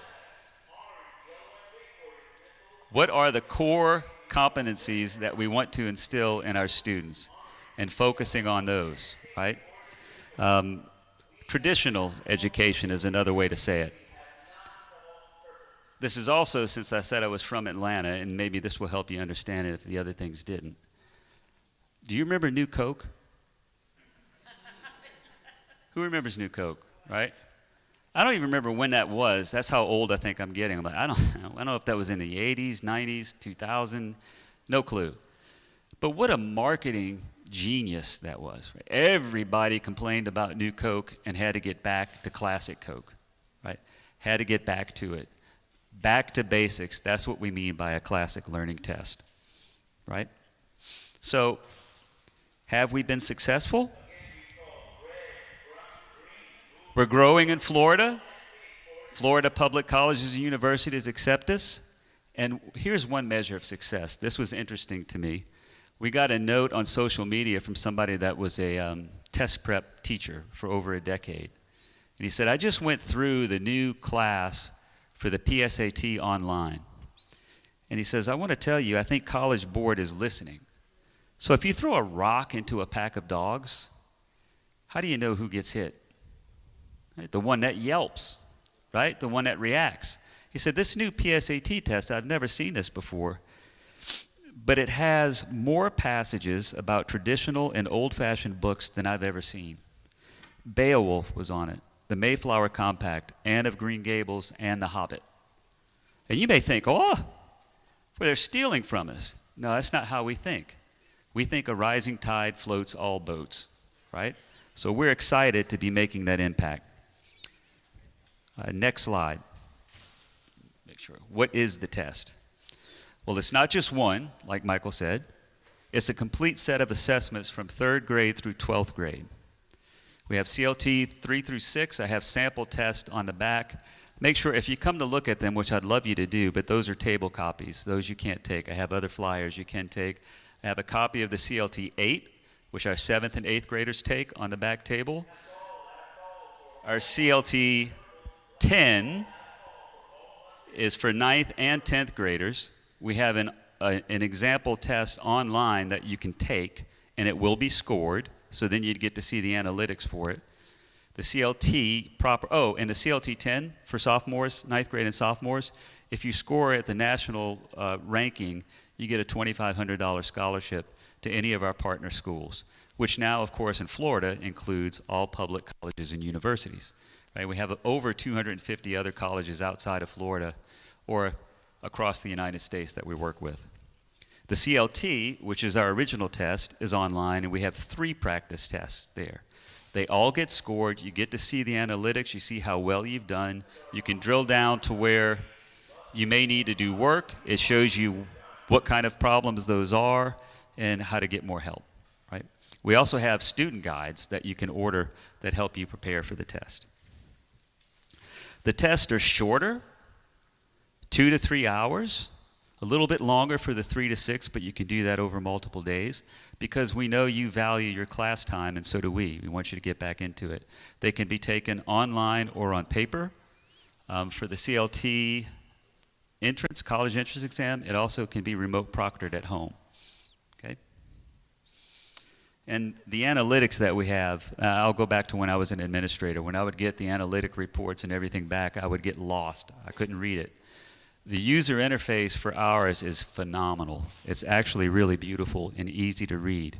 So you have all your percentiles, your lexiles, your quantiles, and you can drill down, see how a class is doing down to an individual student, and then see how your school is doing overall. It helps you really with your curriculum, right? To refine your scope and sequence and to straighten things out. The next slide, CLT in Florida. The CLT 8 and the CLT 10 is listed on the DOE site for Florida. It's also listed with Step Up for Students. I had a really good meeting with Step Up recently, and we expect our 3 through 6 assessments to be listed on the DOE site first quarter calendar 2024, right? CLT, let's see, it also, I don't think this would affect you as much, but the CLT can be used for graduate equivalency in Florida. It's accepted for Bright Futures, so for both the medallion and then the academic, and we mentioned the scores earlier in the new college presentation. 96 and up gets you the academic scholarship, 84 to 95 gets you the medallion scholarship. There are 120 questions on the test, so you can score 120. It's pretty simple, right? So those are the scores for the scholarship. You can come back there. It's all on the website too. You can come talk to me. Okay, and of course, it's approved by the Board of Governors for acceptance into all Florida public colleges and universities. So next steps, register for all the tests. Come on, you got to give me go and register for them, right? If you do, all right, here's a really, next slide, contact. There's my contact information, you can take it down. I wanted to offer this idea. Daniel, when Israel was taken captive by Babylon, didn't want to eat the king's food. So he said, test us. Let us eat this diet and test us at the end and see how well we fare. Give us a test. Take your seniors, take your juniors, differing abilities, 10, 15, 20 students, and use our test. See what they think. See what you think. If you sign up as a school, the tests are 50% off, right? They're already pretty inexpensive. CLT at 50% off is $29.50 per student. CLT 10 is $24.50. That's the one connected to scholarship money. Remember, $2,500 one-time gift. CLT 8 is $19.50 and 3 to 6 is $19.50. Right? If you want to do paper tests, there is a little bit of a charge for the paper. But take us up on that. Right? I've emailed a number of you already, and it probably went somewhere else in a spam or something like that. I'm going to email you again. I'll keep following up. But we're a test that fits naturally with what you're already trying to do. Right? As Michael said, let's wrest the control of our education of our students from progressives and get it back to where it needs to be. Right? Let's recover it and change the face of American education together. You've been fighting the good fight for a long time. Right? May God continue to bless you as you kick against the darkness and get it to bleed light. Right? Thank you.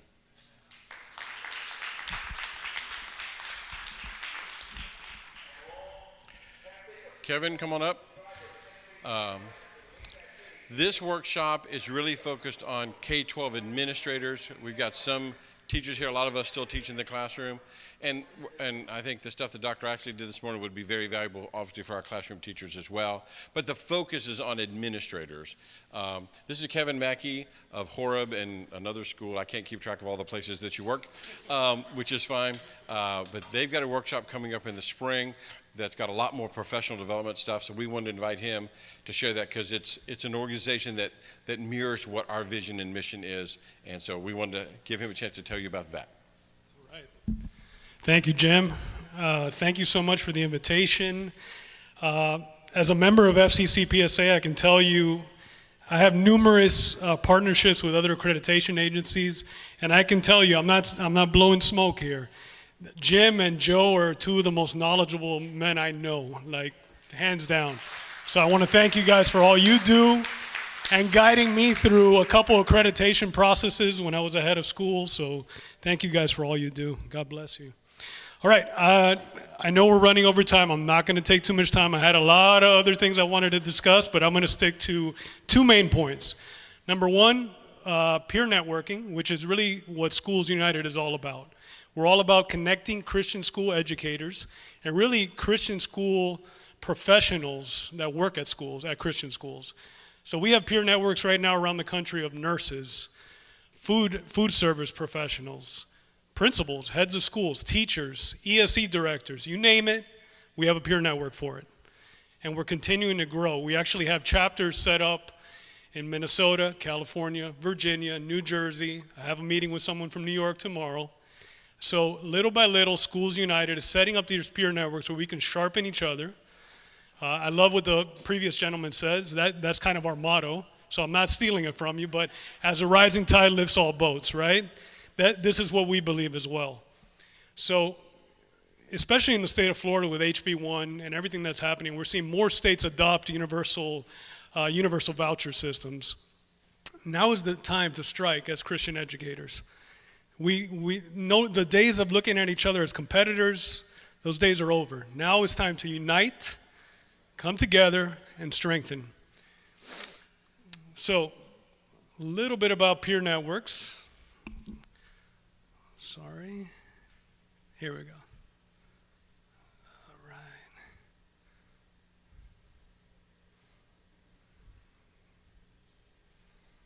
And I promise I'm not going to go through the whole deck. You don't have to worry about that. Just a little history on Schools United, why we network. As I just stated, for instance, we had a meeting yesterday with heads of schools from Florida. We had about 50 participants in that meeting, and we came out of that so much stronger. We talked about HB1, about school security, and other topics, and it was awesome to see someone in Miami connecting with someone from Orlando and saying, man, I didn't think of that, you know? That's really what we're all about, and we want to bring that to all professionals that work on your campus. Unity is biblical. My prayer is not for them alone. I pray also for those who will believe in me through their message, that all of them may be one. Father, just as you are in me and I am in you, may they also be in us, so that the world may believe that you have sent me. I have given them the glory that you gave me, that they may be one as we are one, I in them and you in me, so that they may be brought to complete unity. Then the world will know that you sent me and have loved them even as you loved me. So the Lord is asking us, he's calling on us to unite so that the secular world can see the strength that we have as Christian educators. These are just some of our peer networks that we have set up right now, and we actually have many more that are developing. These are kind of our three tenets right here with peer networking. Professional development, we're going to improve our skills. We want to pour into others. So it's not like when you come here and sit in the audience and, right, you're getting poured into. In these peer networks, we expect you to pour back into your peers. And then to unite in Christ. As a rising tide lifts all boats, we believe all Christian schools will benefit from peer networks. If you want to take a picture of this, I'm going to show my contact info at the end of this. If you're interested in attending, because the vast majority of our meetings are virtual. Something good that came out of COVID, right? I think we got more comfortable with Zoom and Google Meet. I think I use it 2 or 3 times a week, so it's been very beneficial to us. These are some upcoming ones in the month of November. So we have an upper school principals virtual meeting on 11/14, and that's principals, that's really nationwide principals. We're inviting folks from our other chapters as well. We have a directors of advancement peer network. I will say the caveat here, this is for larger schools. If anyone in the room is interested in starting a peer network for smaller schools, please reach out to me. And by the way, my team is committed to helping you. I know a lot of you are thinking, man, I don't have time for this. I don't have the bandwidth. My teachers don't have time. At Schools United, we're committed to helping you with logistics, planning. We'll even help you find caterers if you want to do an in-person meeting. We have a director of academics meeting coming up. There's the link for it. And if anyone wants these links, I will gladly send you an email. We have an ESE networking event. That one is in person. That's at Calvary Christian Academy in Fort Lauderdale. So if you live in South Florida, I know most people here are probably not from South Florida, but if you want to take the drive, by all means, we'd love to host you on campus. And then we have a coming up, a nationwide peer network leaders meeting. This is also for aspiring peer network leaders. This is a nationwide virtual meeting. So anyone that leads a peer network or is aspiring to or is interested in, we're going to have a meeting on November 2nd, and there's the Google Meet. And then Central Florida is hosting, so very cool. We have peer networks, and then we have chapters that are kind of a bigger group for a general area. They've actually run a couple mini conferences already. We're happy to announce that Minnesota, our chapter in Minnesota, ran their first conference. They had about 300 attendees. So really, really amazing stuff happening. We even have a group in New Jersey that's going to run a conference, and we have a group in East Tennessee that's running their first Schools United conference on January 2025. So super psyched about that. But this is the location. Our chapter leader there, if anyone knows him, is Dave Buckles. He leads the Foundation Academy Orlando. Great guy. He leads that chapter out there. Okay, these are some testimonials. I'll spare you there. If anyone would like, I can also, this is basically our toolkit we've developed with another group, and it just basically gives you step-by-step instructions on how to sign up, how to be in our database as a peer network attendee or a leader. This is how to join a peer network. This is how to start one. These are some FAQs. I'll save you there. Maybe I'll have enough time.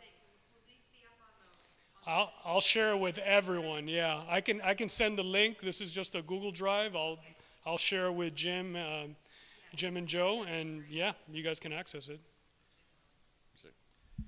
We've got a web page that's just for this workshop. Everybody that paid for this workshop will have access to that page, and we'll put slideshows, links, videos, everything will be there in the next few days. So whatever he sends to me, you'll all have access to it in one place. Absolutely.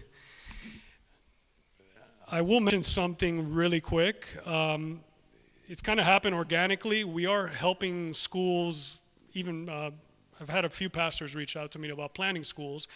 And in that, what developed is us creating folders with, you name it, when it comes to resources, handbooks, accreditation processes, vetting, hiring.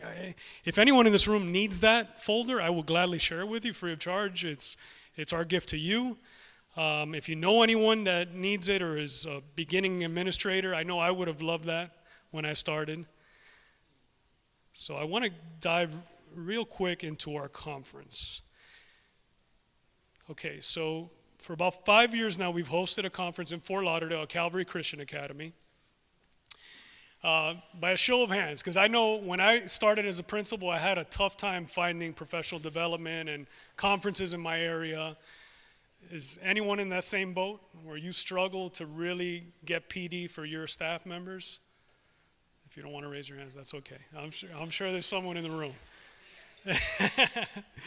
So I got to tell you, I might be biased now because I work for them, but before I worked for Schools United and Calvary Christian Academy, I can tell you this was the best conference I ever went to, besides FCCPSA, of course.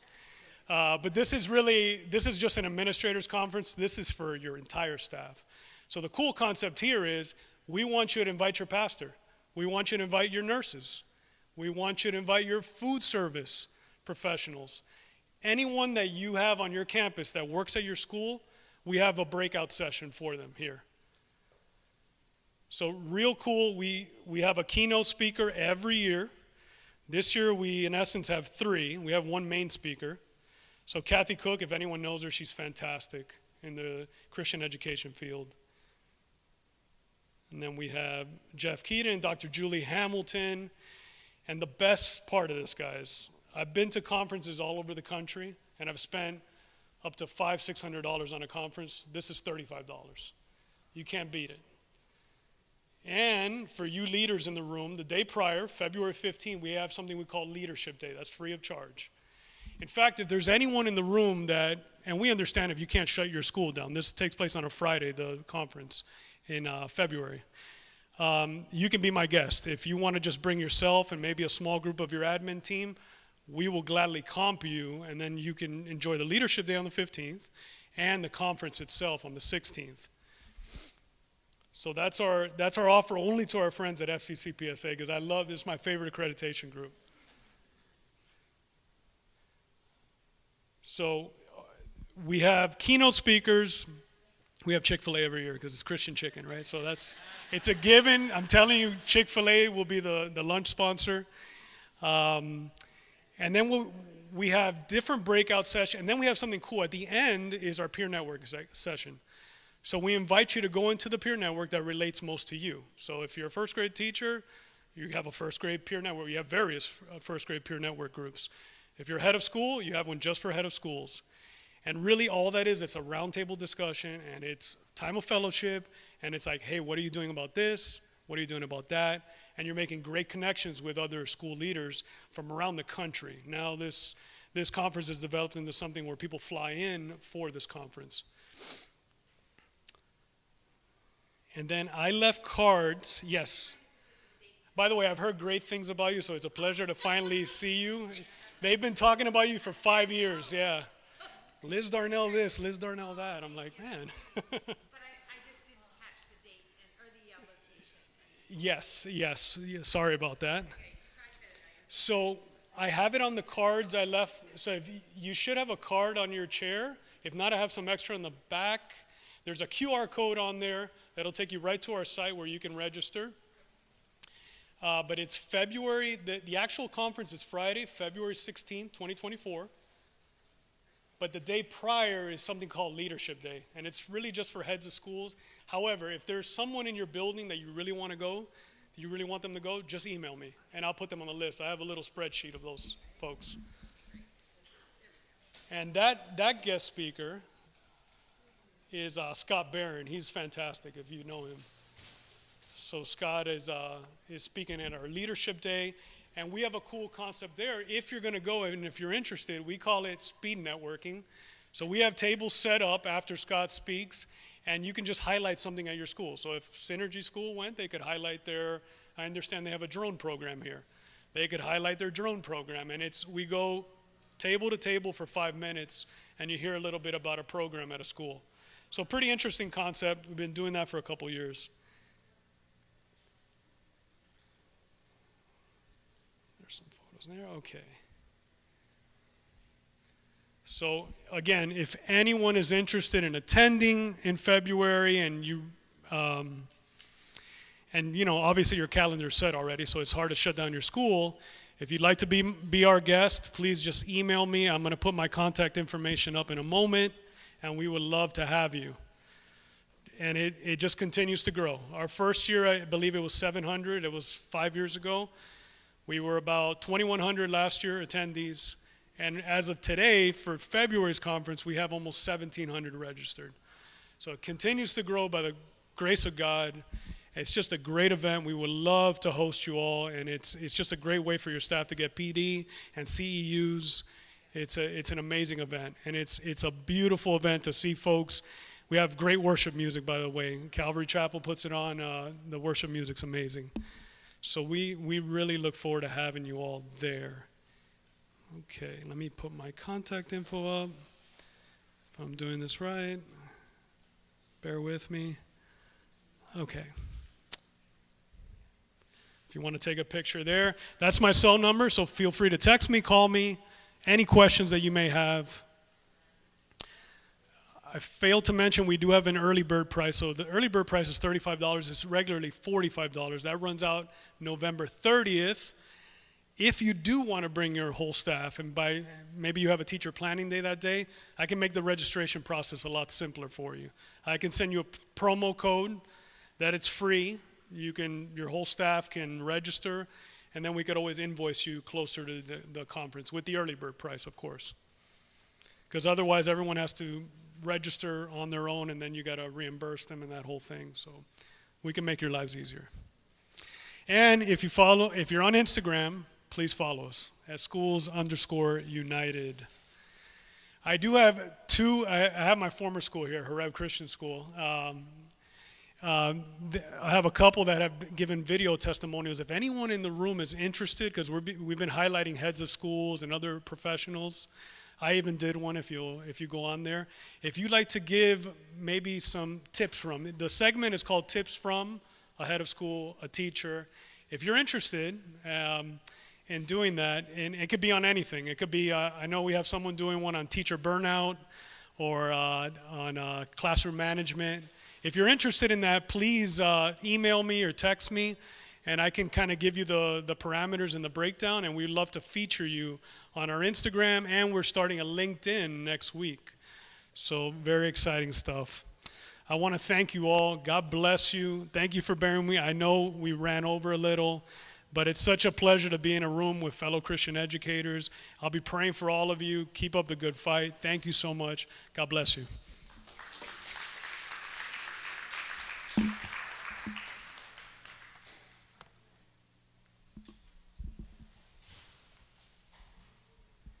you, brother. All right. So that officially ends the workshop section. This is the Synergy School here. They've been our great hosts. So if you look to my right, your left, this is Pastor Donalyn and Tamara Gavin. I don't know why. I've always had trouble with your last name. I don't know why. Anyway, Pastor Donalyn is the head of school. Tremendous visionary. Walk around this building. Obviously, there was a visionary involved in this. Joe gave a little bit of their story this morning, the trials that they've been through with the flooded out building from hurricanes and all that stuff. So they're our gracious hosts. So if you like this building, you love the way you've been treated, their culinary class made lunch. If you think that was great, let them know.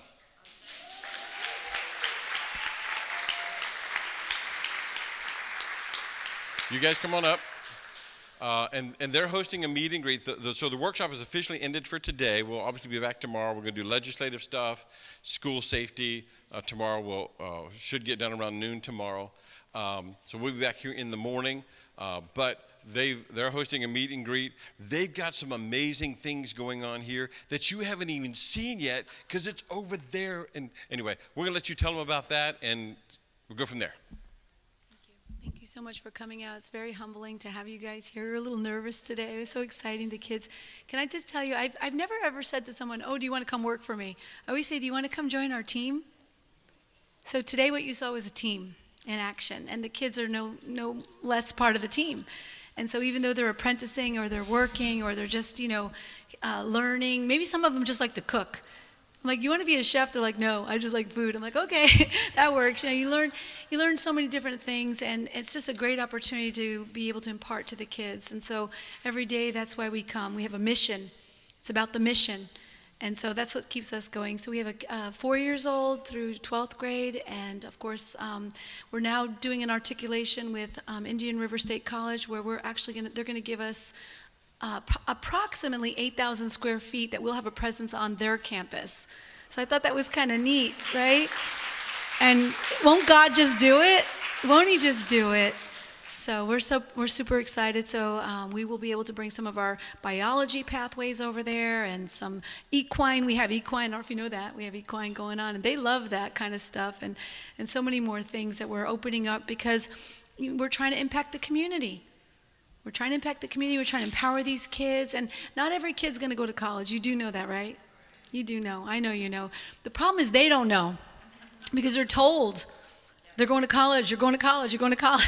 And so, they raise it in their hand, I'm going to college. And they're probably not. And I always say, you know what? And I'll end with this. It's really not for you to decide. It's for you to discover. And God has put gifts in all of us. And the country, look at the country. Workforce is the love language right now. Remember the old plumber jokes? How many want to go to college? Every hand. How many want to be a plumber? Nobody, right? And we need to bring back the integrity to the workforce. Because what we do and what they do is very, very valuable. And we need each other. And I'm trying to instill that in young students today. Take pride and do it with excellence unto the Lord. Whatever God's put in you, do it. Just do it. And we're very excited to have you. We'll see you again in the morning. We really don't know much about meet and greet tonight because some of the teachers weren't feeling well. We're like over there scrubbing down rooms right now. Like, oh boy. So it's going to be more of an open house. Okay, so behind me there's a lab here, and you might want to check out the construction lab. There's a classroom and a CAD room. Does everybody know what CAD is? It's computer animated design. if you're an engineer, you'll know. You profile your math kids. You're like, oh, I like your, you want to come? So it's incredible what those kids are doing. They want to show you, so, go see. So the classroom is there, the CAD room is on that side, but behind me is a full lab. And it's all for construction. It's HVAC, it's plumbing, it's electrical, it's masonry and carpentry. And the trusses and the room that they're building a little house back there. It's a 2-bedroom. You're going to see what these kids are doing here. And it's just so exciting. So you might want to go that way. That's the ugly way in. It's better to go that way, but this is easier, right? There's IT. There's videography. And thank you, guys in the back. Look at your camera and sound group today. Give them a round of applause. You guys are rock stars. Hey, Jason. So you're going to run the lab for me, Jason. You better get back there. Quick, go that way. What else we got in this school? We have esports. Esports is now, I think it's an Olympic sport now. Olympic sport. So yeah, it's a vocation. Esports is it's a multi-billion with a B. So you say, stop playing that game. Maybe not so much. Maybe think it through. But be very choosy. Be very. They're going to do it anyway. Why don't we be the light? They're going to do it anyway. So why don't we control the narrative? That's the best thing I can tell you. What else we got? You come on over here. This beautiful woman right here is a rock. She is incredible. She is my rock, and I love her so much. And she really put this whole. This is all you. I've been at middle school every day, holding it down every day. Like, I miss you, Pastor Don. I'm like, no, you have no idea. But she put this all together, and I want to thank you. Tamara, come and say hello. Thank you. Thank you. Hi, everybody.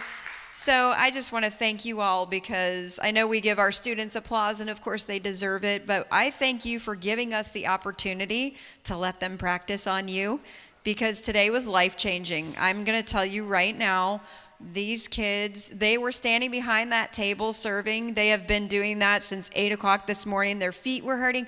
Every single one of them had a smile on their faces. It's the first time that they've really felt the hostess side of things for the entire day. Many of the people here have been working for days. We were here till 8 o'clock last night, back again at 6 in the morning. They loved it. They understand the power of the work now because they feel it, and they are so excited. And I said to them, this is every day for us. This is the way our everyday school should be. So as you tour today, keep that in mind, that this is how we're engaging our students. And we have to break away from traditional education in the way that we put them in a box and we tell them they have to sit down and face the front and we can't speak. We reverse all of that. We give them a project and they look at us and say, what do I do? And we say back to them, you tell me. So the kids in the back, they know way more than I do about technology. Anytime I need something fixed, a printer, it's never an adult that comes to my office. It's always a student, because they are the ones learning. And so you have really changed their lives today, and I can tell you, when they're 30 and 40 years old, they're going to be telling their kids exactly what happened here today and how this made them go into whatever career it is that they're going, whether it be college, vocational. So we so appreciate you being here and allowing us to host you. Go ahead and enjoy the tour. We'll be out here. It is a little bit like a maze, as you've noticed. Like, I'm sure we've got our little pathway here. The building is 76,000 square feet, so there's a lot more to see. But we'll be in the hallways to help direct you. If you have any questions, please let us know. And we definitely hope that we can make this a more regular event and that we can get to know you a little bit better. So thank you so much again, and have a wonderful evening.